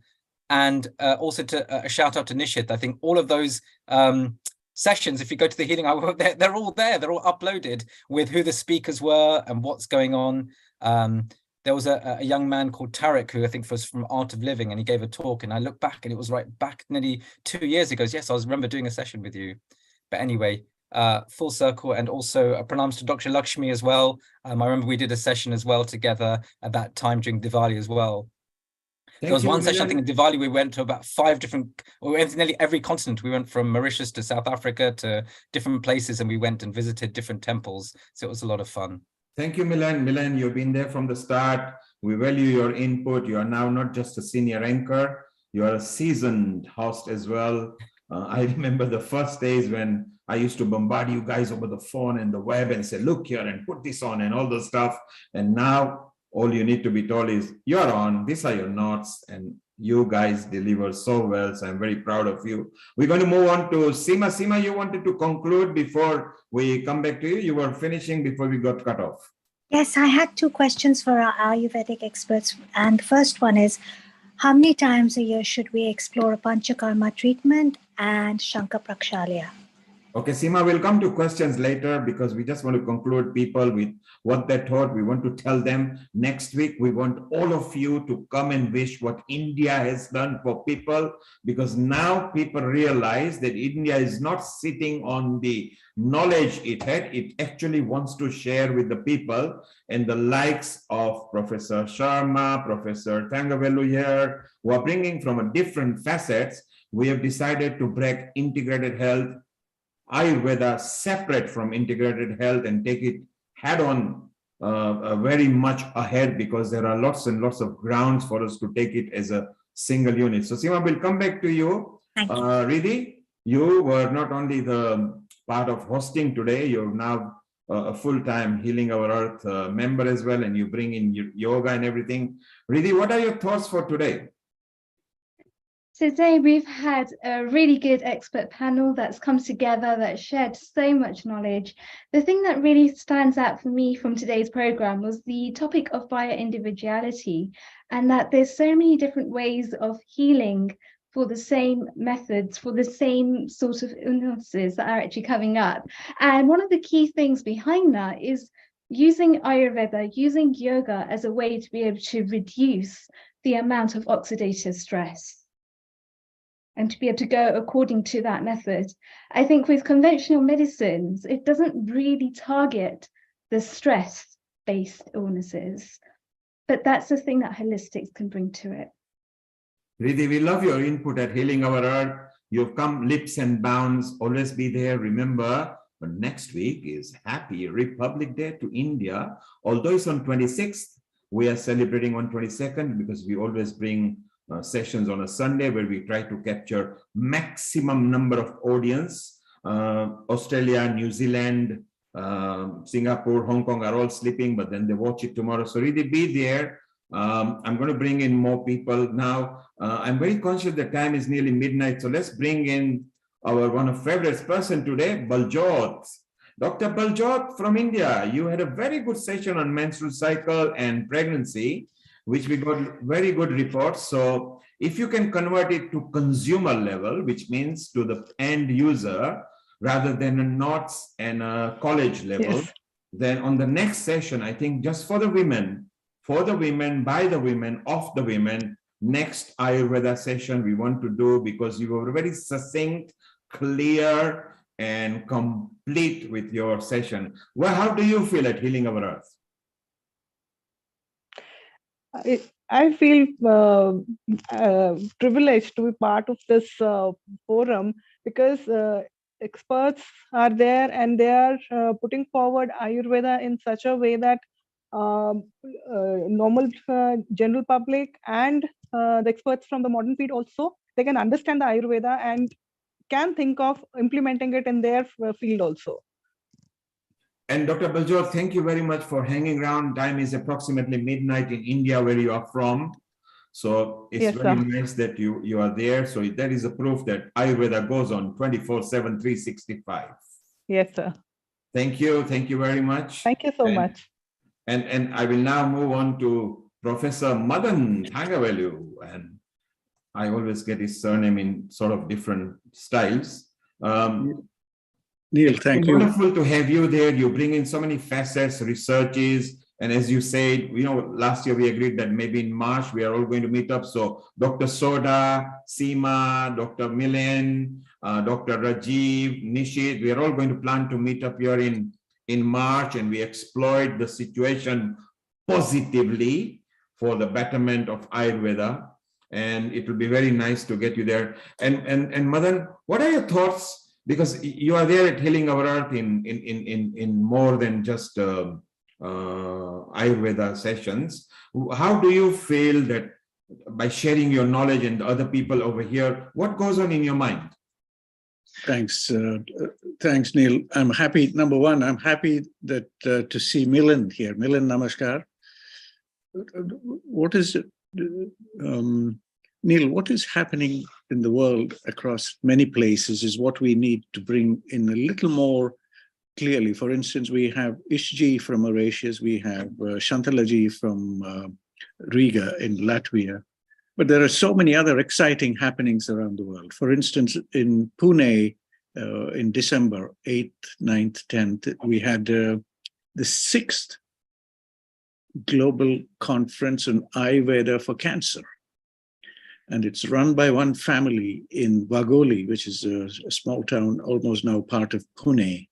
And the single family has been doing amazing work. And I was there this time, presented there. I also interacted with the team and most of all interacted with the cancer survivors. So when we talk about the deep end, Milan, this is just because you're here, that at the deep end, there's a lot of good work going on. We had the National Cancer Institute being represented there. So there are things that are going on if we want to move this into the deeper specialist end of things. And we need help from people like yourself, Neil, and colleagues, people you interact with, the general practitioners, to come. You are a converted person now, but you have to bring in other people and somehow make that bridge stronger, to tell them that there may be some simple interventions here, GI tract problems, or infant health or child health. Or there are certain things where we might be able to dialogue with these people and learn something new, and with expertise from people like Ishji and Baljotji, for instance, today, based on just what came across today. There's immense opportunity for having that dialogue, but we need guidance from you people, from the general practitioners. And there's so much upheaval in the system. I don't know if the CCGs are still working, but there's some other structure there. And it's difficult for us as outsiders to know how the health service is being reshaped almost on a yearly basis. And we need to learn that. And we need you to guide us in how to engage in that space. We had, you were not with us, Milan, but we had Bernie Colasso, who's the rheumatology consultant at Central Middlesex Hospital, with us today. So there are people there who are happy to engage with us. How we make it happen, I think Neil has to come up with a formula for this, or all of you together will have to come up with a formula. Whether we meet, we had a meeting at the Royal Society of Medicine. Bernie hosted us. We can latch on to possibilities like that and maybe have an event in London, either at the Royal Society of Medicine or the Royal College of Physicians or somewhere, which gives us a little more engagement, a little more traction with that, with a slightly, the traditional group of physicians and surgeons and all these kind of things. So we want your guidance for this. There are people there who are willing to make this happen. And there are people in India who want this to happen. Thank you, Madan. Thank you very much. Yes, believe me, the formula has already started over the last 3 years. I've been working on it. That's why we are constantly expanding. There are groups set up by me from different expertise to work from a different point of view, from a medical point of view, from a media point of view, from an integration point of view, from a end of consumer user point of view, etc., etc. So together, we can work out and find a solution. And I think Healing Our Earth is a nice, because Healing Our Earth belongs to all of us. It's not just one person, it's all of us. And all the people at Healing Our Earth are taught the same things, that come and deliver peace, harmony, liberty, and information free of charge. You can still earn your money in your profession with an offshoots of certain things that we can create. So Madan, yes, we are going ahead with lots and lots of stuff. Ish and you will be in communication much more. You are in communication with Rajiv. Rajiv is now going to lead some different sections because integrated was completely big. So we are breaking oncology separate. We are breaking obesity separate because obesity, oncology, diabetes are very much required in every country. But Ayurveda somehow, starting from several thousands of years back when there were no medicines to right now, has got some credibility that people will have to come back to. So we are going to carry on with that. We got Dipti Devi, a royalty from India, who always supports us with some piano and music and everything. Dipti ji, global namaste to you. And how is India and what do you think so far? Global namaste to you. I've been enjoying your show like anything. Thank you. And I love that although you are a royalty, you are such a humble person. We have a nice Exactly. chit Nowadays, chat on it's all. WhatsApp. Thank you so much, Anil Kumar. I mean, royalty is over since 1947, but yeah, we're still there. Yes, we love because your delivery is so humble. Please stay around and I'll come back to you in a while. Stay around over there so you can give a message to us. I'm going to move to Lata over here, who is part of Healing Our Earth. She came and she stayed and now she's happy. She loves being here. Lata, you've been listening as well, and a quick summary from you, what you thought today. Today, I think I learned a lot about how it's all a science. I liked what Dr. Madan said about how it's all a science, and we would do ourselves a great favor if we would work along with that. And the body is such a masterpiece. It's a very intricate science, and we need more educating about it from kindergarten. Really, it should be a way of life, because the more we understand how God wants us to live with our body, the science behind it, the more successful we're going to be. And we've tried the conventional medicines and gone away from how God wanted us to live. And we didn't do ourselves a great favor, did we? We've just got into a worse predicament. So now we have to start again and go back to basics, which is really understanding the science that God has entrusted in our hands, this very intricate mechanism that nobody really has understood and cracked as yet. So many years of education, and the doctors, I don't want to, put it down anything, but it's the facts that when you ask the doctor, they say, I'm sorry, I don't know what's wrong with you. And we'll have to do this test. We can't find what is actually the problem.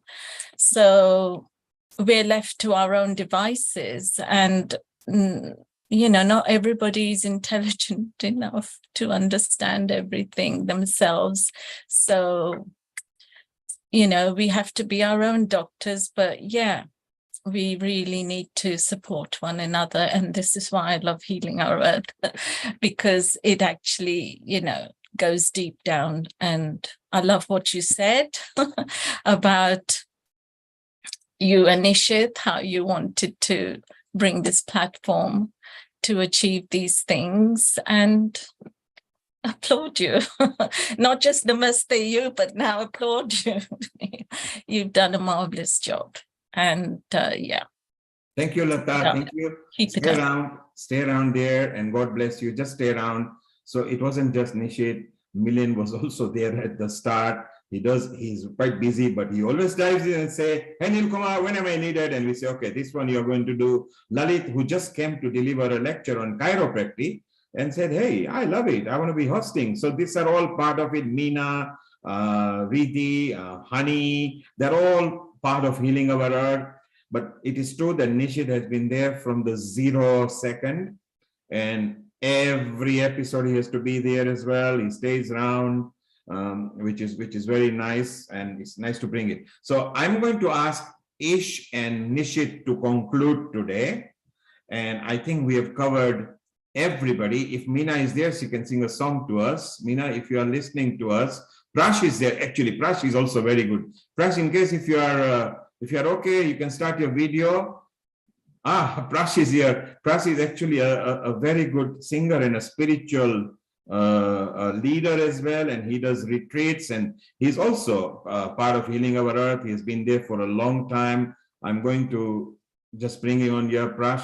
There you are, and you can unmute yourself. Do a nice sloka or a song for us, and then tell us what Healing Our Earth means to you. That's very nice of you to say. Thank you very much, Nilkumar. So obviously, I heard you speak there, Lata, and echo what you said. I think my sentiments follow everybody who has been a part of this family. I've had the privilege of being around from the very early days, obviously almost since the beginning, not far since Nishbhai was there as a loyal and stalwart part of the team. And it's been a joy seeing it grow. I've kind of been in and out with other commitments, but I've always had a soft spot about what we do here. And Nilkumar, obviously, I wanted to pay tribute to you, obviously, on your birthday as well. There is a verse in the Gita that I feel that is appropriate when we're speaking about this. Very appropriately, the verse which is about Yad Charati Shrestas. I'm guessing that Lalit Bhai knows it. But it speaks to what you're doing. Yad Charati Shrestas tad tad revettaro janaha sayat pramanam kurute lokastad anuvartate. Shri Krishna says in the 3rd chapter, whatever action is performed by a great man or a great person, common people will follow in his footsteps. And whatever standards he sets by exemplary acts, all the world follows. So I think, Nilkumar, what I would like to say is that you are an example of such a man. You're an example of such a leader. The world needs leaders. And in our own way, whether it's Hani, Dhruv, Riddhi, Lalit Bhai, so many of the wonderful people I've come to know here. Everyone is a leader in some way. And what you've done is you've created a platform by leading and taking the forefront, Nilkumar, to create that platform, to ideate and bring that vision to create a mission that we can all be a part of, so that Healing Our Earth becomes a mission and a vision that becomes part of our own personal identity. Each and every one of us may have our own projects, our own platforms, our own, companies, events, businesses, families, so on and so forth. And yet Healing Our Earth has become a part of that fabric, and it allows us to be able to give back. You've given us that platform.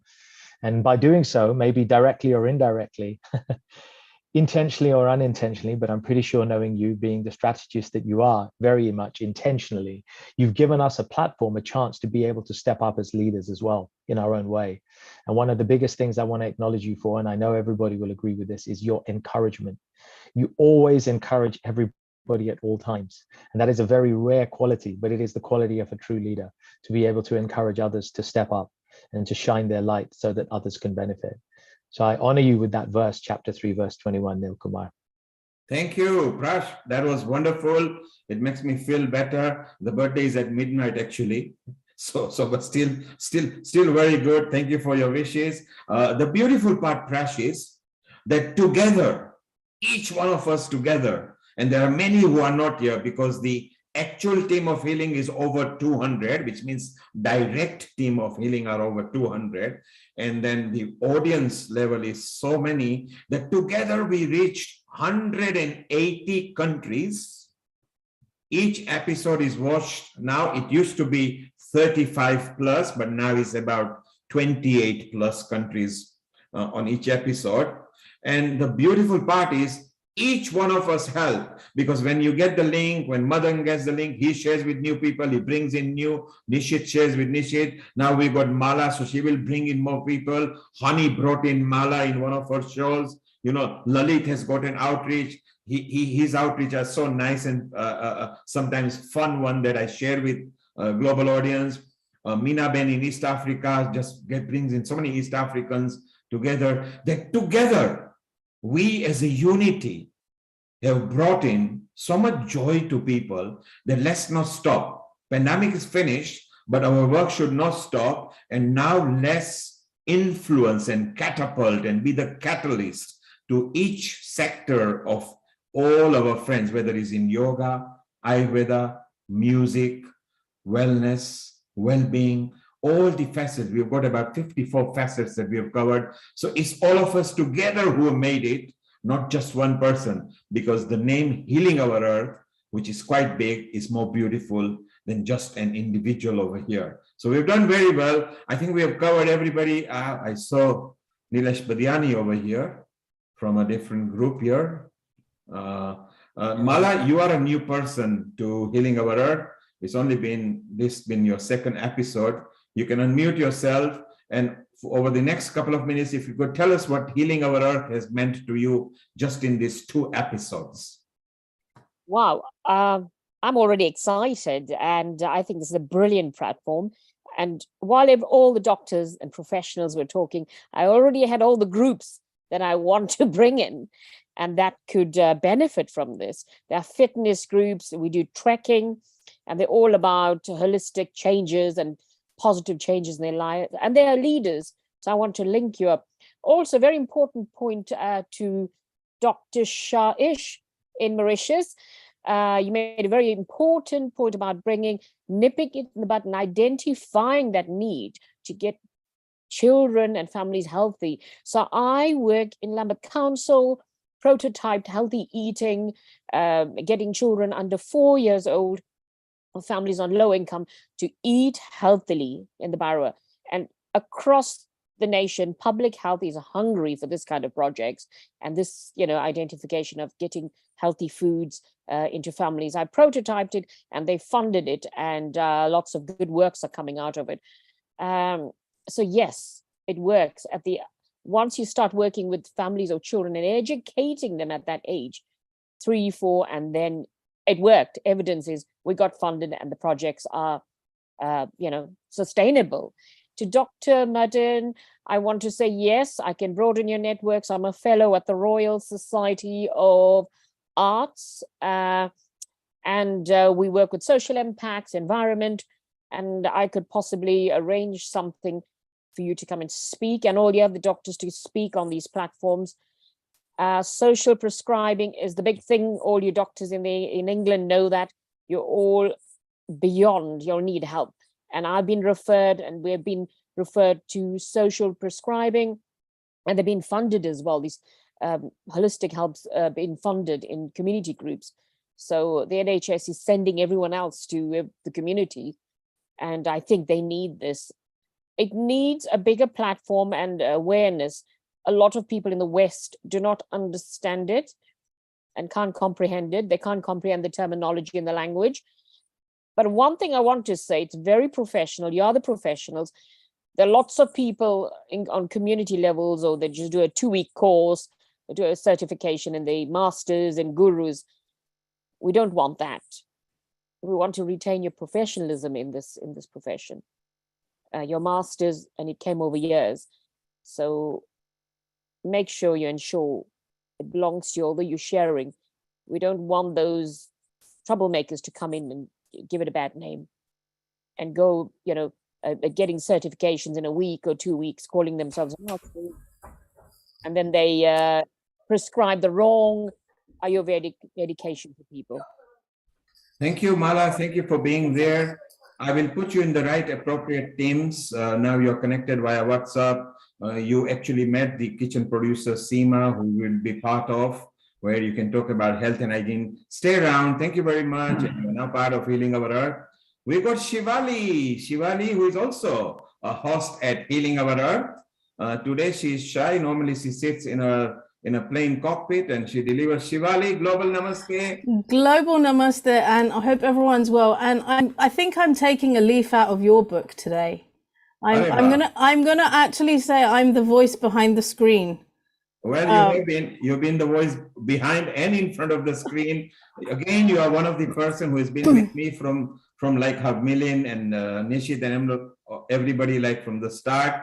Shivali, your thoughts on Healing Our Earth and what difference is made to you in your life? I mean, it's been brilliant. And like you said, yes, we're here from the beginning. And I remember being on the very first episode, I should say, of Healing Our Earth in the middle of the pandemic. No one really knew what was going on. But what a way to bring people together. It's just been so valuable. And where we never knew that, we didn't know how we were going to come out of this COVID times, I suppose, when we first started Healing Our Earth. But it's been a brilliant journey. I think all of us have learned so much about so many different topics. And like you say, I think it's become a part of our life. I know even Ayush, my son, has come on before as well, and even he's learned so much. So it's just been a fantastic educational process during a time when we didn't know what was going to happen. And now that obviously we're coming out the other end of it, and there's been more personal interaction, Healing Our Earth is still part of our lives, and it's just been fantastic. It's been a brilliant journey. And Ayush and Sia are our child presenters. So those who don't know, they are just about 10 years old, but have actually done presentation as good as any adult. Yeah, and he's very proud of it. He does talk about it even at school, that during this time he's been able to go on to an online platform. So it's been really useful for everybody. Not just me having had it's been enjoyable, but for him as well. And what a great thing he can also take away and talk about at a young age. So it's been absolutely brilliant. And I guess all we can say is thank you to you, the brains behind it. And so, yeah, really, we're totally grateful, and so much education. So we've learned so much. And in return, Shivali, thank you as well. In fact, thanks the whole Healing Our Earth team, because each one of you subscribe to the same stuff to bring peace, harmony, liberty, unity. We have all strived to bring the same thing, and now Healing Our Earth has become part of our life. Thank you, Shivali. Just hang around there. Thank you very much. Rash, you wanted to say something. I want to, because I want to go to Professor Ish Sharma, because time over there is 11 o'clock in Mauritius. Ish, you are a wonderful soul. Okay. It was a while back when I met you, and from there on, you and Madan have been there in every health episode. And what an outreach we are creating. So Ish, first of all, thank you for being at outset, also for helping produce this episode today in just about 72 hours. We put it together, and what an episode it was. Ish, what are your thoughts of what Healing Our Earth means to you, and what you feel that we should be delivering to our audience? Okay. Yeah, this is much beyond a casual platform. This is just not like chat box. This has got a very deep-rooted meaning, where I have never seen before, like all the experts coming under one roof at one platform. This holds a huge potential. Now, this is now up to us to explore this and to take it to a logical conclusion. We could leave it halfway, we could be disenchanted or maybe, indifferent, which surely will be the worst possible outcome. So we have to keep hanging, work out some real scientific documents. The original idea was like a comprehensive plan, for example, against diabetes. What from homeopathy, what from the Western medicine, what from Ayurveda, how much of yoga, how much of pranayama. You have to come up with such a pilot study, and we have to launch it at right platforms. And no time is more opportune than this Indo-UK like Roadmap 2030, which offers us an opportunity. We should flood it with as many research proposals possible, including NHS doctors, because NHS partially approves Ayurveda. So that is this is the best time possible. So, and through this platform, such ideas are coming to us, and I believe we can materialize them. So thank you very much, Neil, for sustaining this so long. You were into like 171st of your episode, which is commendable, unbelievable. So hats off to your management, your patience, your perseverance, and looking forward to many such talks at this platform, Neil. And Ish, hats off to all of us, because whoever who are here, even Dipti from India, every time she does a piano rendition, she says, hello, I want it on there. And she does, Dipti wants to say something. Nishit, if you could keep ready for your summary before Ish finishes officially. Okay. Summary ready. Dipti, you wanted to say something? Lata wanted to ask me a question, if you can unmute her. Okay, Dipti, please hold on. Yes, Lata, make a quick question, please, Lata. Hi. So my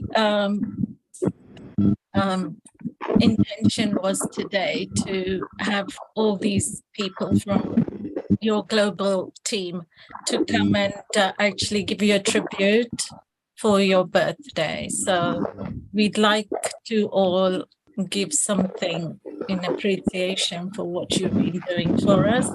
So could we have a session in private afterwards, or, you know, when we finish this? Okay, Lata, sure, yes, we will do that. Let's carry on and finish what Because we are doing. Shivani is here from Mauritius as well. Yes, Ivan is here as well. Meena is here. I can see that. And Chaya and Molly. Yeah. Okay, if you could just hold on. Lata, hang around. Prash, you wanted to say something. Dipti, at your end, there is a bit of noise. So if you could correct that before I unmute you. Prash, you are unmuted and you are there. Go ahead, Prash. Thank you. I have a little surprise for you. And as a tribute, a little bit of a tribute and a thank you to you, since I know that you always ask this of me. So this is made up on the spot, but it's from the heart. And I hope that it speaks to you from behalf of all of us. We want to thank you, Neil. We want to thank you, Neil, for everything you've done, for everything you do to heal our earth.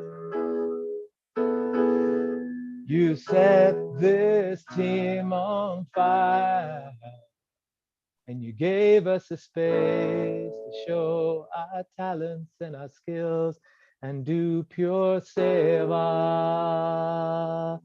So we sing Om Namo Bhagavate Vasudevaya.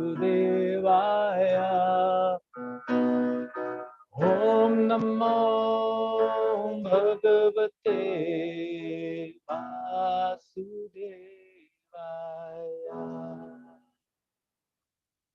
I love it, Prash. It's beautiful. Prash, hang around. I'm going to come back to you on that. Let us, before we go, I'm going to go private and then we can sing and dance and everything. Nishit, you have a summary for the first time. Ladies and gentlemen, please welcome the technical director who is now also going to summarize for us. And this is his first time he's coming with a summary. Nishit, summarize the day today, and then we will go and private and we'll do hello. Absolutely. Thank you so much. So first of all, thank you to all the hosts and the presenters for today. A really, really lovely session. I did tell Neil Bhai from the start that I'm finding this one very intriguing and I'm going to be listening in. And I did listen and I made some notes. I want to do a little recap of what I understand as a layman. And please forgive me if I've understood something wrong, then just point it out. But from what I understood, Ayurveda is an ancient system of medicine from India that focuses on promoting overall health and well-being through a combination of diet, lifestyle changes, and natural remedies. It's based on the belief that good health is achieved when the body's three doshas, the Vata, Pitta, and Kapha, are in balance. And some of the potential benefits of Ayurveda, from what I learned today, is that it offers a holistic approach. So Ayurveda treats the whole person rather than just the symptoms of a disease. It's a preventative medicine because it places emphasis on maintaining good health through preventative measures rather than just treating illness. It's also natural and non-invasive. So Ayurveda uses natural remedies such as herbs, dietary changes, yoga, and massage, rather than relying on surgery or drugs. It's also good for stress management because Ayurveda incorporates techniques for managing stress and promoting emotional well-being. It also addresses chronic conditions. So Ayurveda has been used to treat chronic conditions such as diabetes, heart disease, and cancer, from what I learned today. And it also promotes balance and wellness by balancing the doshas, which in turn promotes overall health and well-being. And of course, I'll put the disclaimer that, the Ayurvedic treatments are not a substitute for conventional treatment, and you should select you should get the advice of a qualified consultant or a practitioner before starting any treatment. Hope that is all correct. Well, Ish is here, Madan is here. They were both nodding. And what a capture from a technical director to maybe a host director, Nishit. So maybe we can all retire and you don't need any one of us anymore. So that was beautifully, nicely, succinctly put on.